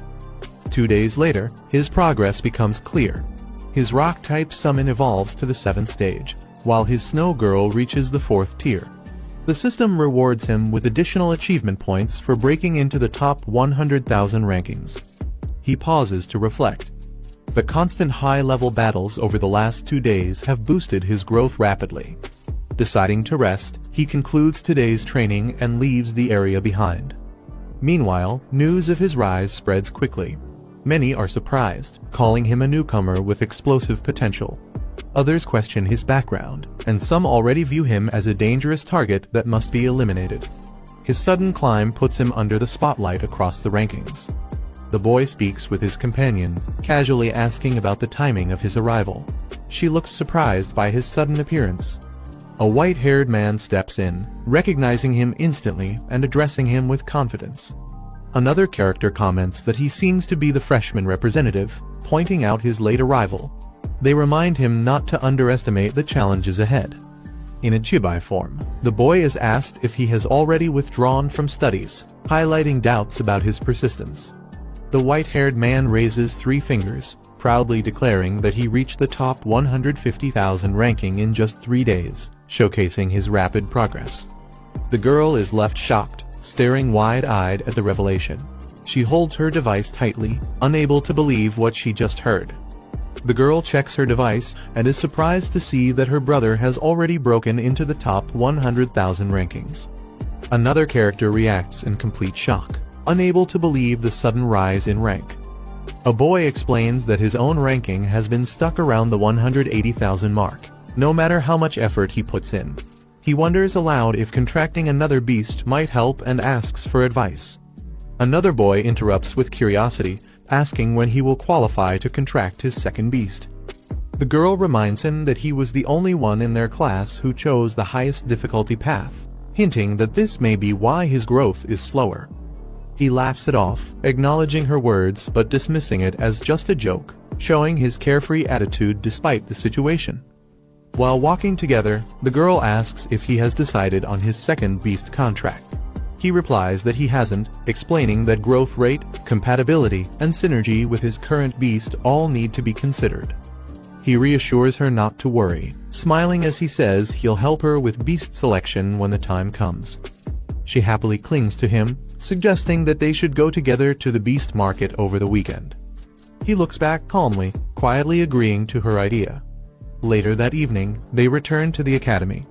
Other students watch from a distance, noticing how close the two appear. One student comments on their relationship, while he casually brushes it off, mentioning training and focusing on progress instead of appearances. They continue talking about spending more time together studying, eating, and training side by side. Another girl watches them closely, clearly curious, and questions what their relationship truly is.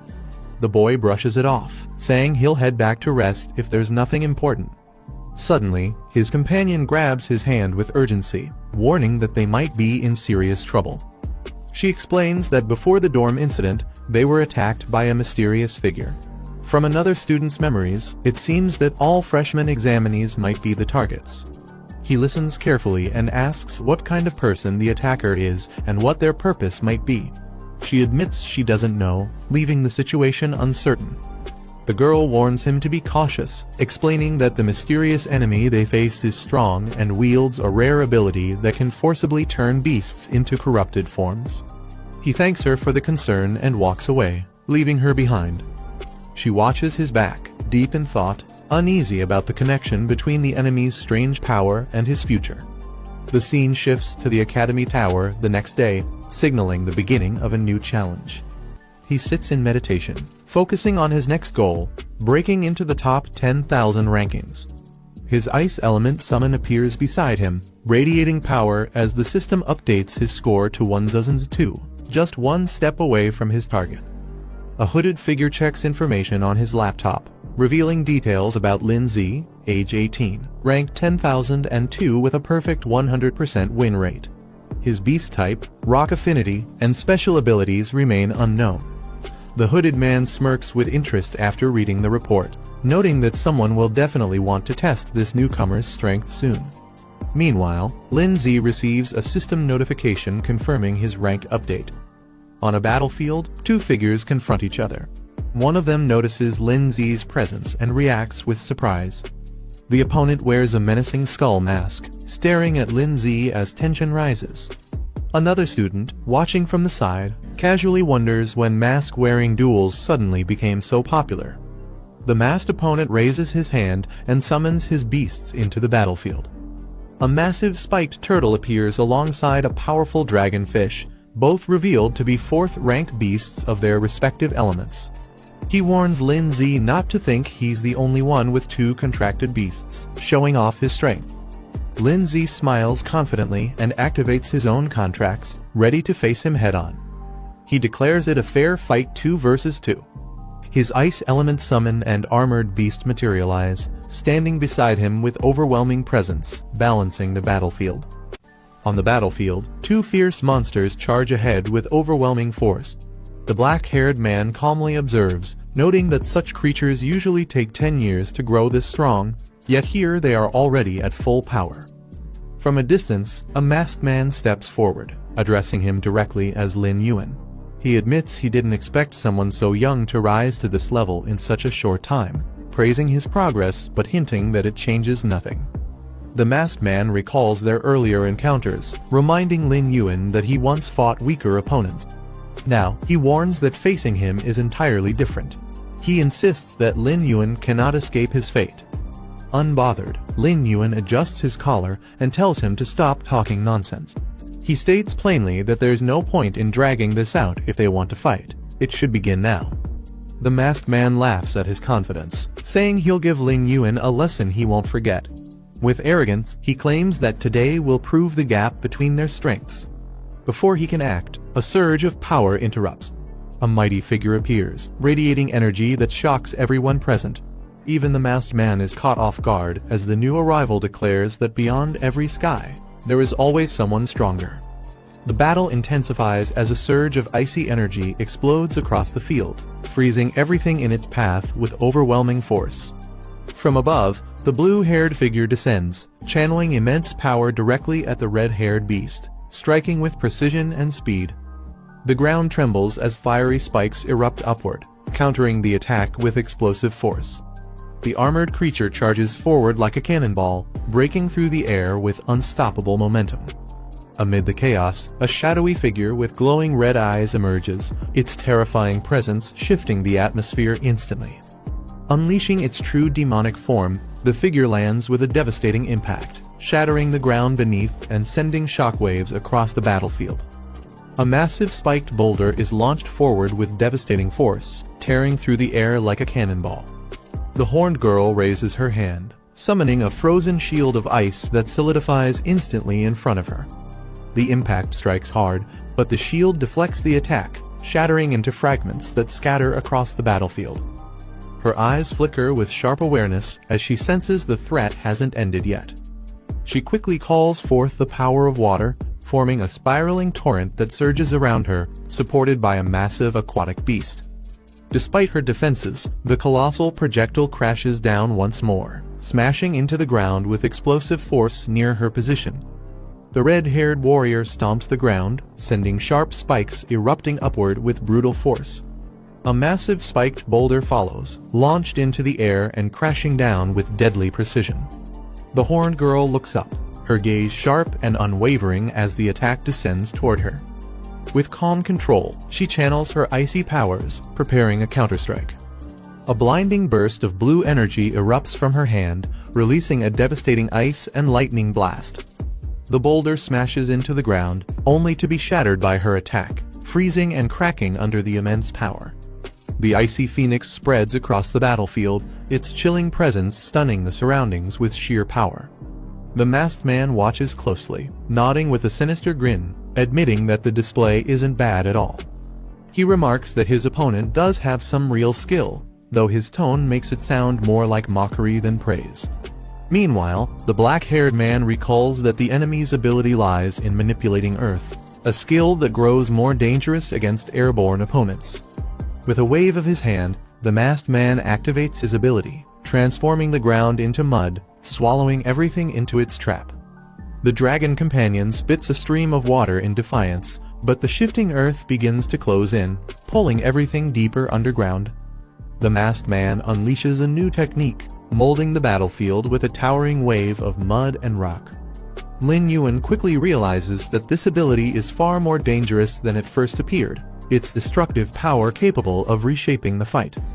A massive spiked boulder is launched from the earth, crashing down toward the horned girl with unstoppable force. The red-haired beast lunges forward to add pressure, its monstrous presence filling the field with chaos. The deadly boulder twists through the air, but Lin Yuan's sharp eyes catch the danger, his body tensing for a counterattack. He summons his strength, activating the icy domain of absolute frost, preparing to unleash its freezing power against the overwhelming assault.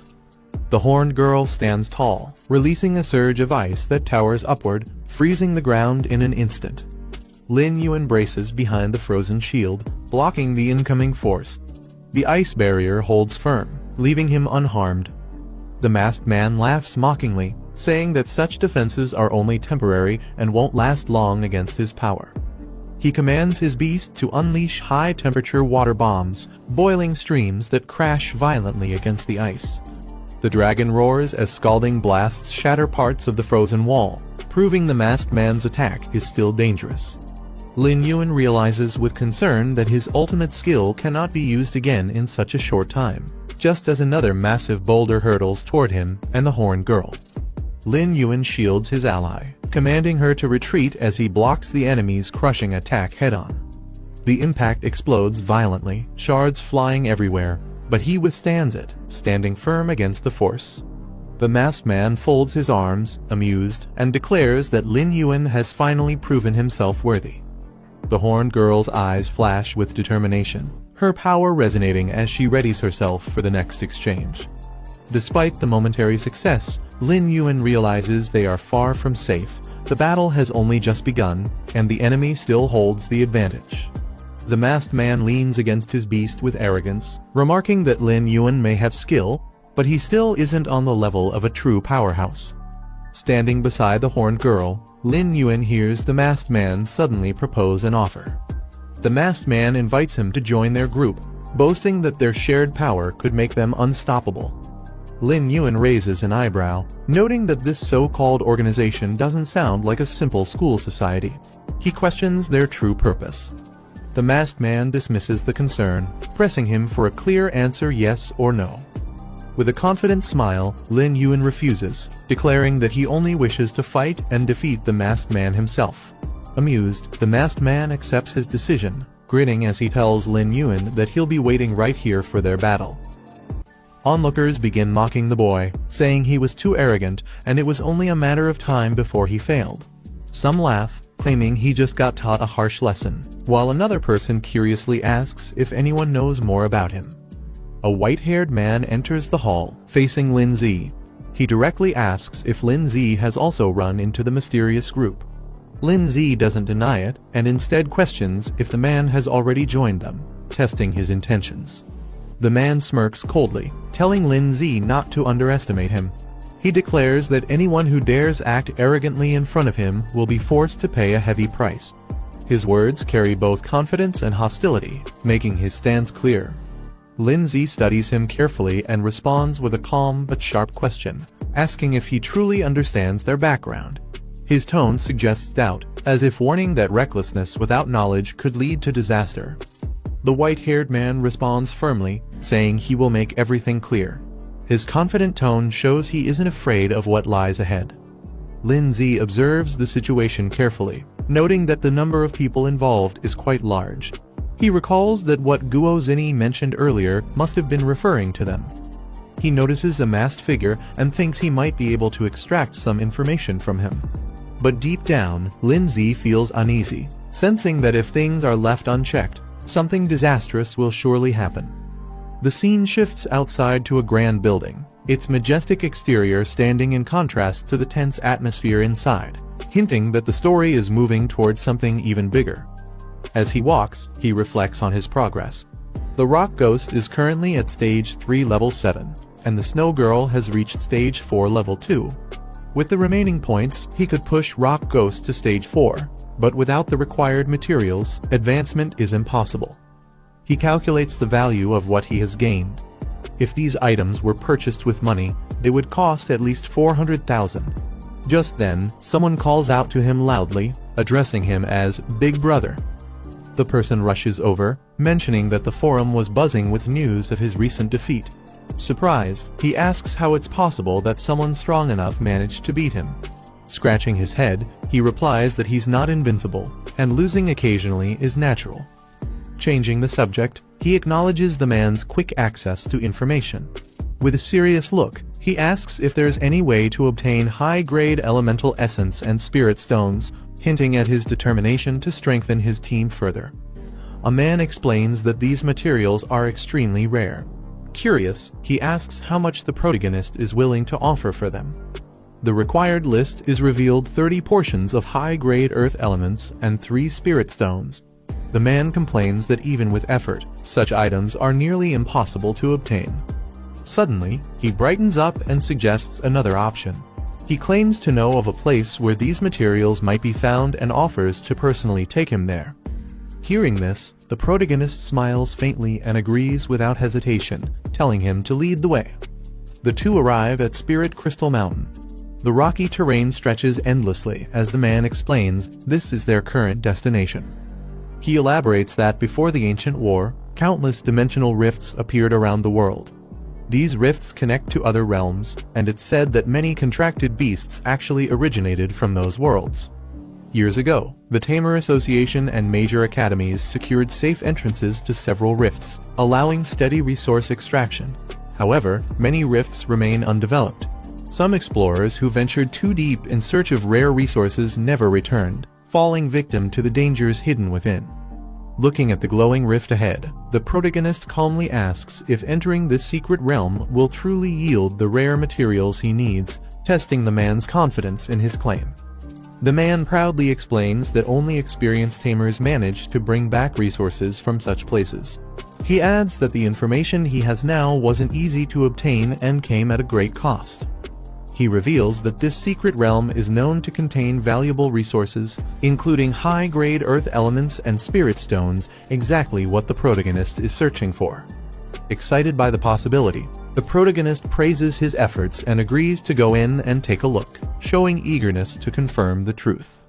Together, they stand at the edge of the glowing rift, its energy crackling in front of them as they prepare to step into the unknown. The protagonist steps forward with a calm smile, telling his companion it's time to move. His determined tone leaves no room for hesitation. The man nervously warns him to think carefully. If they encounter danger inside, they may never come back alive. His fear is clear, but the protagonist remains unfazed. Looking at the glowing rift, the protagonist states that obtaining the 2 rare materials is worth any risk. He adds that if his companion is too afraid, he can turn back now. The man clenches his fists and shouts that he won't back down. Gathering his courage, he insists that all the effort spent gathering information was for this very moment, and he refuses to be left behind. The man clenches his fists with excitement, convinced that with the protagonist leading them, they'll surely obtain valuable treasures. He shouts that this could be their chance to strike it rich, while the protagonist simply responds with a calm "good." Without hesitation, the two leap into the glowing rift together, their figures vanishing into the blinding light. On the other side, they land inside a vast cavern. The atmosphere is heavy and cold, and the man stumbles forward, struggling to regain his balance while the protagonist calmly surveys the surroundings. Suddenly, glowing crystals illuminate the cavern walls. The man freezes in shock, eyes widening as he realizes what lies before them, barely able to form words. A small creature is summoned, appearing with a playful expression as it prepares to assist. It quickly grabs hold of a glowing crystal, showing its usefulness in gathering resources. The man explains that these are low-grade crystals, mainly used to upgrade lower-ranked rock-type beasts. While they aren't very valuable, the fact that such items normally bought with money can be obtained freely inside the secret realm is still surprising. Excited by the discovery, the man cheers loudly, urging the creature to collect even more. His enthusiasm grows as he realizes the realm might hold far greater treasures ahead. The protagonist suddenly senses something is wrong and quickly shouts for his companion to stop. His sharp instincts pick up a danger hidden in the cavern. From the shadows above, a creature covered in glowing crystals leaps down, startling them both. Its sudden appearance halts their excitement instantly. The beast reveals itself. It's a crystal-eyed tiger, a rock-type creature at Stage 2, Level 4. Its intimidating gaze makes it clear this place is far from safe. The protagonist realizes the truth. The crystals they were after are actually part of the beast's body. The so-called evolution materials are fragments taken from other monsters themselves. Calmly, he tells his companion that since it's only Stage 2 Level 4, they should be able to handle it. The man confidently introduces his pet, a large, pink creature, boasting that it shouldn't be underestimated.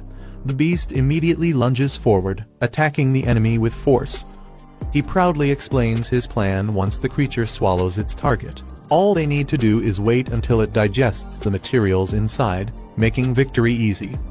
However, the battle proves more difficult than expected. The pink creature slams into the crystal beast, but struggles, unable to overpower it as easily as the man had hoped.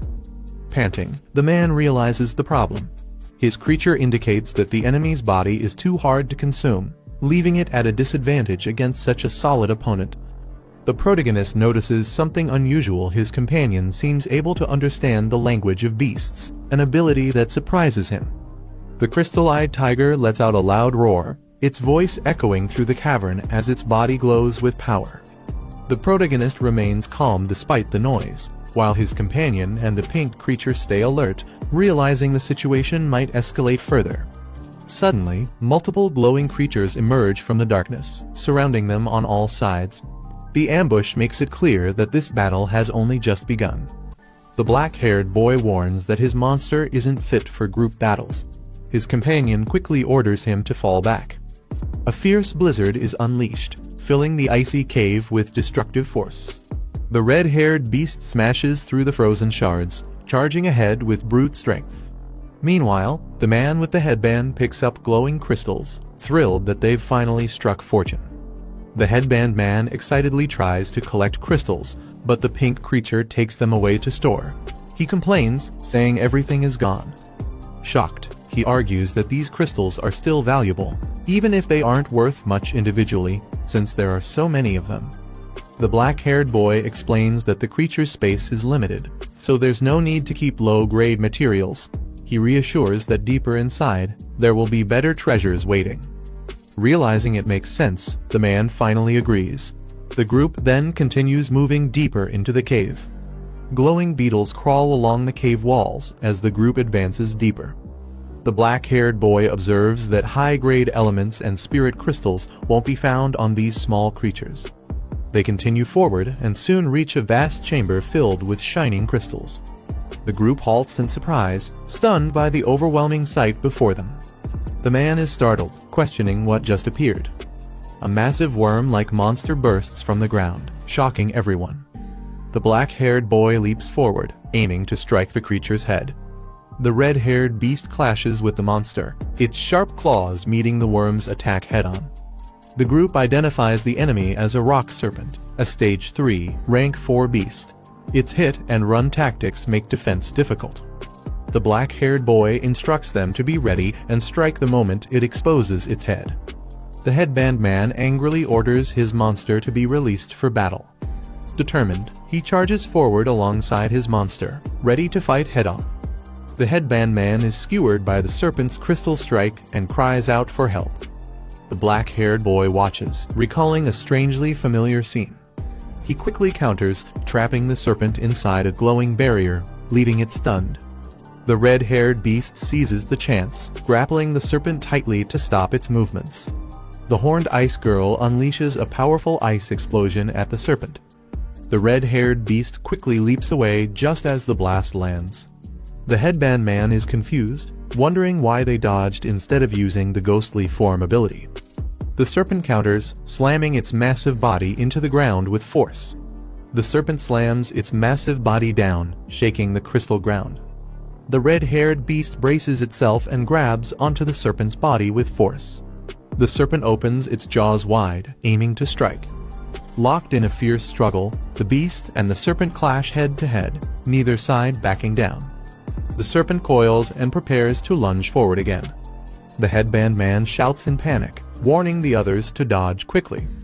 The black-haired boy stays calm, telling them to hold their ground and wait for the right moment. As the serpent charges, he finally gives the signal, and the red-haired beast strikes with full force. A powerful ice storm surges through the cavern, freezing the battlefield. Amid the chaos, the serpent thrashes, trapped under the icy assault. The headband man realizes the plan was to use the serpent as bait, striking when they all expose themselves. The red-haired beast launches forward, using a crushing impact technique to deliver the finishing blow.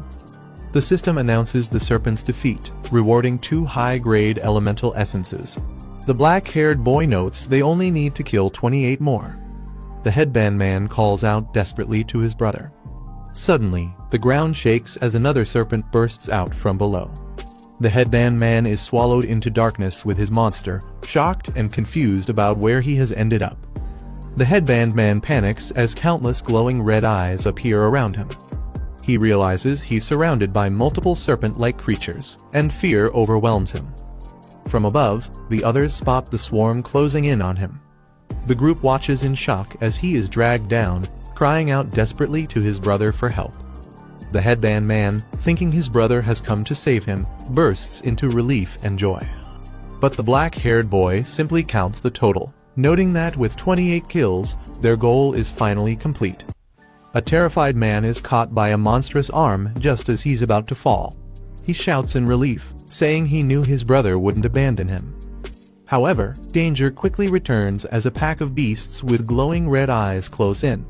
Their fangs bare, and the man panics, screaming that he's going to die. At that moment, the black-haired man steps forward, his expression calm and firm. He calls out to his ally, signaling her to act.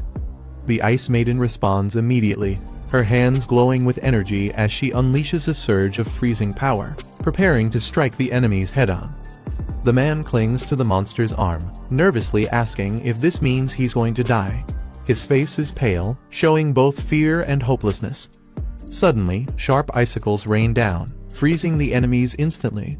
Rewards from the battle appear, showing the collection of elemental essences. The black-haired man reflects calmly. Though these creatures only dropped a single material, compared to a fully grown giant rock serpent, even the immature ones were still impressive.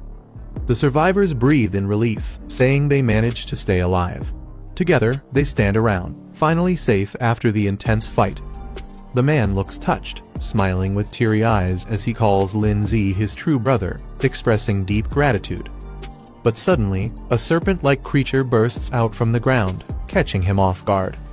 He screams in despair, panicking about why he's always the one in danger. Meanwhile, Lin Zi remains composed and commands the rock ghost to rescue him without hesitation. The man falls helplessly from above, while the red-haired rock creature leaps forward, moving to intercept. With a heavy strike, the creature smashes into the enemy, sending shockwaves across the ground as the man barely escapes injury. The creature turns its head sharply, eyes glowing red, showing a fierce determination to protect. On the battlefield, another rock beast rises, its body glowing with power as it prepares to confront the red-haired defender. Lin Zi smirks, his sharp gaze fixed on the battlefield. He mocks the enemy, amused at how easily they lose control and show anger. He then calls out to the Ice Maiden and the Rock Ghost, commanding them to step forward. Both move with determination, prepared to unleash the results of their training under his lead. From above, a massive serpent dives at terrifying speed. Its red eyes glow menacingly as it plummets, aiming to crush everything in its path. The Ice Maiden and Rock Ghost respond in unison. She rushes forward with icy elegance, while the Rock Ghost braces with strength. Their coordinated assault meets the serpent head-on, escalating the intensity of the battle.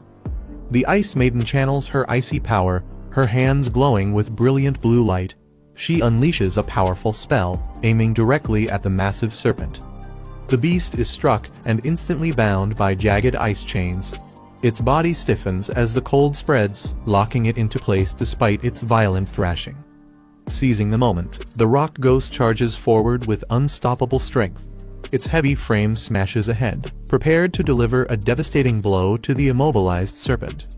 Lin Zi shouts with authority, commanding his allies to push forward.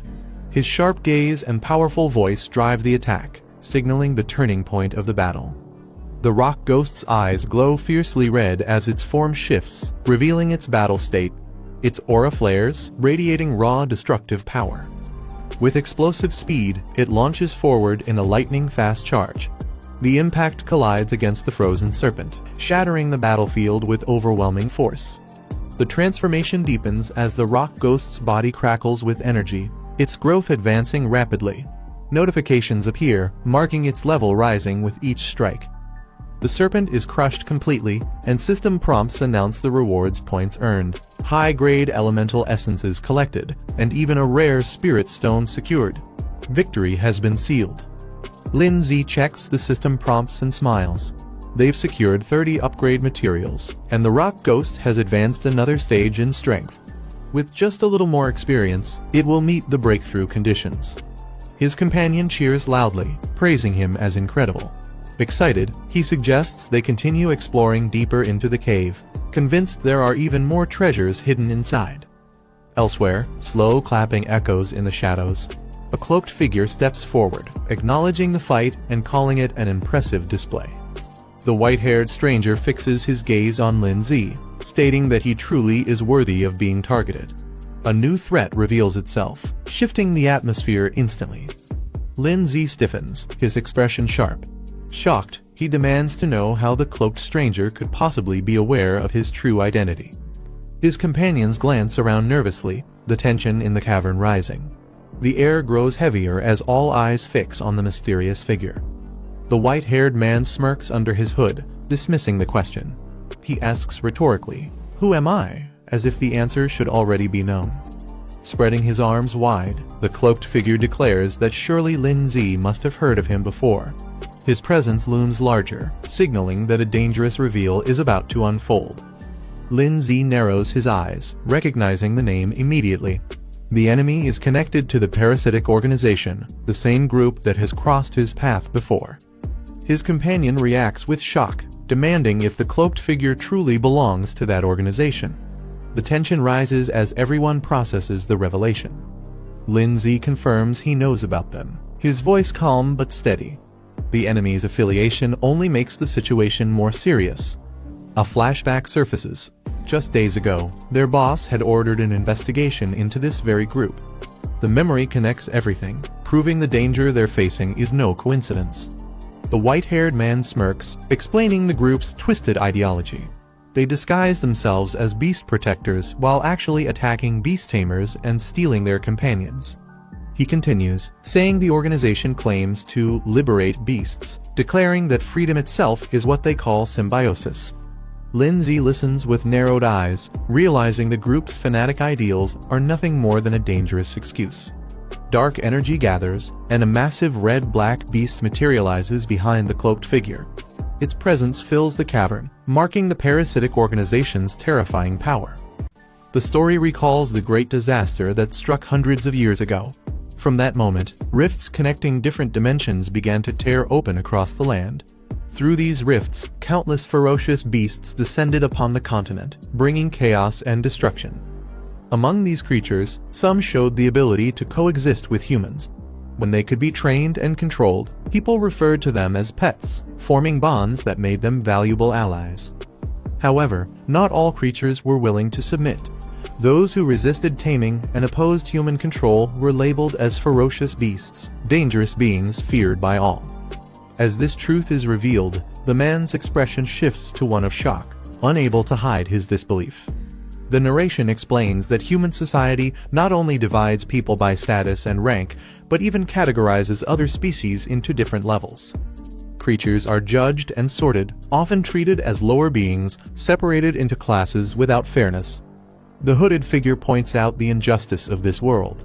Yet, he emphasizes that the existence of the symbiosis group is meant to shatter this unfairness.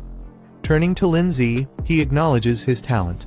He explains that by joining the symbiosis group, Lin Zi can unlock his hidden potential and grow stronger. The hooded man claims that by joining them, Lin Zi could unlock the true potential of his two pets, allowing them to evolve into kings.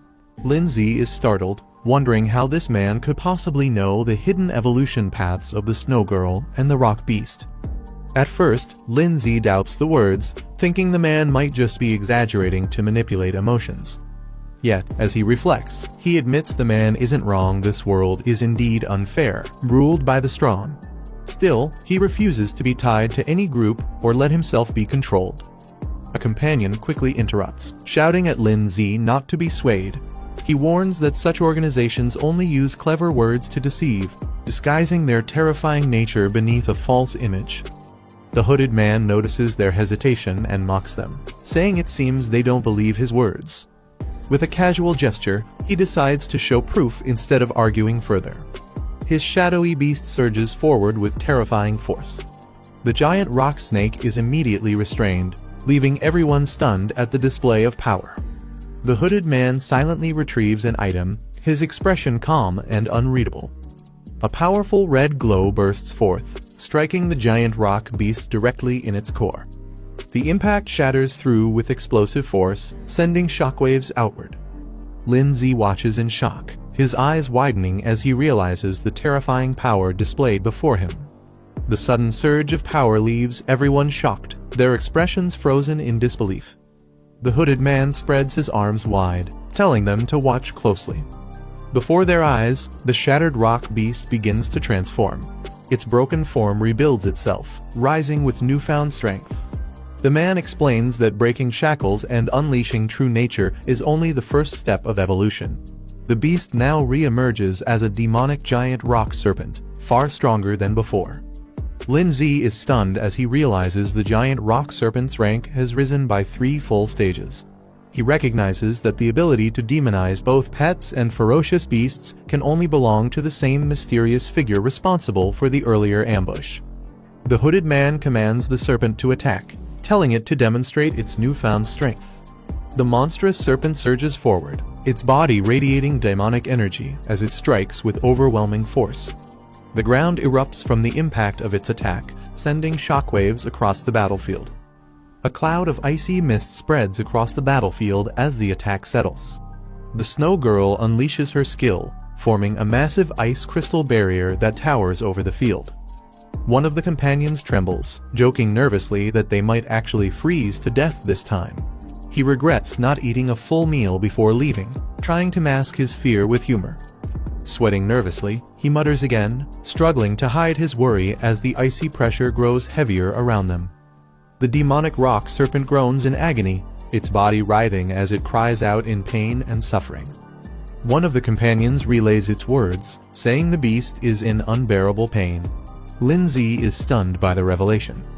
Furious, Lin Zi realizes the truth: these people speak of fairness, yet their actions only exploit the weak for their own gain. He questions if this is the justice they claim to uphold. The serpent thrashes violently, its torment manifesting in destructive bursts across the battlefield. Lin Zi quickly issues commands. Snow Girl is told to freeze the serpent with her blizzard, while the rock beast is instructed to search for its weak point. Snow Girl's eyes flash as she unleashes her icy power, summoning a wave of frost. The serpent crashes against the frozen barrier, but Lin Zi notes the difference in strength. Snow Girl is only at 4th rank 2nd stage, while the demonized serpent has already reached 5th rank 1st stage. Despite ice being strong against earth, there's no complete elemental advantage here, making the battle far from simple. Lin Zi analyzes the situation, realizing that under normal circumstances, defeating an opponent a full rank higher would be nearly impossible without extraordinary means. The demonized rock serpent snarls, its power surging violently. But Lin Zi notices something: this beast isn't a true 5th rank creature. Its strength comes from a forced soul technique that amplifies potential, which must also bring severe backlash. Meanwhile, the rock beast undergoes a sudden transformation, its form igniting as it evolves into the powerful Oni General form, radiating overwhelming energy. The Oni General charges with explosive force, clashing fiercely against the demonized rock serpent. The serpent is slammed into an ice barrier, its body colliding with a thunderous impact. Lindsay explains that while the Oni form boosts the rock beast's speed by 300%, it also drastically lowers its defense, leaving it as fragile as glass.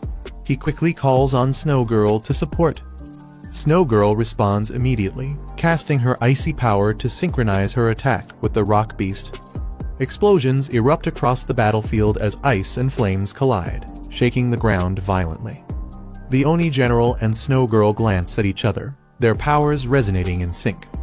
Lindsay realizes what is happening together. They are unleashing a combined technique, something far stronger than either could manage alone.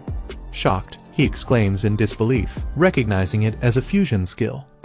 A massive blue crystal floated in mid-air, surrounded by arcs of icy lightning. The system identified it as the Ice Core Bomb, a high-level offensive skill. It infused ice energy into a rock core, filling it with explosive cold power. Once it struck the enemy, it would detonate instantly, freezing and shattering everything nearby. The man stared at the system interface, deep in thought. After a moment, the screen flashed. He had successfully unlocked the fusion skill panel. He realized this wasn't an ordinary upgrade. To fully activate the fusion soul technique, both the Ice Queen and the Rock Ghost had to reach the same strength level. But that wasn't enough. The system also required them to build perfect synchronization between each other, a shared understanding that linked their powers completely. Only when their compatibility reached the highest value could the fusion skill truly awaken. As the man analyzed the data, the battlefield erupted once again. The Ice Queen launched shards of frozen light, clashing against the crimson energy of the Rock Ghost. Explosions of frost and flame filled the area. The two creatures fought relentlessly, pushing their power to the limit as the synchronization process began.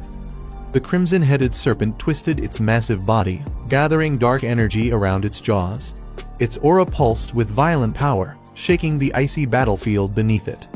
The red-haired fighter leapt high into the air, striking down with a burst of flame.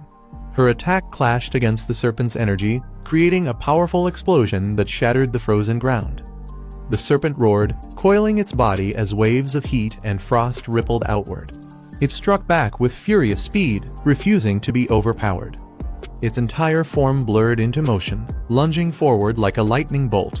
The red-haired fighter barely held her stance as the monstrous creature charged straight toward her with unstoppable momentum. The serpent's massive body slammed forward, its icy scales glowing under the force of impact. The explosion of energy tore through the frozen ground, sending shards flying in every direction. The red-haired fighter didn't retreat. Instead, she charged head-on through the blast, her fiery aura burning away the frost. With a fierce strike, she shattered the serpent's icy armor, causing a thunderous explosion of light and energy. From a distance, the man watched alongside the Ice Queen. He noticed her movements slowing down under pressure. The serpent's rapid attacks left her no room to assist the Rock Ghost in maintaining defense through her ice mirror barrier. Meanwhile, a cloaked figure with dark energy swirling around him observed from afar, speaking in a cold tone. He mocked them, saying they better hurry up, it would be disappointing if they died so easily. The man clenched his fist and shouted at his team, commanding, "Ice Queen, Rock Ghost, use the combined skill now." He realized the cloaked enemy was deliberately toying with them, and whatever his goal was, they had to end this fight quickly. He turned to his teammate and instructed him to distract the giant serpent. Meanwhile, he needed time to charge his pet's next powerful attack. The teammate froze in disbelief. The thought of drawing the serpent's attention terrified him. His face tensed as he questioned if the order was even serious. But the man's response was sharp. If no one acted, they'd all die here. The panicked teammate shook his head, shouting that he didn't want to die, but it was already too late to hesitate. The hesitant teammate finally gathered courage and shouted an order to his summon. The pink creature at his side responded instantly, puffing up its round body as it prepared to attack. He commanded, "Big Mouth, use acid attack." The creature opened its mouth wide, gathering toxic green energy before launching it forward with incredible force. The stream of corrosive liquid shot across the battlefield, splattering directly onto the serpent's crystalline body. The acid hissed as it burned through the icy armor, releasing steam and cracks along its surface. The serpent roared in pain, its massive frame twisting in rage. Although the attack hadn't dealt heavy damage, it successfully provoked the creature, drawing all of its attention toward the teammate and his summoned beast. As the serpent roared in anger, a blinding blue light began forming above it. The energy twisted into a massive sphere of condensed ice, glowing with immense power. The temperature around the battlefield plummeted instantly. Frost spread across the ground as the Ice Queen raised her hand, channeling every ounce of magic into the attack. The frozen sphere grew larger and denser, until it resembled a falling meteor of pure ice. Its overwhelming force caused the serpent to recoil, instinctively preparing to defend itself. The Ice Queen's form glowed brilliantly as she invoked her ultimate move, Ice Core Collapse. At the same time, the red-haired fighter's flames surged to life beside her, ready to merge their power for the final strike. The man's voice echoed through the frozen cavern as he shouted, commanding everyone to attack. His fierce tones snapped the team into action, signaling the start of their final move. The massive ice core descended like a meteor, crashing into the serpent with unstoppable force. The impact unleashed a shockwave of blue light that froze everything in its path. Sharp ice crystals erupted from the ground, covering the battlefield in layers of frozen spikes. The serpent's roars faded beneath the sound of cracking ice. After the explosion settled, the man and his teammate stood together inside a protective barrier formed by the slime creature. They both breathed heavily, staring at the frozen battlefield that glittered like glass. The chubby teammate gasped for breath, clutching his chest. He could still feel the lingering chill from the explosion. Then his eyes widened. He heard something moving. "It's still alive," he shouted in shock. The black-haired man narrowed his eyes and said they should check it out. The teammate hesitated, his voice trembling as he asked if that was really a good idea, but followed reluctantly behind. As they approached the frozen remains, faint sounds echoed from within the thick ice. The creature's voice was weak and filled with pain. The crimson serpent lay trapped, its body frozen solid, but its mouth barely moving. It spoke in a strained tone, saying it was suffering and begging them to help. The man stared silently, realizing the monster was still conscious inside the ice. The chubby teammate looked at the frozen serpent and spoke softly, suggesting they should end its suffering. Lindsay remained silent, his expression calm but heavy with thought. He stepped forward, summoning a shard of icy energy into his hand. For a brief moment, he hesitated, then his eyes sharpened with resolve. In one swift motion, Lindsay thrust his weapon forward, piercing through the thick ice and striking the serpent's core. The frozen beast let out a faint tremor before falling completely still. The system immediately announced the result: the abyssal giant rock serpent had been defeated. Lindsay earned 1,000 achievement points, 10 high-grade elemental crystals, and a special explosion card as his reward. After the battle, Lindsay reviewed the system rewards. He had obtained 2 additional spirit stones, completing the materials needed for the rock ghost's evolution. The bonus rewards included a soul potion and another explosion card, fulfilling all upgrade requirements. Despite the victory, a strange heaviness lingered in Lindsay's chest. He clenched his fist, questioning why he still felt uneasy even after accomplishing so much. As he stood in silence, the cloaked enemy slowly approached, clapping mockingly. His presence broke the tense atmosphere as the team turned to face him once again.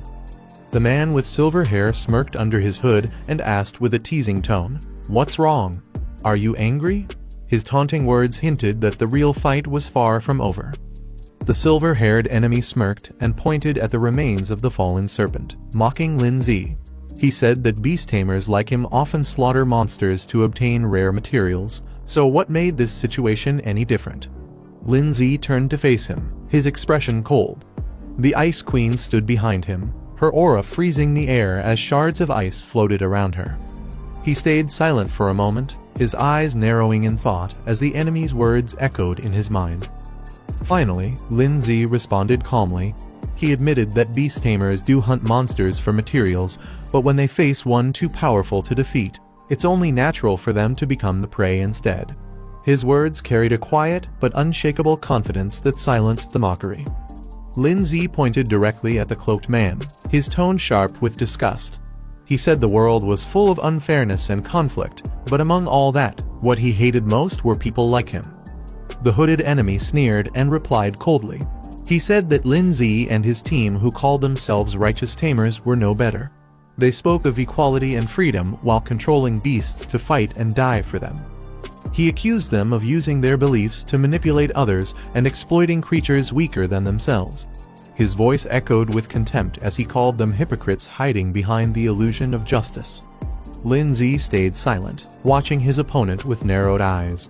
The man gave a mocking smile and said, "Looks like our little talk is over," as the tension between them thickened once more. As tension filled the cave, a small pink-haired girl appeared beside the cloaked man. Her expression was calm but carried an unsettling confidence. The black-haired boy steps forward, fury burning in his eyes as he faces the hooded stranger.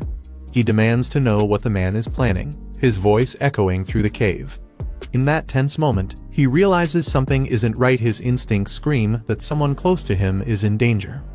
The hooded man pauses, then slowly turns around with a faint, mocking tone. His calmness only adds to the tension, as if he already knows the chaos that's about to unfold. The eerie glow of the cave reflects off his cloak, creating an unsettling silence between them. Without wasting another second, the boy raises his hand, summoning a burst of blue energy that swirls around him. He calls upon his spirit ally, commanding her to restrain the enemy before it's too late. The air crackles with frost as his attack charges forward. A blinding flash erupts when their powers collide, shaking the ground and filling the cave with shockwaves of ice and fire. The explosion sends light spilling in every direction, marking the start of an intense battle neither side can walk away from easily.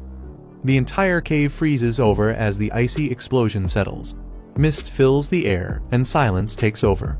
The aftermath leaves behind only shards of frost and traces of the vanished enemy.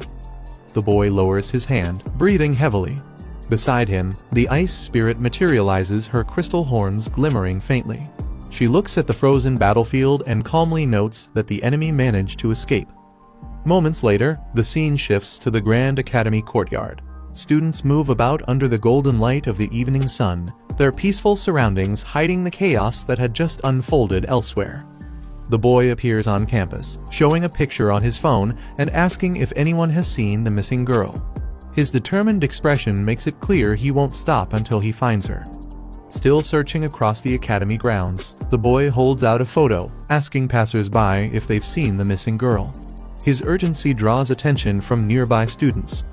From a distance, a pink-haired girl notices him and murmurs his name, Lin Zi. She can tell he's in a rush and looks worried. Her tall companion frowns, asking why she's so concerned about him. Ignoring the question, she decides to find out what's going on and sprints toward Lin Zi before he disappears into the crowd. As she reaches him, she calls out his name, asking what happened. Lin Zi quickly explains that he ran into the same person who attacked their mentor and that their next target might be Guanning. Inside the academy's corridor, a girl named Guanning walks away after class, mentioning that she's heading to the virtual battle room for some practice. Her calm words hide the danger approaching her. When Lin Zi hears this from Guo Zinya, his expression changes instantly. He rushes toward the training area, telling her to come along, there's no time to waste. Back near the courtyard, her muscular friend scratches his head, completely lost about what's happening. He mutters in confusion, trying to understand the situation. Suddenly, another student runs in, shouting that he and Lin Zi encountered members of the parasitic group in the secret realm and their next target is Guanning. The shocking revelation leaves everyone frozen in disbelief. As soon as the situation sinks in, the muscular man clenches his fists and rushes forward, declaring that he won't let such a tragedy repeat itself. Determined to help, he joins Lin Zi's group in the search for Guanning. They storm into the academy halls, calling her name again and again, their voices echoing through the vast corridor. But no matter how loudly they shout, there's no response. Just then, a tall man with silver hair appears from the shadows. He crosses his arms and calmly asks if they're looking for Guanning. His cold expression sends a shiver down Lin Zi's spine. With a faint smirk, the silver-haired man says he knows where she went, but if they want to find out, they'll have to come with him. His tone carries a hint of mockery, making it clear that trouble is waiting ahead. Lin Zi grabs the silver-haired man by the collar, demanding answers with fiery determination. The man, startled by his intensity, quickly agrees to talk. Trying to calm things down, the man explains that he only ran into Guan Ning by coincidence a while ago and didn't realize she was missing. He recalls overhearing her conversation with a friend named Zhang Xiaoyun, who mentioned going out to buy materials, most likely heading to the pet shop together. Hearing this, Lin Zi immediately calls Zhang Xiaoyun's phone, but there's no response. His expression darkens, something's clearly wrong, and time is running out. Realizing the urgency, Lin Zi orders his team to alert the academy and begin a coordinated search for Guan Ning.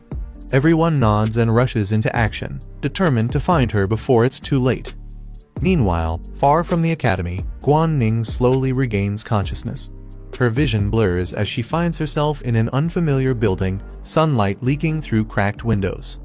Confused and weak, she spots Zhang Xiaoyun lying motionless on the floor nearby. Panic sets in as she tries to reach her, but her body refuses to move freely. Before she can react, glowing red tentacles lash out and bind her tightly in midair. Shock and fear fill her eyes as she realizes she's been captured. Guan Ning slowly regains her senses and realizes she's not alone. Standing before her is a tall man in a yellow coat wearing a skull-like mask, his eerie smile hidden behind cold confidence. He tilts his head slightly and asks if she's awake, while another cloaked figure stands silently beside him, observing. Guan Ning's heart races as she demands to know who they are and why they've captured her. The masked man casually introduces himself, saying they're members of the symbiosis group, his tone disturbingly calm for someone who just kidnapped 2 students. Hearing the name shocks her. She yells for them to release her, shouting that no one makes friends by tying people up.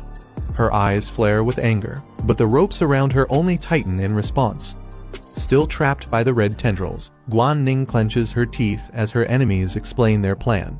They reveal that the fiery demon bird's flames can overpower her plant-based spirit, leaving her defenseless. She struggles fiercely against the bindings, releasing a surge of energy, but the moment she tries to summon her spirit, a sharp pain shoots through her body. The cloaked man steps forward, summoning a grotesque red creature.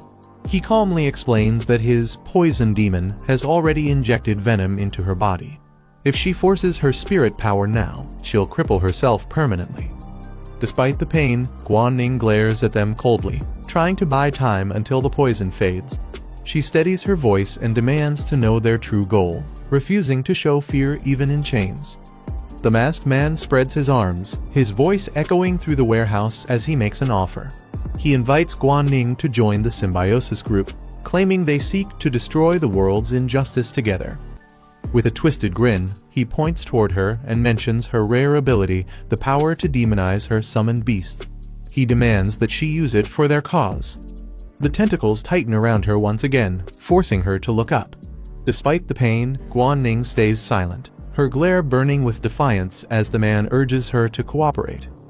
Finally, she shouts back that yes, her beast can demonize, but that power belongs to the demon flame bird itself, not to anyone else. Her voice shakes the room, filled with anger and pride. The masked man's smirk fades as he realizes Guan Ning isn't going to cooperate. He sighs, disappointed, saying it seems she has no intention of being honest. Leaning closer, his tone turns cold as he warns that they'll have to use special methods to make her talk. His chilling words echo through the silent warehouse. Guan Ning's eyes widen in fear and anger. She shouts for them to stop, insisting that she doesn't even understand what special technique they're talking about. But her cries are ignored. The red tendrils around her tighten once again, spreading like living snakes as the enemy prepares to use force to break her will. Just as the enemies prepare to use force, a deep voice echoes through the warehouse commanding them to stop. The air trembles as a surge of dark red energy bursts through the entrance. A dark silhouette appears at the doorway, his presence catching everyone's attention. The girl turns in surprise, recognizing him instantly. Her eyes widen with joy as she rushes toward him, clearly relieved to see him safe. Nearby, the masked man looks puzzled, wondering why their leader is here when he was supposed to be meeting someone else. The dark-haired boy studies the mask closely. He realizes it's the same person he once faced in a virtual battle, and the memory makes him tense. The masked man suddenly understands what's going on and looks ahead with realization. A small spirit beast appears, growling softly. It seems to be the creature that tracked them down.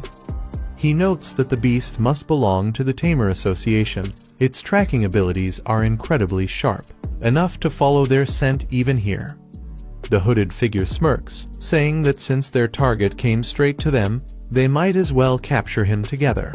The masked man agrees without hesitation. A monstrous creature suddenly lets out a piercing roar, its glowing green eyes fixed on the group. The pink-haired girl shouts a warning to her brother, explaining that the enemy's poison can disrupt soul energy. Before he can react, the creature's venomous tendrils shoot forward at incredible speed, striking down toward him. The impact sends him crashing backward across the floor, the attack's force shaking the entire room. A red-haired beast roars as a small ice spirit appears above it, ready to attack. The masked man quickly summons his own creature, a spiked, armored beast with glowing eyes. He warns Lin Zi that this isn't a simulation anymore. Every hit will cause real damage, and death here means death for real. Combining water and earth attributes, his summoned beasts merge into one powerful form. With a confident grin, he orders them to strike. The molten creature crawls across the floor, its body bubbling and reshaping as heat fills the room. It lets out a fiery roar, unleashing waves of scorching energy that melt everything in its path. The masked man grins confidently, boasting that both his summoned beasts are 4th tier and far beyond his opponent's level. The white-haired girl stands firm, sweat on her face but determination in her eyes, warning him to surrender before he regrets it. Lin Zi observes the battlefield and realizes the intense heat is weakening Xiaoxu's power. He decides to let the rock spirit take the lead instead. He opens his hand, revealing a glowing crystal. Before arriving, his rock spirit had already met the conditions to evolve. It only needed this last spirit stone to complete the process. As the masked man boasts that his beasts are both 4th tier, Lin Zi's calm expression doesn't change. The moment the rock spirit absorbs the crystal, its body erupts with blinding light, signaling its long-awaited evolution has begun. As the crystal's energy surges, Lin Zi's rock spirit undergoes a massive transformation. Its body hardens, glowing with a powerful purple aura. The spirit of Earth has awakened. The pink-haired girl watches in shock, realizing her brother's summoned beast evolved again, and much faster than before. Even the red-haired enemy seems stunned. His molten beast suddenly falters, as if feeling an overwhelming pressure from Lin Zi's creature. The masked man clenches his jaw, confused by what he's witnessing. He mutters that beasts of the same type shouldn't have this kind of dominance over each other, yet Lin Zi's power completely defies that logic. Lin Zi calmly remarks that beasts of the same element shouldn't overpower each other. However, his evolved spirit of Earth proves otherwise. A massive aura erupts behind the creature, divine and overwhelming. The enemy's molten beast trembles under the sheer pressure. A new skill activates Earth's divine authority. The ground itself seems to respond, suppressing all enemies within range. Realizing the situation is out of control, the masked man panics and orders his ally to retreat immediately, taking the girl with them before it's too late. The red tendrils tighten around the girl, lifting her off the ground as she struggles to break free. She clenches her teeth, forcing herself to stay conscious even as the poison weakens her body. Determined not to become a burden to her brother, she gathers her remaining strength and channels her power. With a fierce cry, she summons her flaming companion, the Fire Phoenix, which bursts out in a blaze of heat, cutting through the red restraints. The Fire Phoenix collides with the red tendrils in a powerful explosion, filling the entire hall with flames and smoke. As the dust settles, the pink-haired girl holds the unconscious child in her arms, relieved that she's only asleep. Determined, she vows not to let their enemies escape after what they've done. But the masked man quickly orders his ally to retreat, knowing the inspection team will arrive soon. They flee the scene before reinforcements can show up. The red monster releases a thick wave of purple poison fog, spreading it across the entire room. Lin Zi steps forward through the mist, unbothered. His calm gaze fixes on the fleeing enemies as he mutters that escape won't be easy. Outside, the masked men run frantically, cursing each other for failing to hold back even one opponent. The hooded woman yells in frustration, blaming her partner's unreliable beast for collapsing before even landing a single hit. The masked man and his ally flee down the street, panicking as they argue about Lin Zi's evolved beast being far too powerful. The woman warns him to stop talking and keep running before the poison fog fades and their enemies catch up. But before they can escape, a massive shadow lands ahead of them. Lin Zi's rock beast slams into the ground, blocking their path. The two freeze in terror as the creature's glowing red eyes lock onto them, its presence radiating deadly intent. Under the twilight sky, a bright flash cuts across the horizon, lighting up the forest below. The explosion's glow reflects against the evening clouds, signaling the end of the battle. As the dust settles, silence returns. Only faint sparks remain, drifting like fading stars. The night grows calm once more, marking the end of this fierce clash. But the next encounter is already waiting beyond the horizon. Under the quiet night sky, tension fills the room. The pink-haired girl, with flames swirling beside her, angrily demands answers. She interrogates the two men, wanting to know the truth about their so-called soul transformation magic. The men, terrified and restrained, struggle to respond as fear grips them. She presses further, asking what their great goal truly means. Meanwhile, another group watches from the shadows. One of them recalls a man wearing a hood who possessed a similar ability, dark, forbidden, and dangerous. He wonders how such an evil power could possibly be connected to Ning. The dark-haired man gives the captives one last chance to speak, warning them of the consequences if they stay silent. His sharp gaze and calm tone make the threat clear. Terrified, one of the men breaks down and hurriedly explains everything. He admits that their group, known as the Symbiosis Organization, mainly recruits weak beast tamers and those with crippled beasts. He adds that they joined because someone spread rumors about powerful new students at Zhongning Academy, potential targets for their plans. With desperation in his voice, he screams that to gain more strength, their group believes they must gather as much power as possible, no matter how dark the method. The girl's eyes widen as she listens to the prisoner's confession. He explains that her ability to demonize her beast during the exam is exactly what their organization is after. To them, that soul technique holds great value. She's taken aback, realizing how dangerous this information is. The dark-haired man steps forward, questioning why they still need Ning if they already possess the demonization technique. One of the captives hesitates, then admits the truth: they don't actually control soul arts. Their power comes from a mysterious artifact that imitates demonization. The revelation shocks everyone, leaving the room tense and silent once again. The captive trembles as he mentions a strange artifact being the source of their power. Trying to bargain, he promises to hand it over if they let him go. Before he can finish, the girl beside them strikes him across the face, cutting his words short. The dark-haired man coldly reminds him that he's in no position to negotiate. He then commands the ice-haired girl to search him. Without hesitation, she presses her icy hand against the prisoner, freezing him in fear. Panicking, he blurts out that the artifact is hidden in his pocket and begs her to stop searching. As the ice-haired girl searches the prisoner, she pulls out a glowing purple shard. The others watch closely, sensing something strange about it. The pink-haired girl tilts her head, asking what it could be. Even her fiery beast companion admits it has never seen anything like that before. The dark-haired man examines the shard in silence, recognizing it as something unnatural. He explains that such artifacts, known as mystic relics, possess extraordinary power beyond normal comprehension. These relics were born during a great catastrophe, the result of another dimension colliding with their world.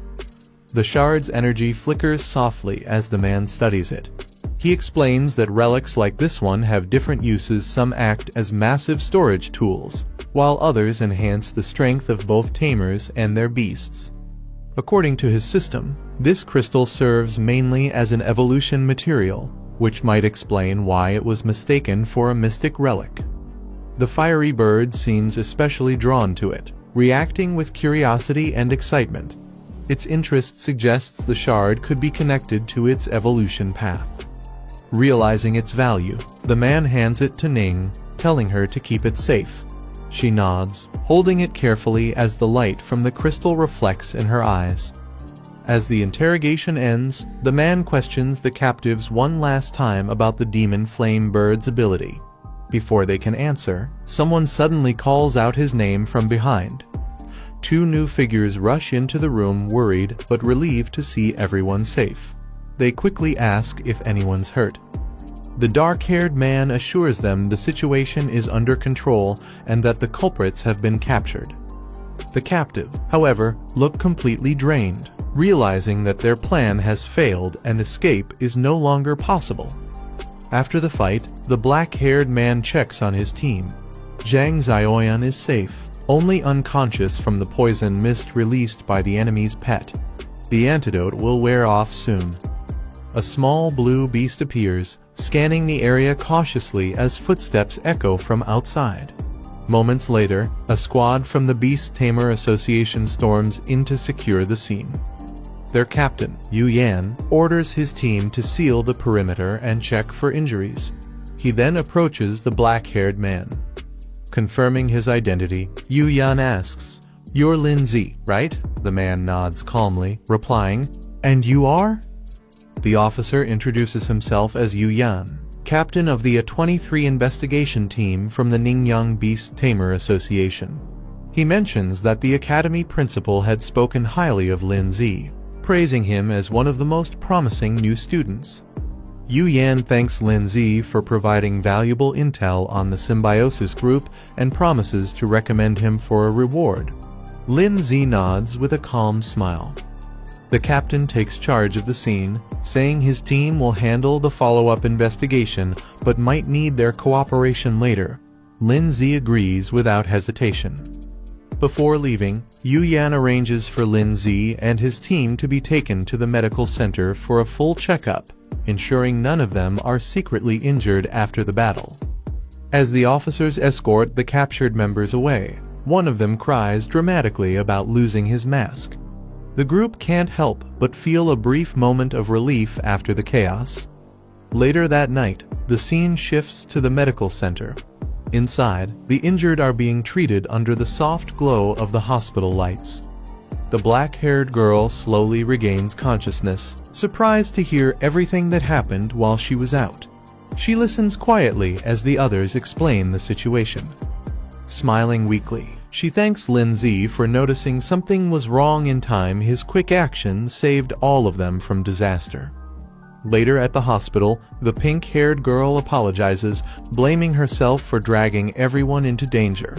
But her friends reassure her that it wasn't her fault. The symbiosis group targeted them all for a reason.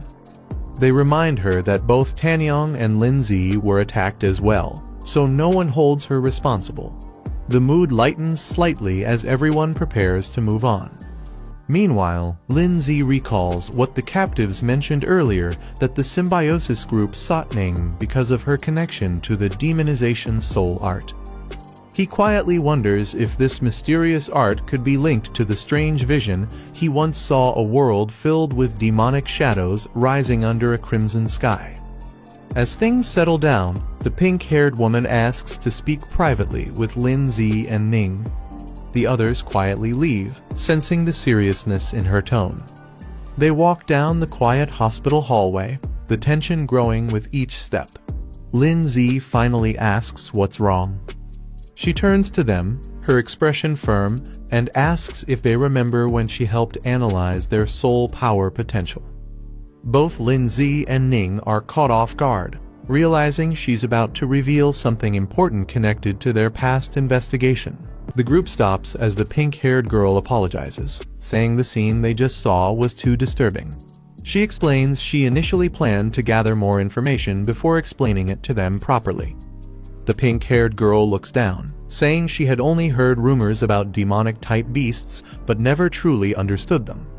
She begins explaining that the demon-type class is an extremely rare and special branch, known for its incredibly fast growth rate. However, these beasts are often violent and cruel by nature. Once contracted as familiars, they can gradually corrupt their master's mind. As the narration continues, the scene shifts to a terrifying image of a tamer losing control, his body twisted and veins glowing red. The girl concludes that such tamers eventually become chaotic, uncontrollable beings known as fallen ones. The pink-haired woman continues explaining that, under the Beast Tamer Association's strict control, all demonic-type beasts are now banned from breeding or trading. Even the materials related to their evolution are heavily restricted and prohibited from being sold. The black-haired man then recalls meeting someone who owned a demonic-type beast, but surprisingly managed to remain sane despite its corrupting influence. She explains that the fallen are tamers completely consumed by their beast's power, while others suffer a reverse backlash when their beast loses control. Both outcomes are equally dangerous and unpredictable. Curious, the pink-haired girl turns to him and asks how he managed to demonize his flame bird. Calmly, he explains that after evolving, his fierce flame bird naturally gained this new ability. The man explains that his flame bird is currently at stage 2, level 7. After demonization, it can temporarily reach stage 3, level 2, but only for about a minute. With his current soul power, he can only use that ability once per day. He recalls seeing others attempt to demonize their beasts through symbiosis, but their results were unstable and often led to severe backlash. He assumes the authorities banned the practice to prevent uncontrollable disasters. The pink-haired woman remarks that the world is full of mysteries and humanity has only begun to scratch the surface of soul arts. There's still so much unknown potential waiting to be uncovered. Teasingly, she tells the girl beside her not to overthink things. What matters now is getting stronger, and if her soul arts can truly enhance demonized beasts, she'll become incredibly powerful in the future. The girl lowers her gaze, realizing that if this truly is a new type of soul art, the symbiosis organization will never abandon it easily. The thought weighs on her, but instead of feeling discouraged, she gathers her determination. She clenches her fists, reminding herself that the only true solution is strength. If she wants to control her destiny, she must keep pushing forward and growing stronger, no matter what obstacles appear in her path. Later, she approaches her brother, her tone firm but hopeful. She says she wants to form a second beast contract as soon as possible to increase her power. Her brother listens calmly and smiles, reassuring her that he'll help her make it happen. Her brother agrees to help, saying it's a good chance to also check the detailed condition of the flame bird. The group then decides to head out together. However, the pink-haired woman reminds them that it's already late and most pet shops are closed at this hour. The girl suggests they wait until tomorrow since there are still 3 days left before the trial. But her brother quickly mentions a special 24-hour shop that provides beginner materials and pet evaluation services. With a confident smile, he suggests they visit it right away. The scene then shifts to a quiet street at night, where the glowing sign of the 24-hour pet shop stands out in the distance as they make their way there. They soon arrive at the pet shop late at night. Inside, the shelves are lined with familiar creatures, none seem particularly rare or special. The black-haired man observes that most of these beasts don't have any unique evolution paths, even among the same species. The girl scans through the rows, unimpressed by what she sees, commenting that everything feels quite ordinary. Meanwhile, the man walks up beside her with his flame bird. He gently pats its head, causing it to let out a happy sound. Suddenly, something unexpected flashes on the display, a message revealing a possible evolution path for the flame bird. A glowing message appears, revealing 2 possible evolution paths for the flame bird. The first path, Flamewing Eagle, strengthens its explosive power and core attributes but reduces its speed, allowing it to evolve up to the 5th stage. The second path, Infernal Demon Phoenix, enhances the control of its demonic flames through ancient bloodlines, trading elemental balance for destructive might, a path that could evolve up to the 9th stage. The man studies both routes carefully. He realizes that the flame bird's current evolution likely connects to the demonic path Guiya once saw, meaning it's deeply tied to the demon-type branch. Since the evolution toward the demon phoenix has already begun, there's no turning back now. The only options left are to let the flame bird continue evolving, or halt its progress here and focus on raising a second beast instead. The system reveals the next evolution form, Infernal Crimson Phoenix. To evolve, the flame bird must meet extremely rare conditions, including specific elemental essences and ancient catalysts tied to awakening its bloodline.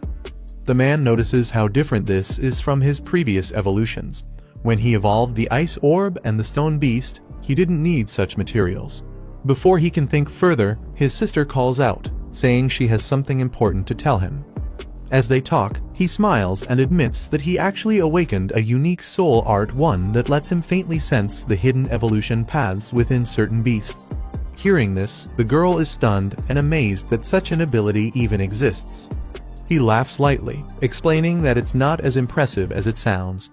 It only provides a vague intuition and drains a lot of soul energy to use, but it's been incredibly helpful nonetheless.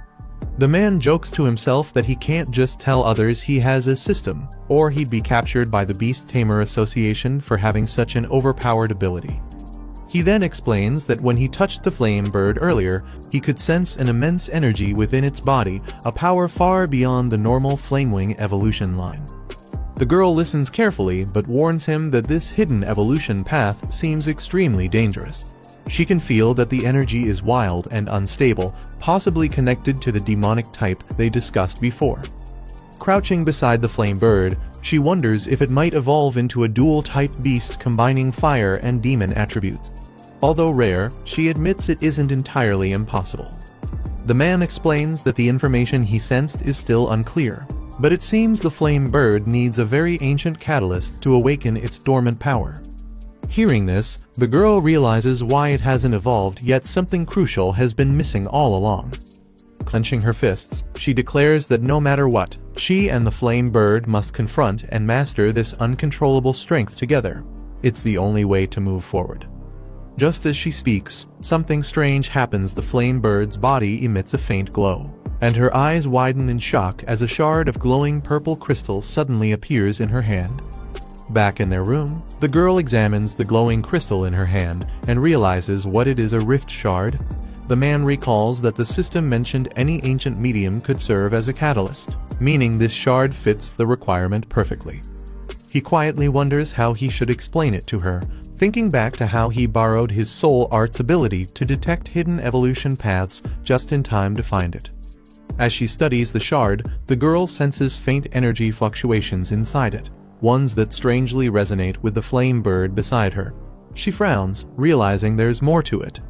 Looking closer, she mutters that it's not just a resonance, something deeper seems to be linking the crystal and the flame bird together. The girl suddenly feels a strange pull. The flame bird's eyes glow bright red as it fixates on the rift shard in her hand. It chirps impatiently, clearly craving the crystal's energy. Before they can react, both she and the man freeze in shock as the flame bird suddenly snatches the shard and swallows it whole. Their expressions turn blank in disbelief as they realize what just happened.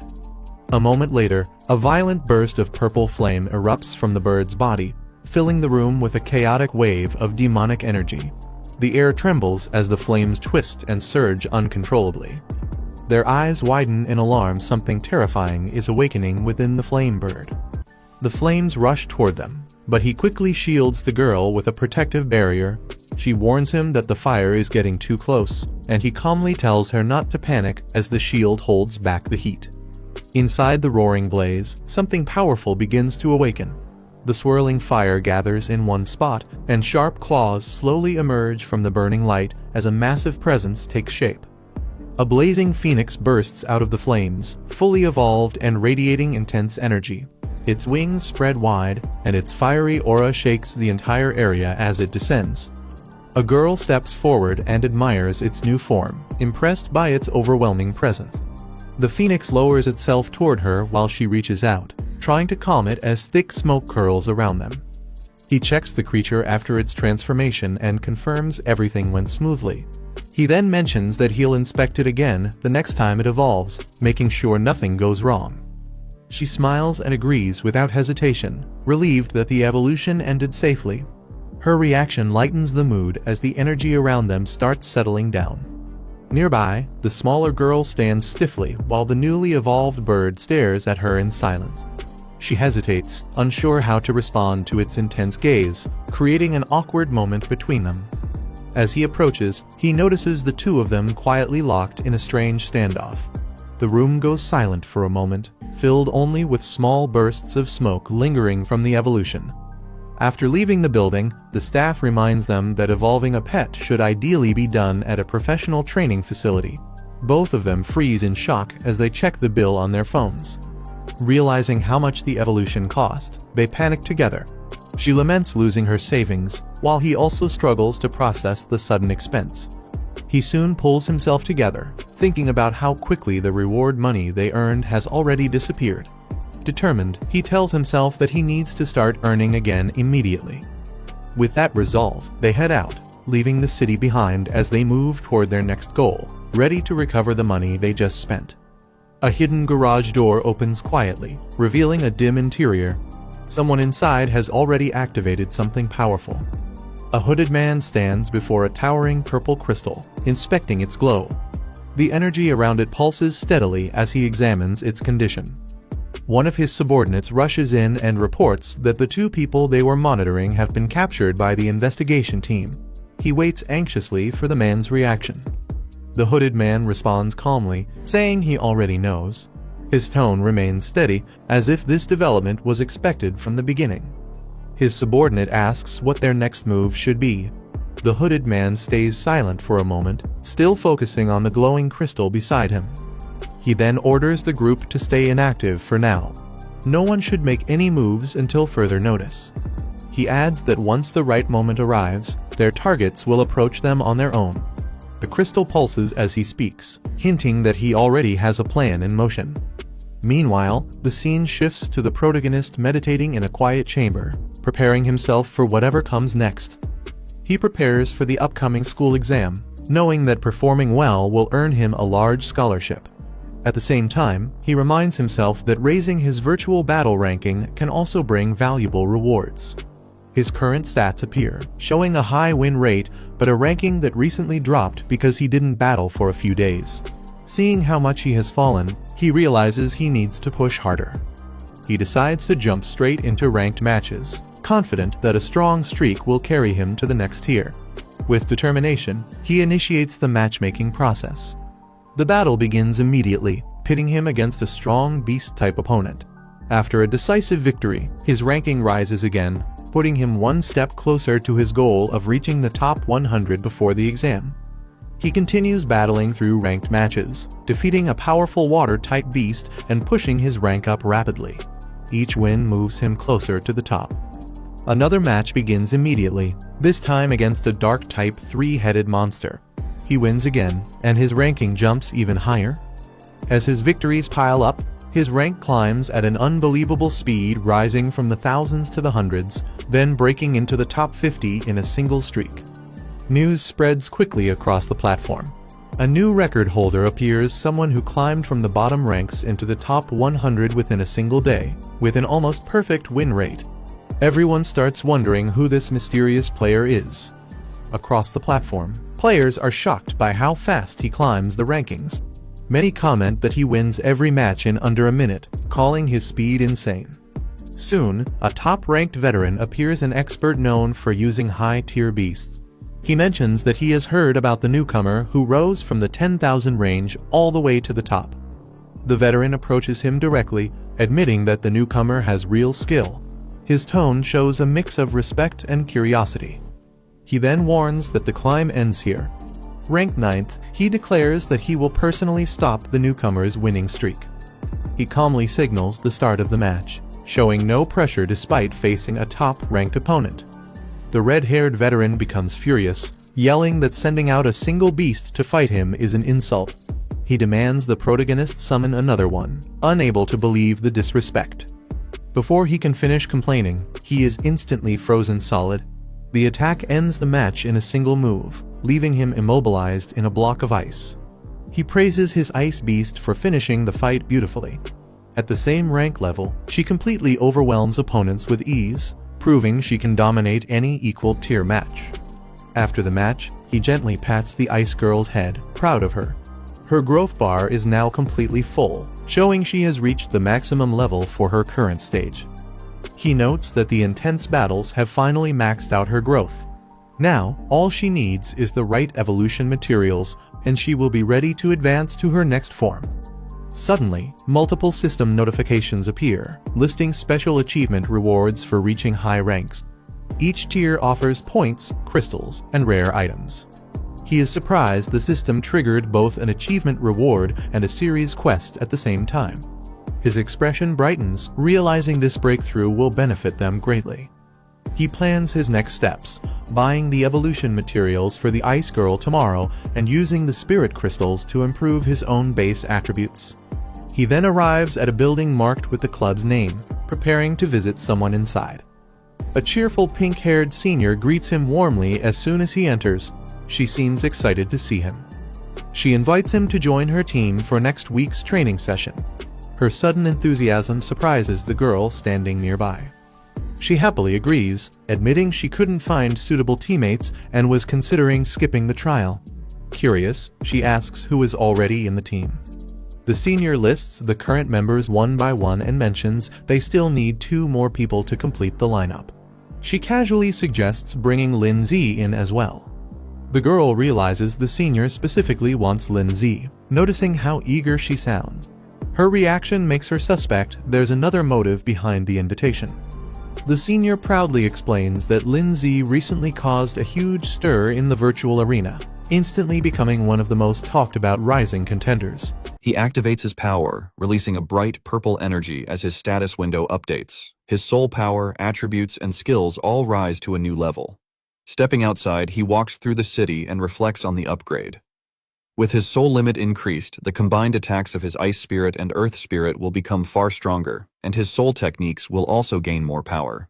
He then enters a building and approaches the front desk. The receptionist greets him politely. He tells her he wants to purchase a blue ice tier. She checks the system and asks him to wait a moment. The receptionist suddenly reacts and apologizes, explaining that the last blue ice tier was sold just moments ago. She adds that the material is rare and the next restock might take a full month. He frowns at the delay, thinking that waiting a month is far too long. As he turns around, a girl calls out to him from across the hall. He recognizes her and responds to her greeting. She walks up and mentions that training begins next Monday, asking if he has already formed his team. He tells her he hasn't yet. The pink-haired girl hesitates for a moment before speaking. She introduces Lindsay to another pink-haired senior who casually greets him and suggests he join their team. The senior formally introduces herself as Jiang Man, the president of the Dragon Heart Club. She also introduces the vice president, Guang Yun, who politely greets him. Lindsay respectfully greets the senior but calmly explains that he has no plans to join any team. He thinks teaming up with strangers is troublesome and feels it's better to enjoy the secret realm with just Guan Ning. The girl is surprised and asks if he really doesn't plan on entering the secret realm. She explains that for safety, the academy requires trial teams to have at least 5 members. He's shocked to learn such a rule exists. She looks at him suspiciously and asks if he intended to solo the run. He awkwardly admits she figured it out. She notices he was looking at the ice blue tier and asks if he wanted to buy it. She reveals the gem in her hand, surprising him. Gulen offers it to him as a reward if he joins their team, adding 10 extra ice attribute materials. He freezes for a moment. The ice blue tier is too tempting to refuse. He looks at the ice blue tier again and hesitates, saying it feels a bit too much to accept. She promises that all loot will include an extra share for him. He agrees but makes a small request Guanning must come along. They accept without hesitation. He happily says goodbye and agrees to meet them next week, while the others calmly respond. The scene shifts to the day of the trial, showing the rocky landscape where it will take place. A massive glowing gate with a beast carving appears, drawing a huge crowd. The pink-haired girl looks up in awe, saying it's incredibly spectacular. The senior explains that she was shocked too when she first saw this giant gate. He asks her what kind of fierce beast is carved on the stone surface, as they all gaze at the glowing pattern. She says that according to the Union and Beast Association, no one has ever seen the creature carved on the gate, but beast tamers privately call it the Void Beast. He repeats the name Void Beast. Clearly thinking about it, a staff member coughs to get everyone's attention and asks the crowd to remain quiet. He announces that the first secret realm trial of the semester is about to begin and all registered students should be ready for the challenge. The instructor announces that all materials obtained in this trial belong entirely to the students and nothing needs to be handed over to the school. The crowd cheers, excited that the school is being generous. A glowing portal appears and the instructor explains that each ring has a gate leading to the next with different environments and beasts. He gives a final reminder. Students should not rush directly toward the innermost ring. The instructor explains that the trial will last 7 days and participants may exit at any time. The pink-haired girls cheer and shout for departure. The group arrives at the 5th ring of the Red Earth secret realm. Stepping into a vast golden desert, Gulen summons her beasts, an ice thorn dragon and a lightning dragon beast, telling them to get ready. Another member sends out her rock lion, saying it will guard the outer perimeter. She summons another beast, a ferret-type crimson giant spirit at 4th rank. She calls out a second one, a silver light-type centaur, also at 4th rank. He's shocked, realizing she actually has 3 4th rank beasts. She proudly says she's the second-year vice leader and tells everyone not to worry, she'll protect them. She excitedly praises the 2 summoned pets. One is a beautiful humanoid type. The other is a strong rock-type defender. Both pets react, one with elegance and the other with a menacing grin. The pink-haired girl asks Gwynnie why she isn't summoning her own pet. A bright pink cross-shaped energy bursts into the air, drawing everyone's attention as the strange power begins to gather. One girl stares at it in shock, asking what kind of strange item this hair clip actually is. As the pink mist swirls around her, the pink-haired girl calmly explains that the clip is a spatial tool, and the mist she released is a special artifact called Fog Spirit, a combat-type wonder. She adds that this mist can attach to its user, protect them from harm, and even attack on command. With its support, she can unleash power equal to a Tier 4 beast. The girl gets excited after hearing the item can both defend and attack, calling it an incredibly powerful artifact. The pink-haired girl casually mentions that she's from a prestigious family and naturally has many valuable items, brushing it off as nothing special. The boy and the girl freeze in shock. Realizing they've been traveling with someone extremely wealthy, watching the spatial tool, the boy thinks ahead, knowing that as their strength grows, they'll spend more time in dangerous zones. So, obtaining a spatial item for himself will become necessary. The girl signals that everyone is ready, and the group begins moving across the desert with their monster companions. Their path is covered with defeated mummy-like beasts scattered across the sand. The group inspects the area, seeing the large number of fallen enemies surrounding them. The girl kneels beside one body and explains that these are Tier 2 beasts commonly found in the 5th zone, adding that all 15 were taken down with a single strike each. The girl notices several human footprints around the fallen beasts, concluding that another capable team has already passed through this area. The pink-haired girl reacts cheerfully, saying that if someone cleared the beasts ahead of them, it saves their effort. The group continues forward, following the trail left by the unknown team. Another girl looks toward the boy and asks why he seems unusually deep in thought. As they walk, the glasses girl admits she has never seen Lin's or Guan Ning's summoned beasts before. The pink-haired girl is shocked, surprised that even someone as knowledgeable as her doesn't recognize these beasts. She then realizes that all 3 of their beasts might be extremely rare, possibly never recorded or seen in the past. The glasses girl calmly explains that beast evolution paths are still an ongoing research topic, and some major clans even possess unique evolution routes of their own. The glasses girl explains that a beast's evolution path is a closely guarded secret for tamers, and unless the relationship is very close, it's not something people openly ask about. She restrains her curiosity and remains silent as the group reaches the 4th zone boundary. A mummyite creature evolves into a new form, a dark-type Tier 3 beast known as the Death Envoy.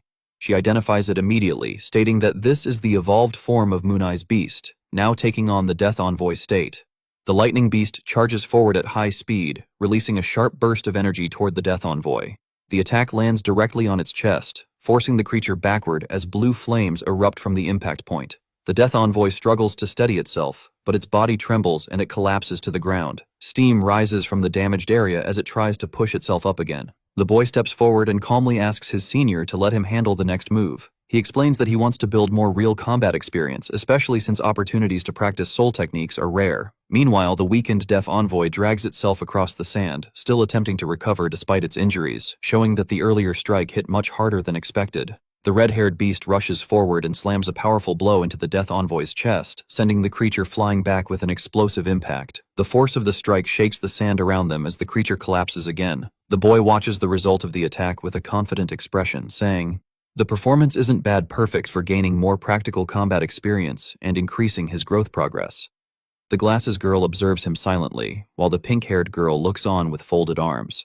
She notes that this junior student not only fights well, but even has a bit of a cool presence in battle. An hour later, the group continues traveling through the desert. Suddenly, all three younger members stop and stare upward in shock, letting out a surprised gasp as something unexpected appears before them. The group suddenly halts as a massive stone wall comes into view, towering over the desert landscape. Its sheer size and abrupt appearance catch everyone's attention, forcing them to look up in silence. The pink-haired girl steps forward and explains that from the third ring all the way to the core area, every section of the first ring is enclosed by this white barrier. Anyone who wants to enter the third ring must pass through this structure. She continues pointing out that the wall has exactly 4 entrances in total. By following along its edge, they should eventually find one of the gates that leads deeper inside.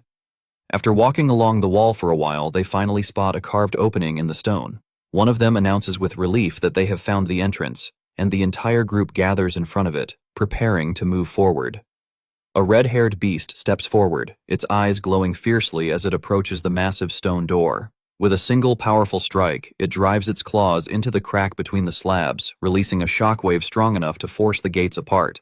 The stone door begins to tremble and slowly shifts open under the strength of the beast. Dust scatters across the ground as the heavy slabs separate wide enough for the group to enter. The pink-haired girl lets out a relieved laugh, saying that having a strength-type beast really makes things easier. She recalls how in the past their whole group had to struggle for half a day just to open this stubborn entrance. As the boy steps through the opening, he finds himself facing a completely different environment, a dense, mist-filled forest stretching endlessly ahead. He pauses, taking in the sudden change of scenery as the fog swirls between the tall trees. The group walks deeper into the fog-covered forest as the glasses girl warns them to stay alert. She explains that the beasts in the third ring are much stronger and appear more frequently than those in the previous zones. Their levels are also significantly higher. She continues, noting that this area contains a particularly dangerous dark-type beast known as the Bone White Lord. Unlike regular beasts, this one possesses leadership abilities which makes it far more threatening than fighting it alone. The glasses girl further explains that the Bone White Lord can summon lower-tier skeleton warriors to fight alongside it. Whenever it appears, it is always surrounded by a large number of loyal undead soldiers, making it difficult to handle, even for experienced teams. Since their main goal is reaching the second ring, she suggests avoiding unnecessary battles in this zone. The group picks up their pace, moving swiftly through the trees to minimize the risk of getting surrounded. The pink-haired senior waves her hand casually, saying there's no need to worry too much. She explains that the Bone White Lord usually stays underground, sleeping most of the time and rarely surfaces to patrol the forest. She adds that unless their luck is extremely terrible, they shouldn't run into the creature at all. The 3 juniors stare at her with blank, tired expressions, pointing out that she's basically raising a death flag by saying that. Realizing how ominous it sounds, the senior laughs awkwardly and tells them to pretend she didn't say anything. She reassures them again, insisting that their group couldn't possibly be unlucky enough to encounter such a rare threat. Just as she finishes her sentence, the forest suddenly stirs. The sound of rustling echoes through the trees, catching everyone off guard. The group turns toward the noise with shock as something begins to emerge. As the sudden rustling grows louder through the fog-covered forest, the pink-haired senior turns her head sharply toward the sound. A drop of sweat slides down her cheek as she reacts to the disturbance. A sudden, violent shockwave erupts in the forest, sending debris and pressure waves in all directions. From the chaos, a white, skeletal-looking figure emerges, surrounded by crushing force, making it clear that a powerful entity has appeared. Nearby, 2 girls react in panic as they sense the overwhelming aura. One realizes that the situation has spiraled out of control and quickly alerts the other, admitting that this was not intentional and that something dangerous has been triggered. As the pressure intensifies, the pink-haired girl turns an alarm, scanning their surroundings. She struggles to stay calm while trying to understand how bad the situation has become. Realizing the threat is far beyond what they can handle, she urgently suggests retreating. The moment ends with clear fear and urgency as they prepare to escape before the entity closes in. The skeletal enemies advance without slowing down, showing no signs of fatigue as they close the distance. With escape no longer an option, the group realizes that avoiding the fight on open ground will only make things worse. The skeleton warriors raise their weapons and move in together, clearly preparing for a direct confrontation. Their coordinated movement signals that the battle is about to begin. At that moment, a powerful golden attack is unleashed, streaking forward with intense force and crashing straight into the advancing enemies, shaking the area on impact. Watching the strike land, the pink-haired girl remains calm and focused as she identifies the summoned being responsible for the attack, confirming the arrival of a powerful ally. A fiery spirit forms in midair and releases an explosive fire attack, instantly engulfing the skeletons in flames. The blast tears through their ranks, sending bones and weapons flying as the area is flooded with heat. Several skeleton warriors are burned and shattered on impact, their formation breaking under the sudden explosion. The battlefield briefly clears as the flames spread across the ground. Without hesitation, the pink-haired girl steps forward and declares that she will handle the rest. Her stance shifts from defensive to aggressive as she gathers energy in her hand. She releases a sharp, pink energy strike that cuts through the remaining skeletons, knocking them down one after another. The scene ends with the enemies collapsing, showing that the threat is finally being suppressed. A sudden freezing domain spreads across the area as massive ice forms surge forward, instantly sealing the battlefield. The temperature drops sharply, and the remaining enemies are caught within the expanding ice. The frozen impact sends one enemy crashing down, shattered, and overwhelmed by the sheer force of the ice attack. The scale of the skill shows that this is not a normal ability, but a wide-range control technique. After the attack ends, the pink-haired girl stands confidently, clearly surprised by how powerful the ability turned out to be. She acknowledges that mastering such a large-scale attack is far beyond what she expected. Nearby, the black-haired boy observes calmly and recalls earlier warnings about the terrifying power behind such guardians. He realizes that an even greater force must be backing this overwhelming display of strength. After the battlefield falls silent, the pink-haired girl senses something is off and realizes the true target is still missing. She looks around carefully, questioning why the main threat has not shown itself yet. She immediately summons a pink flame-winged bird and gives it a clear command to scout the area. The creature takes flight, spreading its wings and scanning the surroundings from above. As the familiar searches, a chilling presence quietly reacts in the distance. A cold gaze opens, signaling that the hidden enemy has noticed the movement. Moments later, the scout locates the source of danger and confirms the position of the white skeletal lord. The revelation makes it clear that the real confrontation is about to begin. A sharp surge of blue energy flashes as the white skeletal lord finally moves, revealing its position. Its massive form advances with overwhelming pressure, making its hostile intent unmistakable. The skeletal lord raises its arm and prepares a direct strike, its power visibly condensing as it closes the distance. Each step it takes shakes the ground, showing that this is a far greater threat than the earlier enemies. Seeing this, the pink-haired girl quickly turns back and warns her allies that the enemy is heading straight for them. Her expression shifts to urgency as the danger rapidly approaches. Before the attack can land, the black-haired boy steps forward and invokes the power of the earth. The ground erupts beneath him, forming a solid barrier as he commands it to block the incoming assault, halting the skeletal lord's advance head-on. The earth barrier cracks under pressure as the white skeletal lord forces its way forward, showing that even the defensive skill cannot fully stop its advance. The impact shakes the ground, proving the enemy is still far from defeated. Seeing the situation worsen, the black-haired boy reacts in alarm and signals to wait.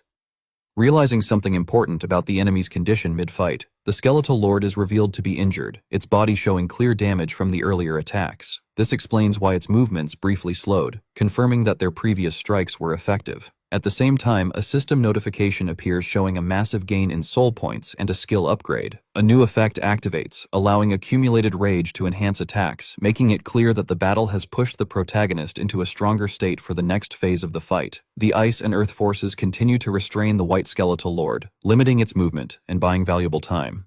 The combined pressure keeps the enemy from fully breaking free. Noticing a fluctuation in energy, the bespectacled girl reacts in surprise as she senses a shift in power on the battlefield. This change confirms that the situation is entering a critical phase. The black-haired boy quickly analyzes the fight and explains that direct damage alone may not be enough. Instead, he decides to rely on sustained attacks to exhaust the enemy, taking advantage of its current injuries. Realizing the skeletal lord is wounded and reinforcements could arrive at any moment, he gathers blue energy in his hands and urges an immediate decision. The moment ends with clear urgency as he prepares to finish the battle before the tide turns. The black-haired boy studies himself and evaluates his remaining power. Realizing that using soul attacks carelessly would only waste energy, he concludes that a precise compressed strike is the only way to end this efficiently. He condenses his soul power into a single point, forming an intensely compressed blue spear of energy. The pressure around it spikes sharply, showing that all his strength is being focused into one decisive attack. With no hesitation, he releases the attack straight ahead. The compressed soul strike erupts forward, tearing through the air with overwhelming force. The blue energy pierces directly into the white skeletal lord's body, slamming it back as cracks spread across its form. The impact confirms that this final move is powerful enough to seriously damage and potentially finish the wounded enemy. The white skeletal lord is struck and collapses heavily, its body crashing into the ground. For a brief moment, everything goes silent, leaving the outcome unclear.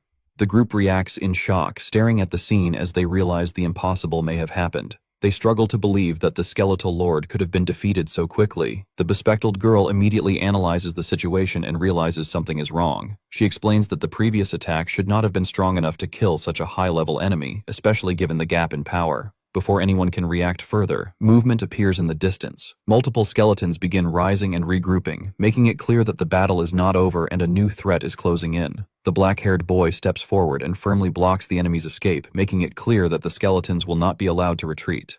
His calm stance shows full control of the situation. He immediately launches a large-scale attack, raining down ice shards and rock fragments from above. The sudden barrage overwhelms the skeletons before they can react. The impact triggers a massive explosion of dust and debris, completely covering the battlefield. Bones scatter across the ground as the attack wipes out everything in its path. As the dust settles, the pink-haired girl looks on in disbelief, while the others openly admire the result. Their reactions make it clear that the fight has finally been decided, confirming a decisive victory. After the battle ends, the black-haired boy urges everyone to quickly collect the loot and leave the area before more trouble arrives. His calm tone shows he is already thinking ahead. Before they can move, a familiar voice calls out his name. A group suddenly appears and one of them steps forward in shock, realizing it is him and questioning why he is here. Both sides stop in surprise as they face each other, clearly not expecting this encounter. The tense silence shows that this meeting was completely unplanned. The newcomer then shouts angrily, accusing him of stealing prey that belonged to their group. The scene ends with rising tension, hinting that a new conflict may be about to. A pink-haired girl recognizes the people blocking the path and notes that they seem to be connected to a certain group. She calmly acknowledges meeting them here while the others stand behind her alert. The opposing group steps forward aggressively, demanding that the materials taken by the old leader be handed over. They shout orders and threaten force, clearly trying to intimidate her. The girl reacts sharply, questioning their claim and asking if they truly believe everything belongs to them. Her expression turns serious, making it clear she won't be pressured.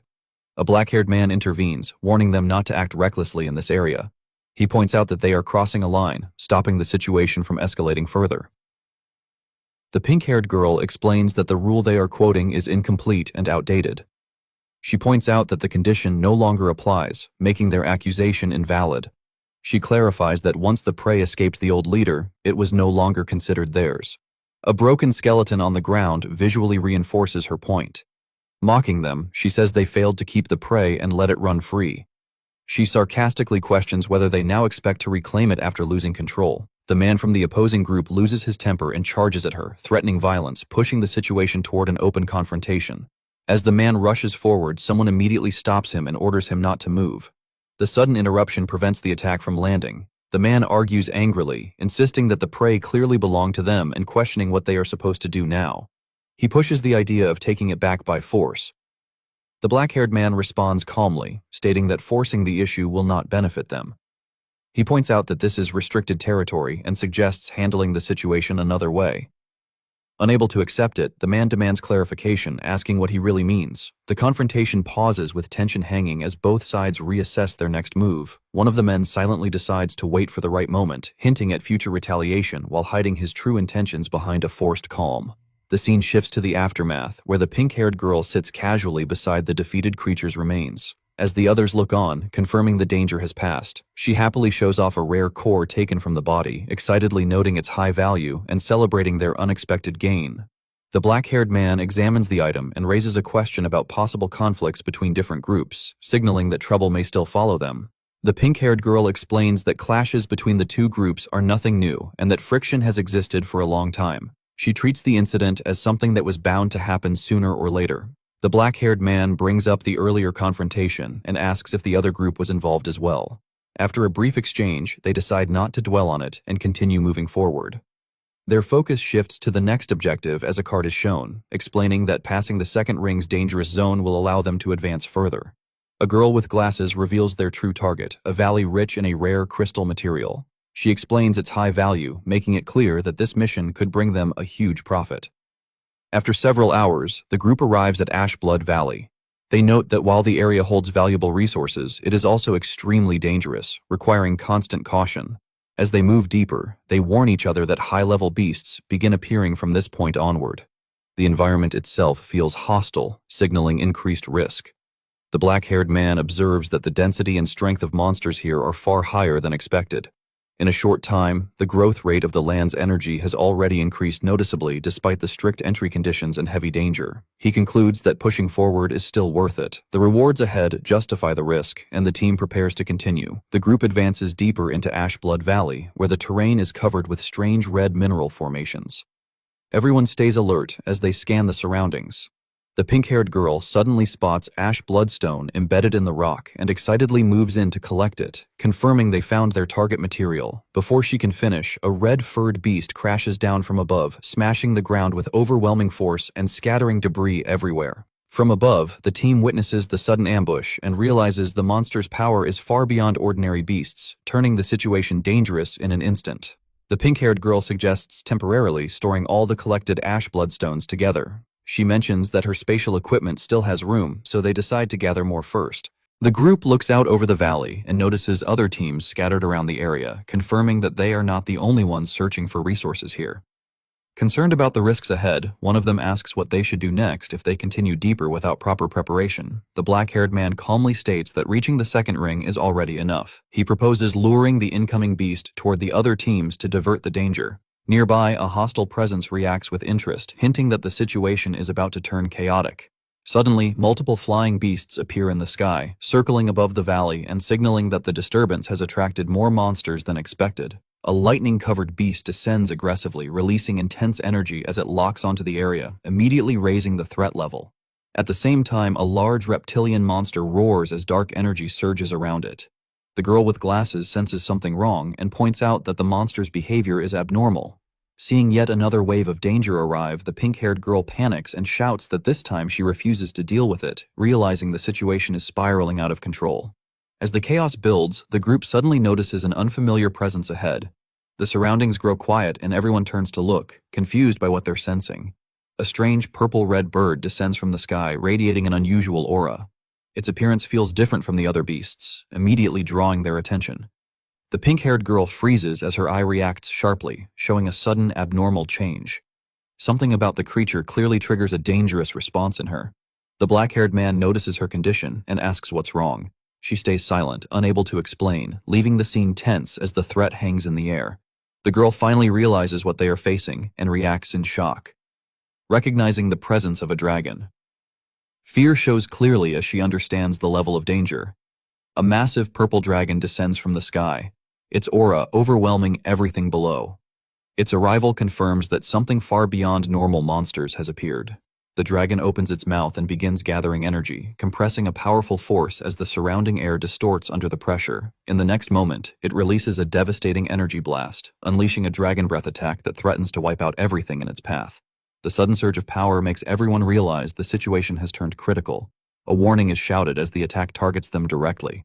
The pink-haired girl reacts first, pulling herself forward as the blast closes in. A massive dragon condenses dark energy into a glowing core, releasing violent purple lightning as its power rapidly surges. Seeing the attack form, a girl panics and warns everyone to retreat immediately while the boy below reacts in shock. The dragon unleashes the attack, sending a towering pillar of destructive energy crashing down and tearing through the ground. At the same time, a blue elemental sphere erupts nearby, its power clashing against the chaos as the battlefield is engulfed in smoke and energy. The girls stare in disbelief as the overwhelming blast is halted, unable to process what just happened. The boy steps forward with a grim expression, realizing that the attack was stopped by a high-energy barrier. The dragon remains suspended in the air, surrounded by multiple condensed energy spheres, its power still unstable and dangerous. With a sudden motion, the dragon dives downward, its massive body cutting through the air as it launches another direct assault. A compressed blue energy sphere shoots forward at extreme speed, cutting through the air with overwhelming force. A red-haired figure charges straight down from above, while a massive shadowy beast surges upward to intercept the attack. A sharp blue beam fires skyward, piercing through the clash. As the red-haired fighter looks up in shock, the collision detonates midair, erupting into a violent explosion of purple and blue energy that floods the battlefield. The red-haired fighter is blasted downward at terrifying speed, his body wrapped in violent energy as he loses control midair. He slams into the dragon head-on, but the massive beast counters instantly, its jaws and power overwhelming him. The dragon's eyes glow as it releases a crushing suppressive force, dragging the fighter down and sealing his movements. A status explanation appears, revealing a domain-type suppression that weakens enemies within its range and greatly amplifies the dragon's dominance. The purple dragon rises again, its massive body radiating overwhelming pressure as the battlefield trembles under its presence. A dark beast-like figure charges forward with explosive speed, its form blurred by pure momentum and power. The observers quickly identify the dragon as a mature crystal-type monster, confirming it possesses at least 8th rank strength with dual attributes. The boy clenches his fist in frustration, realizing the rank gap is too large and that the earth-based suppression ability has no effect on the dragon. The girl with glasses calmly analyzes the situation and explains that crystal dragons are usually dormant beings who would never appear on their own, meaning this monster was deliberately lured here by someone. She continues reasoning that only students from their academy are allowed to enter this secret realm, which means the mastermind behind this disaster must be someone from within their own group. Hearing this, another girl snaps in anger and loudly calls out a specific faction. Realizing who is truly responsible for dragging everyone into such a deadly situation, the pink-haired girl clenches her fists and shouts in rage, accusing them of acting with pure malice and deliberately trying to get everyone killed inside the realm. A man is slammed into the ground by a violent blast, screaming for help as the impact sends debris and energy exploding around his body. Nearby survivors panic and sprint away through the shattered terrain, their fear obvious as the shockwaves continue to tear the ground apart behind them. One man turns back in horror, his face drenched in sweat as he realizes how completely helpless they are against such overwhelming power. Above them, the red dragon roars triumphantly, striking down again as another victim is sent flying across the battlefield, proving there is no escape from its rampage. One girl urgently reports that another crystal dragon has appeared and is chasing the group from Gay Ocean Society, and its position shows it is heading directly toward them. As the situation becomes clear, the pink-haired girl connects the dots and realizes that the crystal dragon was deliberately lured here by those people. The scene reveals the truth. The group encountered earlier was only a male crystal dragon, while the one now chasing Gay Ocean Society is the much more dangerous female dragon.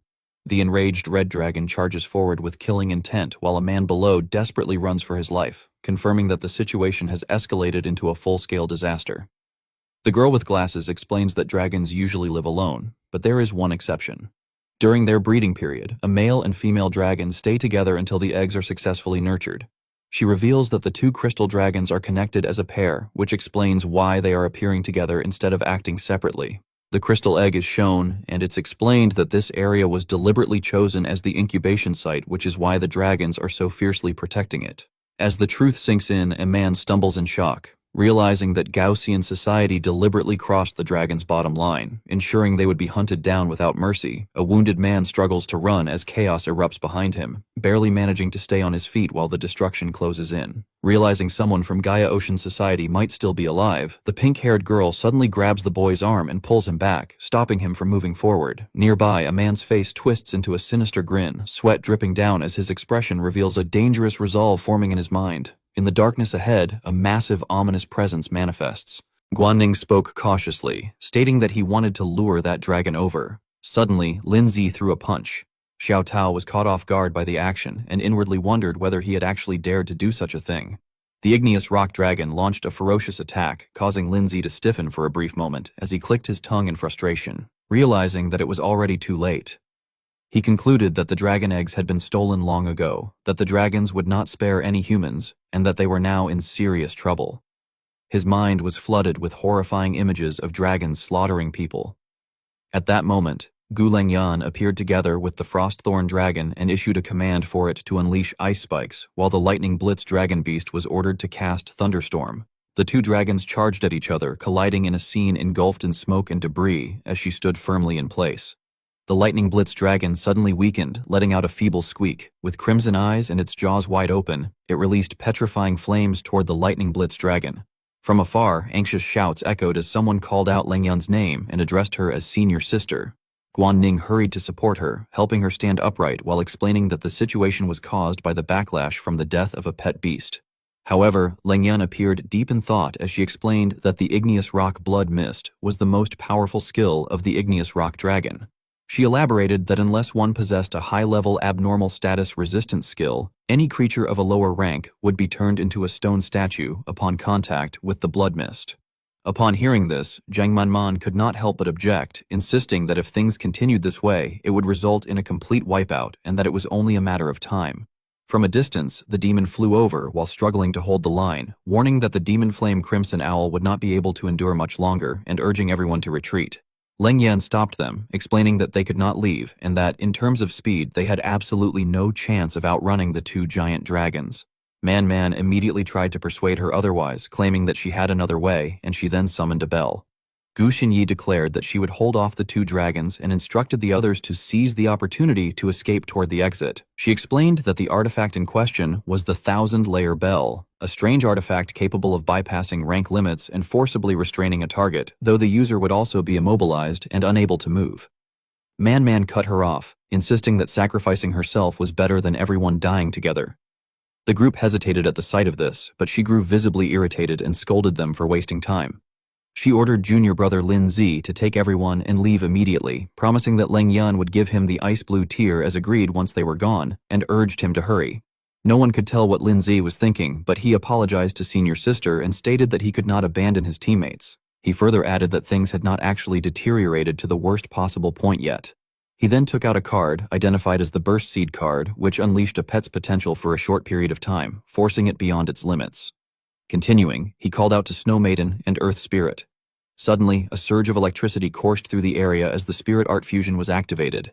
Everyone showed visible shock, realizing what was happening as Snow Maiden and Earth Spirit fused into the Abyssal Frost Giant Spirit.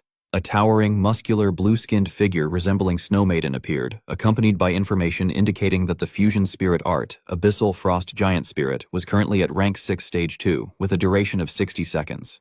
Man stared in disbelief. In contrast, Xinyi shouted joyfully, recognizing it as the pet beast she had sensed before and proclaiming it to be Lin Zi's exclusive spirit technique. Leng Yan, however, fell silent, noting that despite its overwhelmingly powerful aura, at least rank 6, it still stood no chance against two rank 8 igneous rock dragons. Lin Zi glanced at his phone but calmly replied that it was not over yet. Another notification appeared, indicating that a Burst Seed card had been used. The spirit's current level surged to rank 8 stage 4, with the Burst Seed duration set to 60 seconds.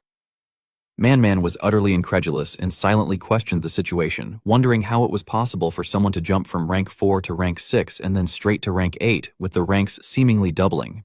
She speculated whether that card might be some kind of strange artifact capable of directly increasing one's rank. Lin Zi, by contrast, remained far calmer. He calmly commanded the Abyssal Frost Giant Spirit to kill the two dragons. The spirit responded with a deafening roar as its special skill, Absolute Zero, was activated, dealing ice damage while applying the Deep Freeze effect to the enemies it struck. Lin Zi continued issuing commands, triggering Abyssal Frost, Absolute Zero, and then Abyssal Frost, Earthbinding Arctic. The Abyssal Frost Giant Spirit's special skill, Earthbinding Arctic Domain, took effect, exerting powerful crowd control and continuously slowing any enemies that entered its area. The blue-skinned entity relentlessly assaulted the dragons, leaving the 4 humans watching in a state of panic mixed with shock. Soon after, a system notification rang out, announcing that the Burst Seed card's duration had reached 0 seconds and that the Fusion Spirit art, Abyssal Frost Giant Spirit, had been dispelled. Once everything was over, the Snow Maiden reverted to her original form as a beautiful young girl and collapsed into Lin Zi's arms. He quietly thanked her for her hard work, praised her performance, and told her that the fusion spirit art had consumed too much energy, urging her to rest well, before gently pushing her away and sending her flying off into the distance. Man stared in disbelief, remarking internally that the igneous rock dragons had been defeated just like that. She turned her attention to Lin Zi and questioned him about the card he had used earlier.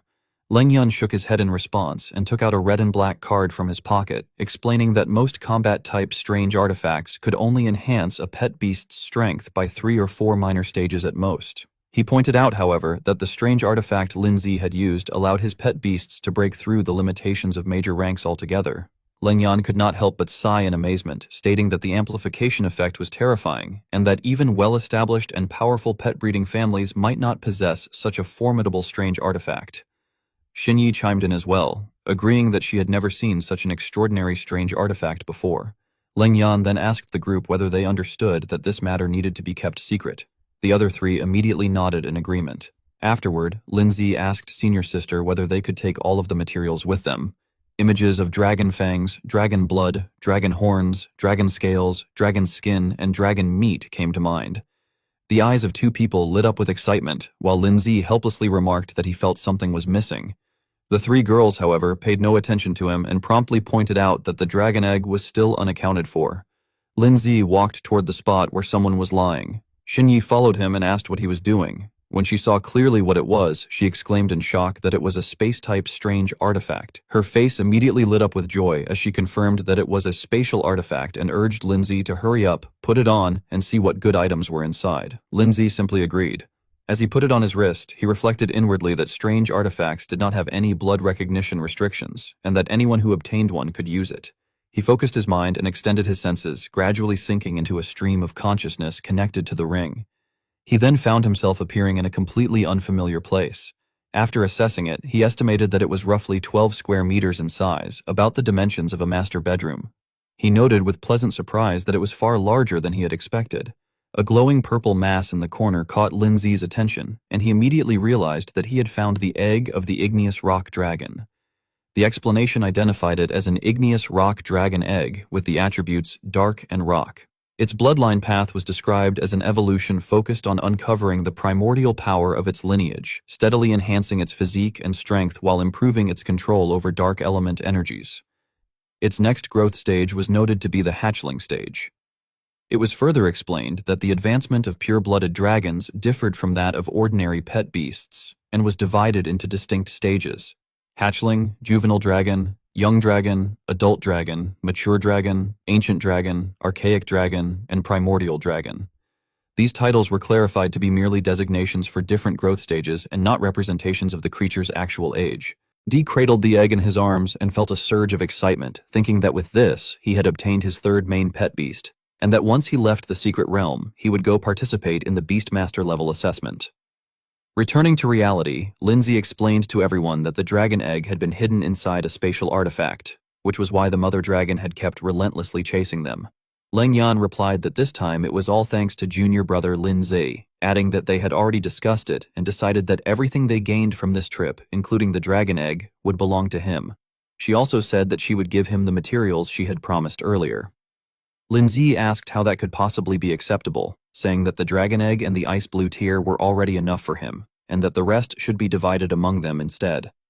At that moment, Man suddenly grabbed his hand and said that although they could re-enter the secret realm, they only had one life, and without him, they simply would not have survived. She emphasized that no matter how valuable those materials were, they could not compare to him saving their lives. Man's younger sister immediately nodded in agreement.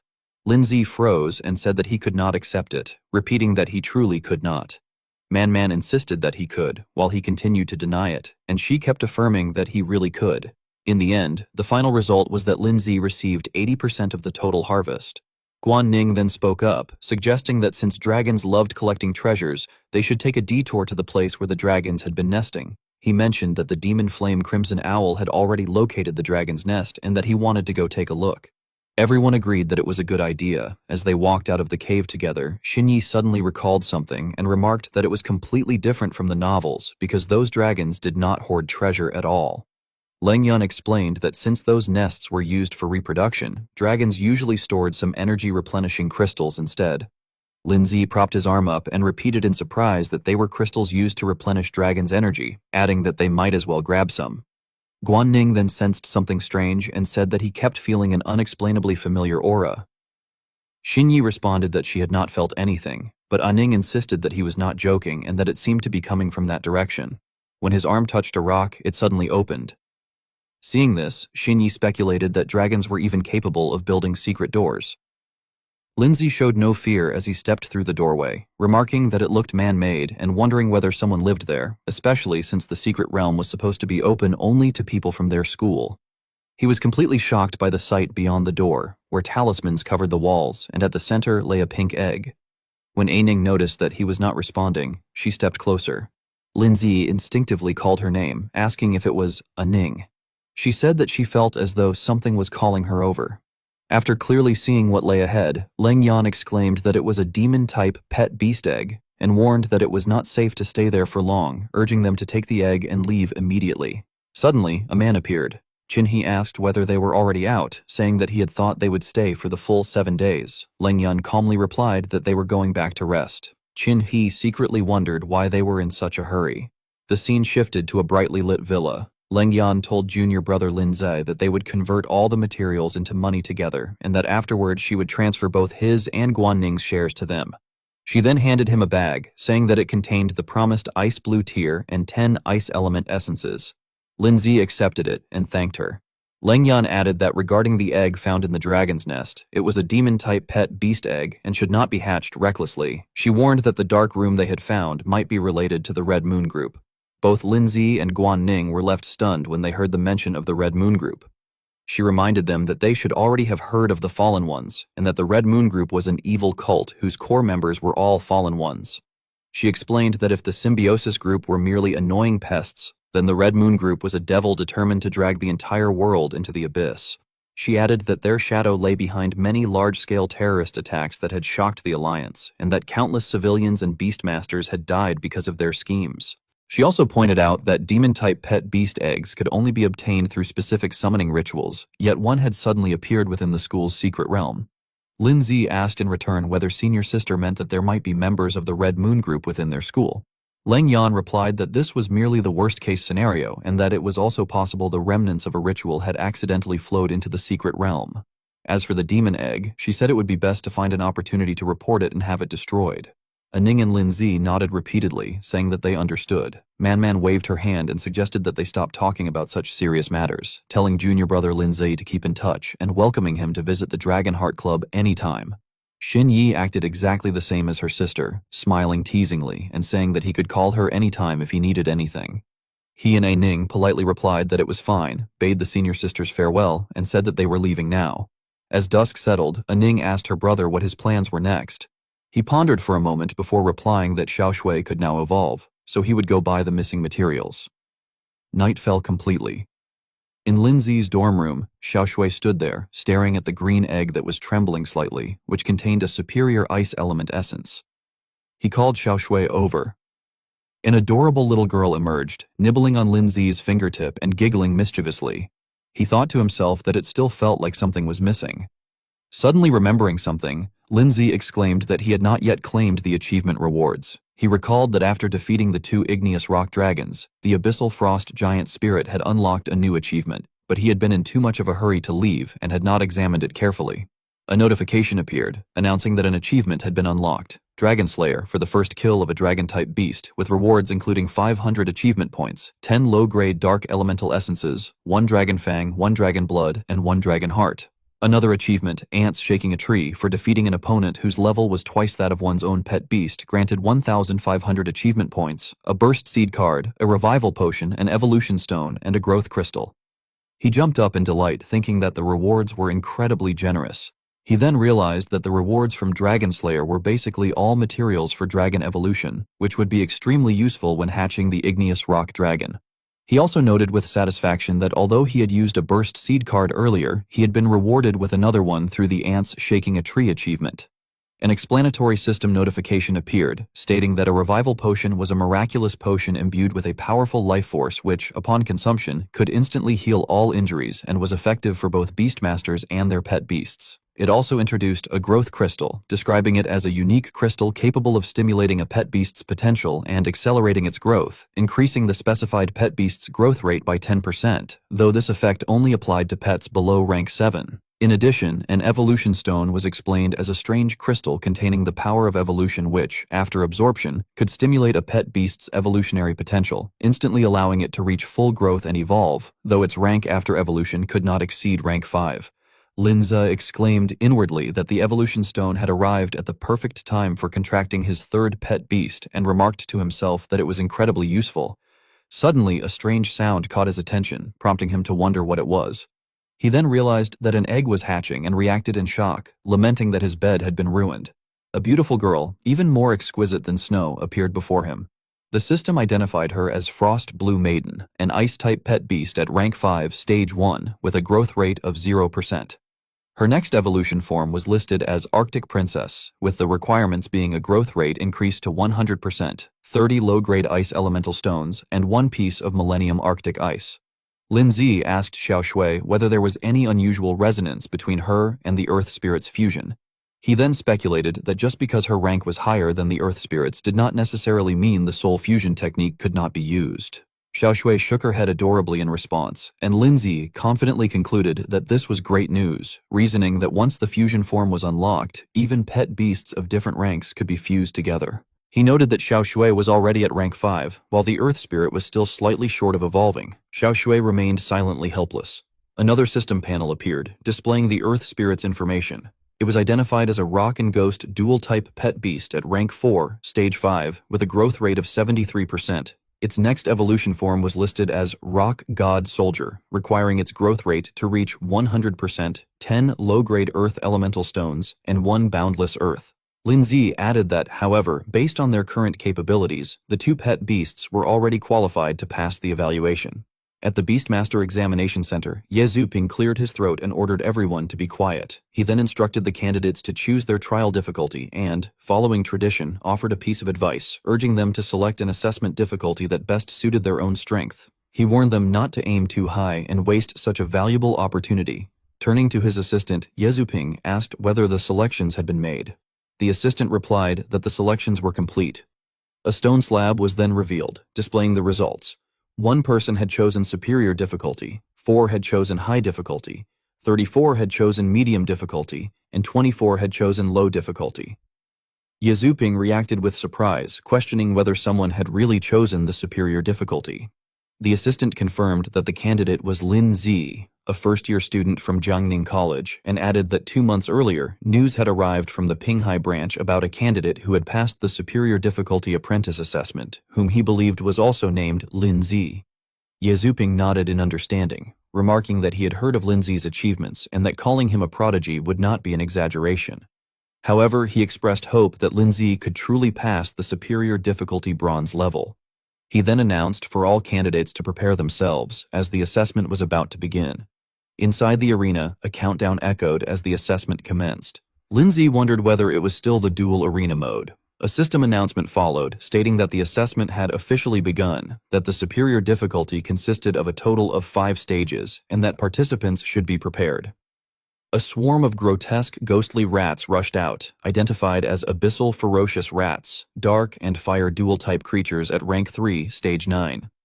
The system then announced a new skill, Snow Maiden's Sigh, explaining that it created a cloud of icy mist containing extreme cold, dealing massive ice damage in a fan-shaped area ahead. Using this power, Snow froze the entire group of rats solid. A notification soon followed, announcing that the first level had been cleared and that the challenge would continue. From within the newly opened gate emerged a terrifying 4-headed serpent-like monster identified as a multi-headed lizard beast, a rank 4, stage 2 creature. Frost Blue raised a hand and unleashed Ice Shower. A group of Night Shadow, Dark-type fierce beasts at rank 4, stage 5 were instantly frozen solid. The system announcement rang out again, stating that the 3rd level had been cleared and the challenge would continue. This time, the enemies were demon ghosts, dark-type fierce beasts at rank 4 stage 8. Shortly after, the announcement declared that the 4th level had also been cleared and the challenge would continue. Ye Zuping could not help but cry out in disbelief, questioning how such a thing was possible. He exclaimed that demon ghosts were extremely powerful and ferocious beasts, yet they had been killed instantly. His voice soon returned to a calmer tone as he remarked that not only the demon ghosts, but all the other fierce beasts had been eliminated with a single blow. He described it as a complete clean sweep and wondered aloud whether Lin Zi's pet beast had already surpassed rank 5, especially considering that Lin Zi was only 18 years old. The assistant beside him explained that it had been the same when Lin Zi took the assessment for the first time. He had easily cleared the superior difficulty level back then as well. The Beast Taming Association of Pinghai City had even extended an invitation to him, but Lin Zi had turned it down. Upon hearing this, Ye Zuping sighed in realization, saying that it was no wonder Lin Zi dared to choose the superior difficulty level. However, he added that the final boss, the rank 5 bronze dragon, would not be so easy to deal with. Yet, when the Snow Maiden suppressed the monster with overwhelming force, Ye Zuping stared with his mouth agape. He asked himself in shock whether it had really been cleared just like that, and whether Lin Zi had simply summoned his second pet beast and won immediately. Behind them, the crowd began voicing their own reactions. One person cursed in frustration, saying he had been so close to killing that fierce beast. Another complained that he had not expected even the easy difficulty level to be so hard, especially since the final opponent had turned out to be a rank 3 stage 7 fierce beast. Suddenly, someone burst into loud laughter, shouting that he had finally done it, and proudly declaring that from that moment on, he was a bronze beastmaster. He added that he had chosen the high difficulty level. Another person chimed in, stating smugly that out of the 4 people who had challenged the high difficulty level, he was the only one who had succeeded. A man in a striped shirt frowned uneasily, muttering that something did not seem right. Another person reacted in confusion, asking what he meant. The striped shirt man then pointed out the bronze dragon, emphasizing its massive size and asserting that it was at least rank 5. He questioned how a fierce beast of such a rank could possibly appear in a bronze evaluation. This realization caused everyone to gasp in shock. Someone suddenly recognized Lin Zi, exclaiming that he was the one who had chosen the superior difficulty level. They remarked that he looked familiar and soon recalled his name, Lin Zi. Another person confirmed it, saying they had seen him during the examination in Pinghai City, where he had also easily passed the superior difficulty level back then. Someone else reacted in astonishment, asking if that was really true. At that moment, the system announcement finally echoed through the hall, announcing congratulations and stating that the challenger had cleared the level and successfully passed the superior bronze evaluation. The announcement detailed Lin Zi's rewards. His physique had increased from 13.5 to 18.5. His spirit had risen from 15 to 23, his designated pet beast's growth rate had increased by 30%, and the Frosty Blue Maiden's current growth rate was now 30%, with its level reaching rank 5 stage 3. Lin Zi reacted with satisfaction, commenting inwardly that the results were not bad. Ye Zuping then stepped forward and congratulated Lin Zi, introducing himself as one of the examiners for the assessment. He mentioned that when he had been Lin Zi's age, he had only possessed 2 rank 3 pet beasts. He went on to praise Lin Zi as the first Beastmaster in the Federation to pass the bronze-level superior difficulty assessment and asked whether Lin Zi was interested in joining the Beast Tamer's association.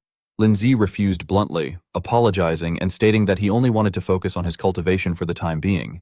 Ye Zuping tried to keep him from leaving, handing over his business card and admitting that he had been presumptuous. He added that Lin Zi had already turned down an invitation back when he was in Pinghai City as well.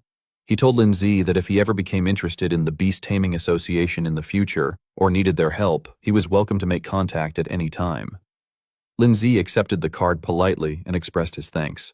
Later, in Lin Zi's apartment, he held the dragon egg in his hands and recalled that senior sister Gu had said that as long as he injected spirit power into the dragon egg, it would hatch and allow him to form a contract with it.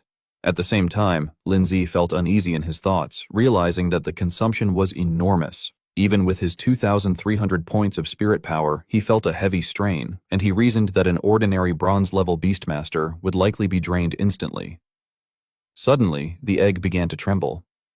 Lin Zi wondered whether it was already done, and hesitated as he questioned himself on whether he should help it hatch. The dragon was busily eating pastries while Lin Zi gently patted its head. At that moment, the system notification appeared, informing him that the creature was an igneous rock dragon hatchling, a dark and rock-type pet beast at rank 1 stage 1, with a growth rate of 0%. It possessed skills such as dragon breath and rock-splitting claw, and followed a bloodline path focused on exploring evolutionary power, continuously enhancing its physique, strength, and control over dark elements, with the potential to reach the king grade at most. The system further explained that its next evolutionary form, the igneous rock dragon juvenile, required its growth rate to reach 100%, along with 5 low-grade dark elemental essences and 1 dragon fang. Lin Zi silently analyzed the information and concluded that there was no hidden evolutionary path. However, he felt that this was acceptable since the dragon's original potential was already at the king grade, and even if other hidden paths existed, they might not surpass this one. He reasoned that although the dragon was only at rank 1 stage 1, pure-blood dragons grew extremely fast in their early stages, and he already possessed the necessary materials for evolution.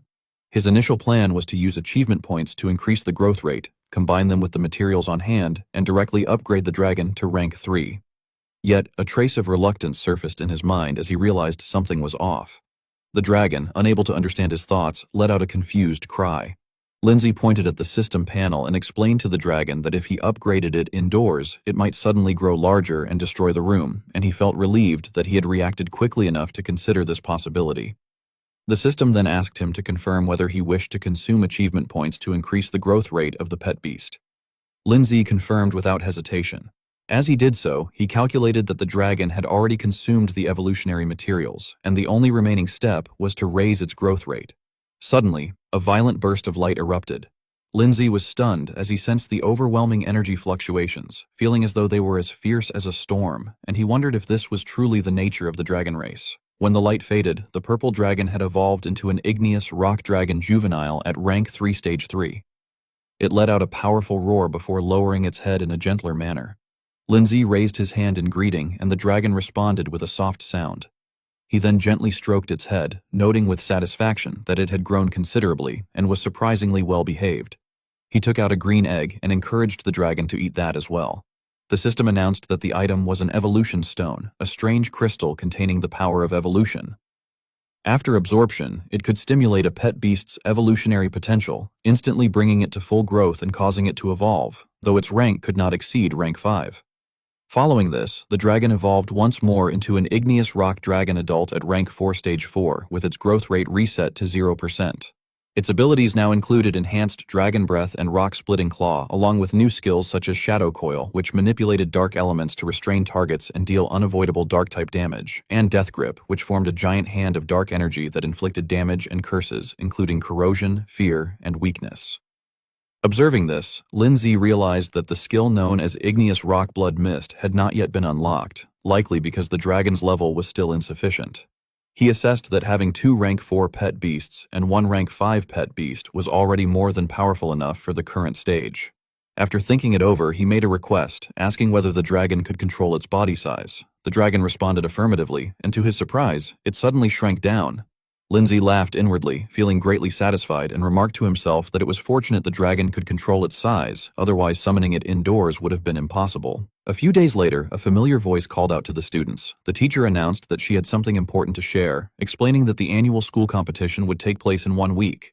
The classroom immediately erupted in excitement. Meanwhile, Lindsay quietly repeated the words, "school competition," in his mind. At that moment, the system unexpectedly appeared before him, announcing that a special achievement quest had been unlocked. The quest required him to win the championship in the upcoming school competition and become the top student of Jiangning Academy. The rewards included 1,500 achievement points, a spirit technique scroll, and a random artifact. Lindsay smiled broadly, delighted that new achievements had been unlocked and that the rewards were exceptionally generous. He then raised his hand and asked whether students from lower grades were also allowed to sign up. The teacher agreed without hesitation, stating that according to school rules, any student could participate regardless of grade level. However, she also explained that the competition followed a knockout format, and most first-year students merely participated for experience, with only a few exceptions. Still, she encouraged everyone to sign up actively to prepare for future competitions. Among the students, someone muttered that instead of vaguely referring to a few people, she might as well have directly mentioned Lindsay's student ID number.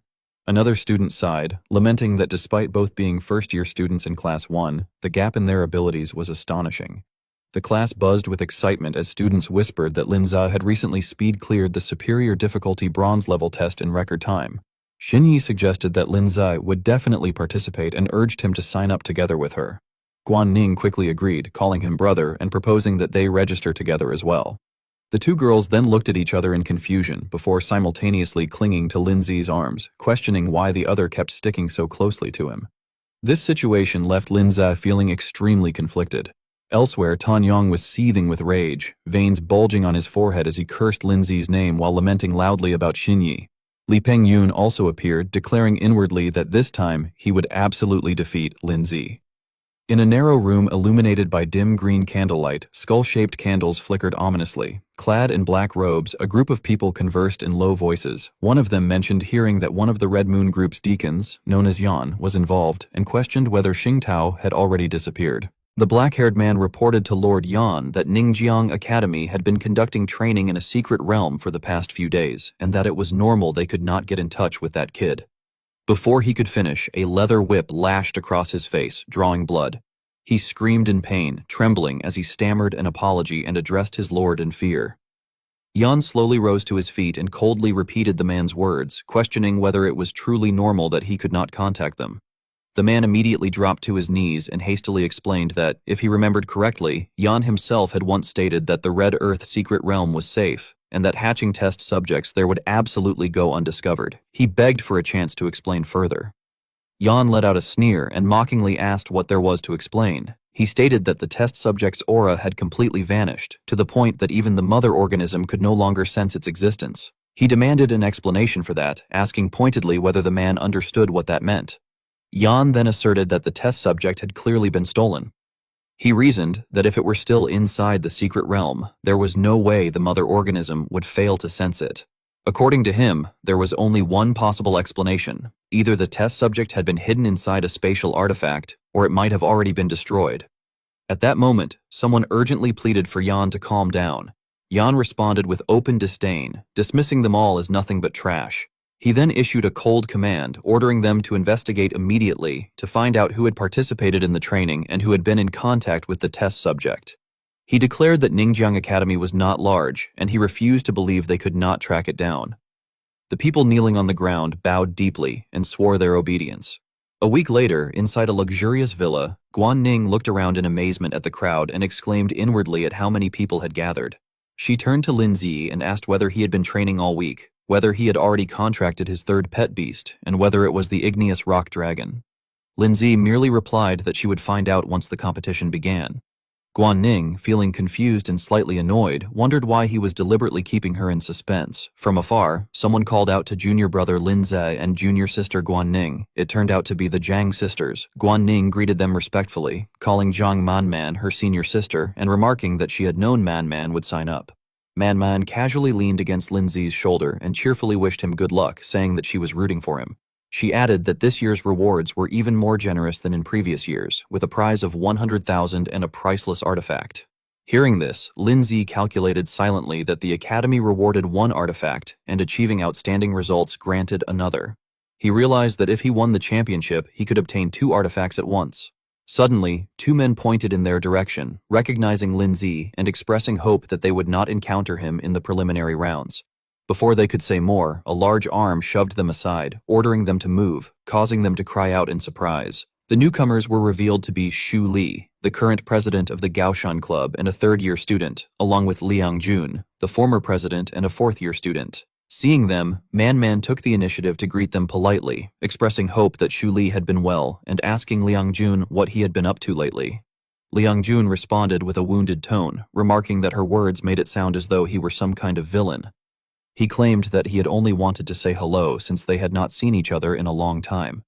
Then, lowering his voice, he added that he also wanted to ask whether they had encountered Luo Han, Xing Tao, and the others during the recent secret realm training. Man smiled brightly and sarcastically asked whether someone from the Gaoshan Club had gone missing and whether they had come to the Dragonheart Club to report it. She mocked Liang Jun's judgment, suggesting that the successor he chose was mediocre, unable even to keep track of their own members, to the point she could barely stand to watch. Hearing this, Xu Li immediately flew into a rage and demanded to know what she had just said. Seeing Xu Li lose his temper, Liang Jun stepped in to smooth things over, saying that it had only been a casual question and that if they had not seen those people, then it was fine. He then suggested that they leave. After they walked away, Guan Ning quietly remarked that it seemed the others were starting to suspect them. Leng Yan adjusted his glasses and calmly stated that it was fine. He pointed out that, aside from the fact that they were the victims, given the circumstances at the time, no one could prove that they had had any conflict with Luo Han and his group. Man appeared somewhat hesitant as she commented that Liang Jun had always liked stirring up trouble for no reason, and that they were used to it. However, she then warned Lin Zi that Xu Li had signed up for the competition.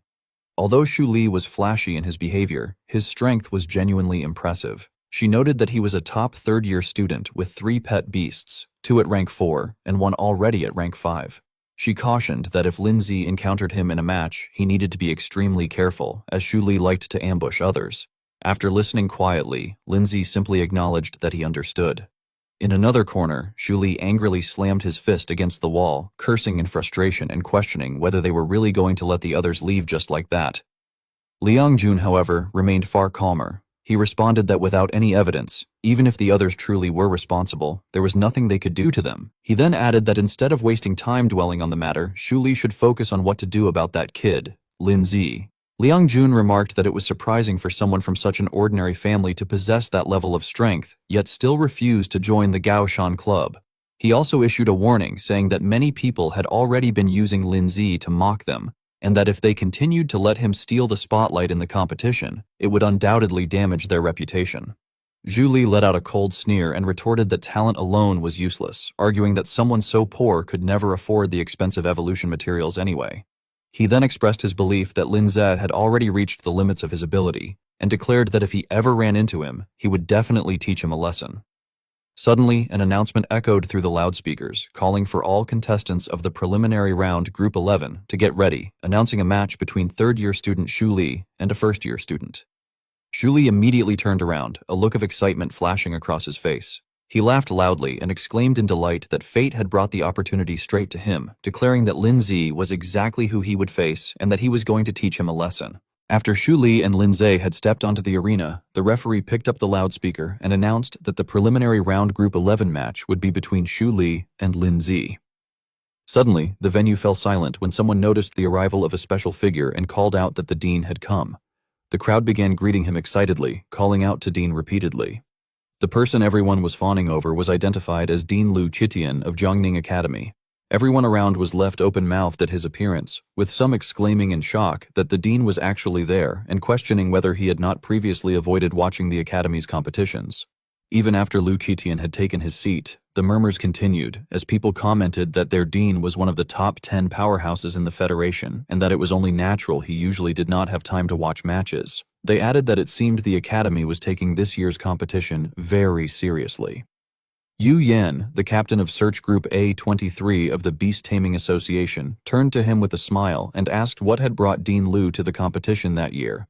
Lu Qitian did not answer immediately but instead chuckled kindly and remarked that the overall strength of the students that year was much higher than in previous years and that he had heard there were many promising talents. His words made Yu Yan laugh as well. Yu Yan then crossed his arms teasingly and said that the dean was usually so busy with work that he rarely had time for the students, but that a prodigy had appeared that year. He joked that if the dean did not keep an eye on things, someone might poach the talent away. Lu Qitian turned to ask whether Yu Yan was referring to the student who had passed the superior difficulty bronze assessment, recalling that his name seemed to be Lin Zi. Yu Yan gave a thumbs up in confirmation and said that it was indeed him, adding that the young man had even helped the search group capture members of the symbiosis group before. He also mentioned that the dean had arrived just in time, as the boy was about to go on stage. Meanwhile, the crowd below began discussing the upcoming duel between Lin Zi and Shu Li, eagerly speculating about the outcome. Some wondered who would win, saying it was hard to tell since Shu Li was the top student in the third year, while Lin Zi was also very strong. A louder student voiced his opinion that Shu Li was more likely to win, pointing out that Lin Zi was only a first-year student. Others agreed, adding that Shu Li had 3 pet beasts, one of which was a rank 5. On the arena stage, Shu Li spread his arms boldly and said that he had heard of Lin Zi, calling him the genius who had risen from common origins.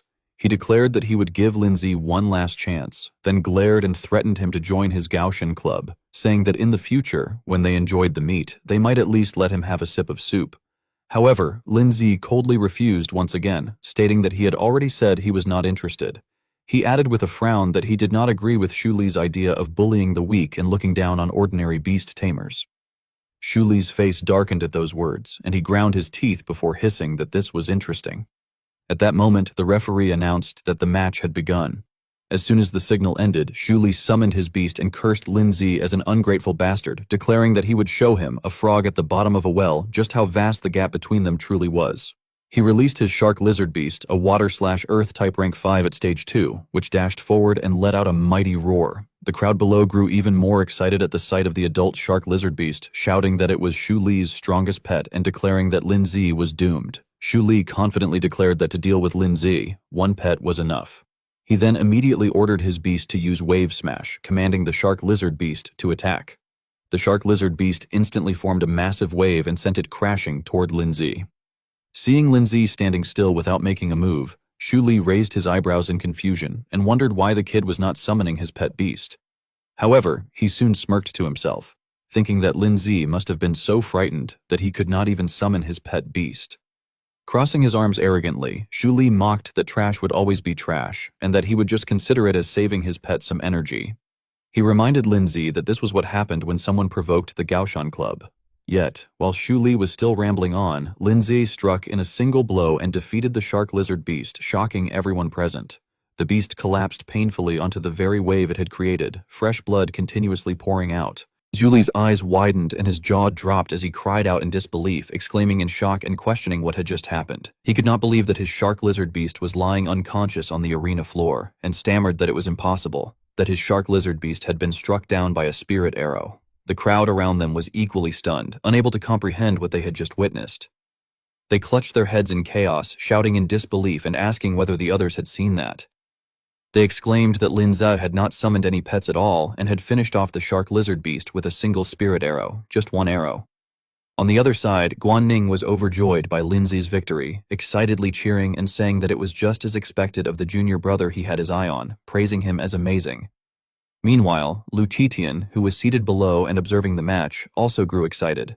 He looked toward Lin Zi and assessed that the level of the spirit arrow was probably already above level 6. When Xu Li saw Lin Zi beginning to summon his own beast, he angrily shouted in frustration, cursing and demanding to know whether this was some kind of joke. Inwardly, he fumed and wondered if Lin Zi was refusing to summon his pet beast earlier out of contempt for him. At that moment, Lin Zi's aura sank and grew heavy, and he cast a dangerously cold glance at Xu Li. Xu Li began to panic and shouted for him not to get cocky, claiming that he had only underestimated him earlier. He tried to reassure himself, insisting that it must have been a coincidence and that Lin Zi had simply been incredibly lucky to hit the bullseye. Xu Li then summoned 2 more beasts, the Loso Elephant Man, a humanoid type ranked 4th at stage 8, and the Snow Ape, an ice type ranked 4th at stage 6. Waving his hand forward, he ordered them to tear Lin Zi to pieces. Even then, he remained arrogantly confident, arguing that even if Lin Zi's spirit arrow was at a high level, condensing such an arrow required spirit power, and that the previous attack must have drained most of Lin Zi's strength. He furiously demanded that Lin Zi summon his pet beast and fight him seriously. However, the outcome remained the same. Xu Li's 2 newly summoned beasts were swiftly defeated in a single strike and collapsed unconscious onto the arena floor almost instantly. Xu Li fell backward helplessly, watching in anguish as his beasts fell one after another. In despair, he cried out that it was impossible and questioned how such a thing could happen. Across from him, Lin Zi calmly waved his hand and stated that there was indeed a wide gap between them. Standing proudly amid the smoke, he declared that with Xu Li's level of strength, he was not worthy of making him summon a pet beast at all. Xu Li dropped to his knees in front of Lin Zi as the referee announced over the loudspeaker that in preliminary round Group 11, Xu Li had faced Lin Zi, and the match result was that Lin Zi had won. Xu Li's face twisted in extreme frustration, his teeth clenched tightly in unwillingness to accept the outcome. Zhang Manman happily walked over and remarked that it was awesome, and that it seemed she had been worrying for nothing. Guo Xinyi applauded and added that winning a match against an opponent from another grade would earn extra points, saying that it looked like he could advance directly to the official competition. Guan Ning lightly nudged him with her shoulder and asked her brother whether he wanted to watch the matches together. Lin Zi smiled at her and gently declined, explaining that he planned to go to the pet beast store to buy some materials. In the distance, where Xu Li had gathered with his friends, Liang Jun angrily cursed, shouting that the brat had actually dared to humiliate the people from his Gaoshan and calling him incredibly arrogant, swearing that he would make him pay the price. Xu Li lowered his head while sitting on a chair and muttered that Lin Zi had defeated him with just 3 spirit arrows and admitted that his spirit power was not bad. Trembling as he clenched his fists and his muscles bulged, Xu Li tried to convince himself that Lin Zi must have used some kind of artifact, insisting that an ordinary person could not possibly obtain such a valuable item and claiming that it must have been stolen. Covering his face in disbelief, he declared that he had to report him. At that moment, Liang Jun, who was standing beside him, suddenly slapped him. Frowning in irritation, Liang Jun scolded him and said that it was enough and asked whether it was not already embarrassing enough. He then turned to the underlings behind him and urged everyone to stay sharp and do their best in the competition. Liang Jun further stated that the academy competition was not just about one-on-one duels and affirmed that he would personally find a way to teach that kid a lesson. As time passed and the surroundings gradually grew dark, the streetlights on both sides of the road lit up. Lin Zi walked into a bustling street. After leaving the store, he held the shopping bag in his hand and sighed helplessly that it was so expensive. He calculated inwardly that after the upgrade material had changed from essence to origin stones, the price of a single item had increased 5-fold. He reflected that compared to growth rate, The biggest obstacle on the road to becoming stronger was actually the exorbitantly priced materials, and that without the materials required for evolution, even the most talented pet beast would remain stuck in the same place. In the end, the total amount he had to pay was simply too large. The dragon on Lindsay's shoulder sighed helplessly, and Lindsay himself also let out a weary sigh. Nevertheless, he kept moving forward and entered a coffee shop, telling himself that they still needed to find a way to make money and that it would be even better if they could farm materials directly from the relevant secret realms. His steps did not stop. Suddenly, he seemed to notice something and halted. He wondered in confusion why there was a tall wall blocking his path, recalling that this alleyway had not been a dead end and questioning whether it was just an illusion. The dragon on his head also voiced its confusion. At that moment, a voice suddenly sounded from behind Lindsay, asking teasingly whether he had already noticed. Both Lindsay and the dragon on his head immediately turned toward the direction from which the voice had come. Lindsay suddenly noticed two people in black cloaks standing behind him. The girl sitting on a barrel was revealed to be Red Moon Group follower Mo, and she greeted him while resting her chin on her hand, asking whether the little handsome brother was called Lindsay. The other person, Red Moon Group follower Yu, frowned in annoyance and reminded her to be a bit more serious. Mo then jumped down from the barrel and teasingly told Yu to relax, remarking that he was always in such a hurry. In the next instant, she flashed in front of Lindsay and questioned whether, not long ago in the Red Earth secret realm, he had taken something he should not have taken. Both Lindsay and the dragon perched on his head were startled by the sudden turn of events. Nevertheless, Lindsay quickly regained his composure and replied that he did not know what she was talking about. Inwardly, he began to feel uneasy, wondering who they were and how they could possess such incredible speed. Across from him, Mo silently observed Lindsay while he simultaneously evaluated the two of them, speculating that if they were connected to the Red Earth secret realm, they might be from the Red Moon Group. Suddenly, Mo fixed her gaze on the ring hanging on his chest and told him to stop pretending, stating that they had already investigated and asking whether the item on his chest was Xing Tao's spatial artifact. She then coquettishly added that for someone as young as him to possess such strength, the Lord Steward was very interested in him, and that as long as he was willing to join the Red Moon Group, whatever he had done or taken would be wiped clean. Mo did not miss the opportunity to recruit him, praising him as smart and talented, but emphasizing that in this world, talent needed resources to be nurtured, and claiming that the Red Moon Group could give him anything the Academy could not. Before she could finish, Lindsay directly refused. Mo appeared somewhat disappointed and frowned, saying that it seemed he had not quite grasped the situation. After failing to persuade him, she shifted to threats, revealing that they had set up a cordon around the area and that no one would come to rescue him. As she slowly stepped forward, she warned him that he had only two choices, either join the Red Moon Group or die there. Behind her and Yu stood numerous beasts belonging to the two of them. Confidently waving her hand forward, Mo ordered him to choose one of the two options. She then added a final enticing yet ominous reminder, suggesting that he was probably not the only one connected to the matter, and that if he joined them, the Lord Steward might consider letting the others go. Upon hearing this, Lindsay's face darkened instantly with anger. He suddenly burst into laughter and arrogantly brushed his hair back, asking whether she was threatening him. He then summoned Xiao Shui and Rock Ghost and declared resolutely that if they were going to give him two options, he would choose the third one, killing them all. As soon as he finished speaking, Lindsay waved his hand, signaling his two beasts to charge forward and attack. A horde of ferocious beasts belonging to Mo and Yu charged straight at Lindsay. In response, an attack identified as earth spikes erupted from the ground, piercing through the terrifying tendrils. Lindsay frowned tensely and shouted for Xiao Shui, who, upon hearing his command, immediately appeared in a ready stance. Massive shards of ice were launched forward at once. She soared into the air and struck the red-haired ape before her, sending it flipping backward without any ability to resist as fresh blood gushed out like a stream.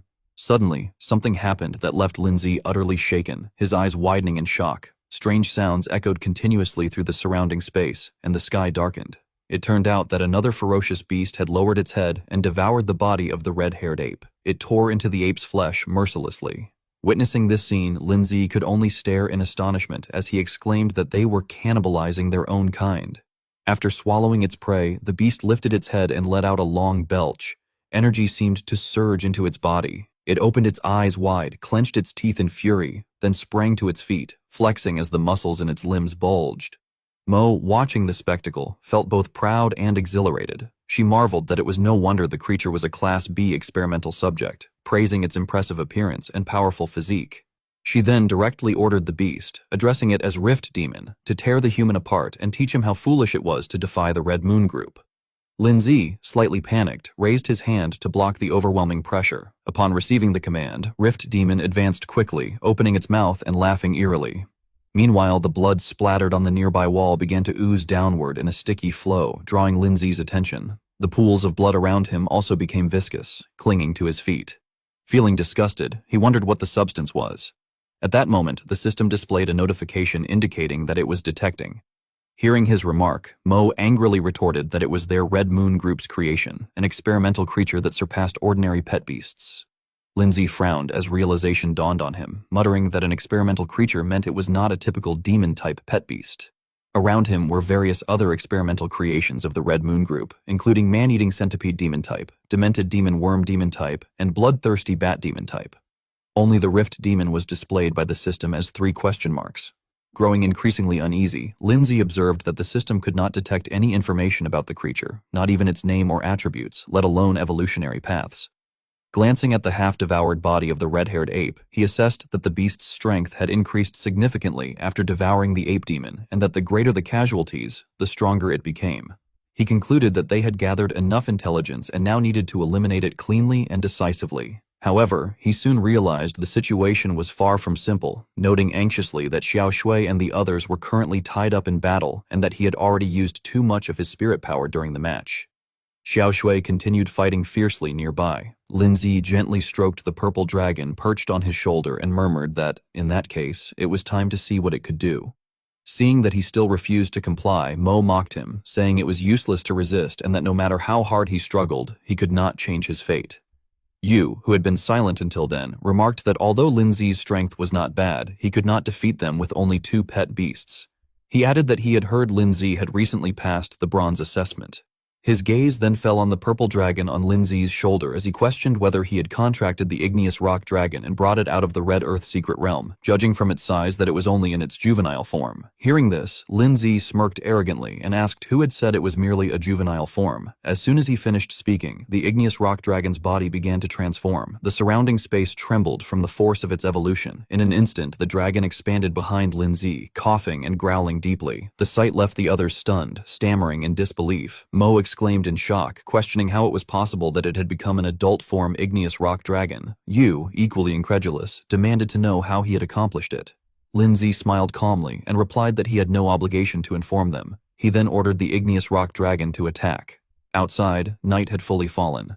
The barrier sealing off the alley gradually dissipated and everything returned to normal, though remnants of the ferocious beast's tendrils still lingered. Yu Yin arrived with his squad and his spirit mastiff, commanding them to lock down the area, evacuate the crowd, hurry, and check if anyone was injured. Upon seeing him, Lindsay called out in surprise, addressing him as Captain Yu Yan.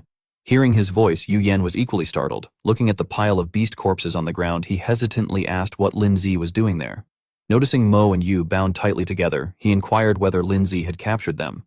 Lindsay paused briefly before confirming. He then grew serious and reported to Captain Yu Yen that there was something important he needed to convey. The Red Moon Group had infiltrated the academy, and moreover, they appeared to be conducting some kind of dangerous experiment.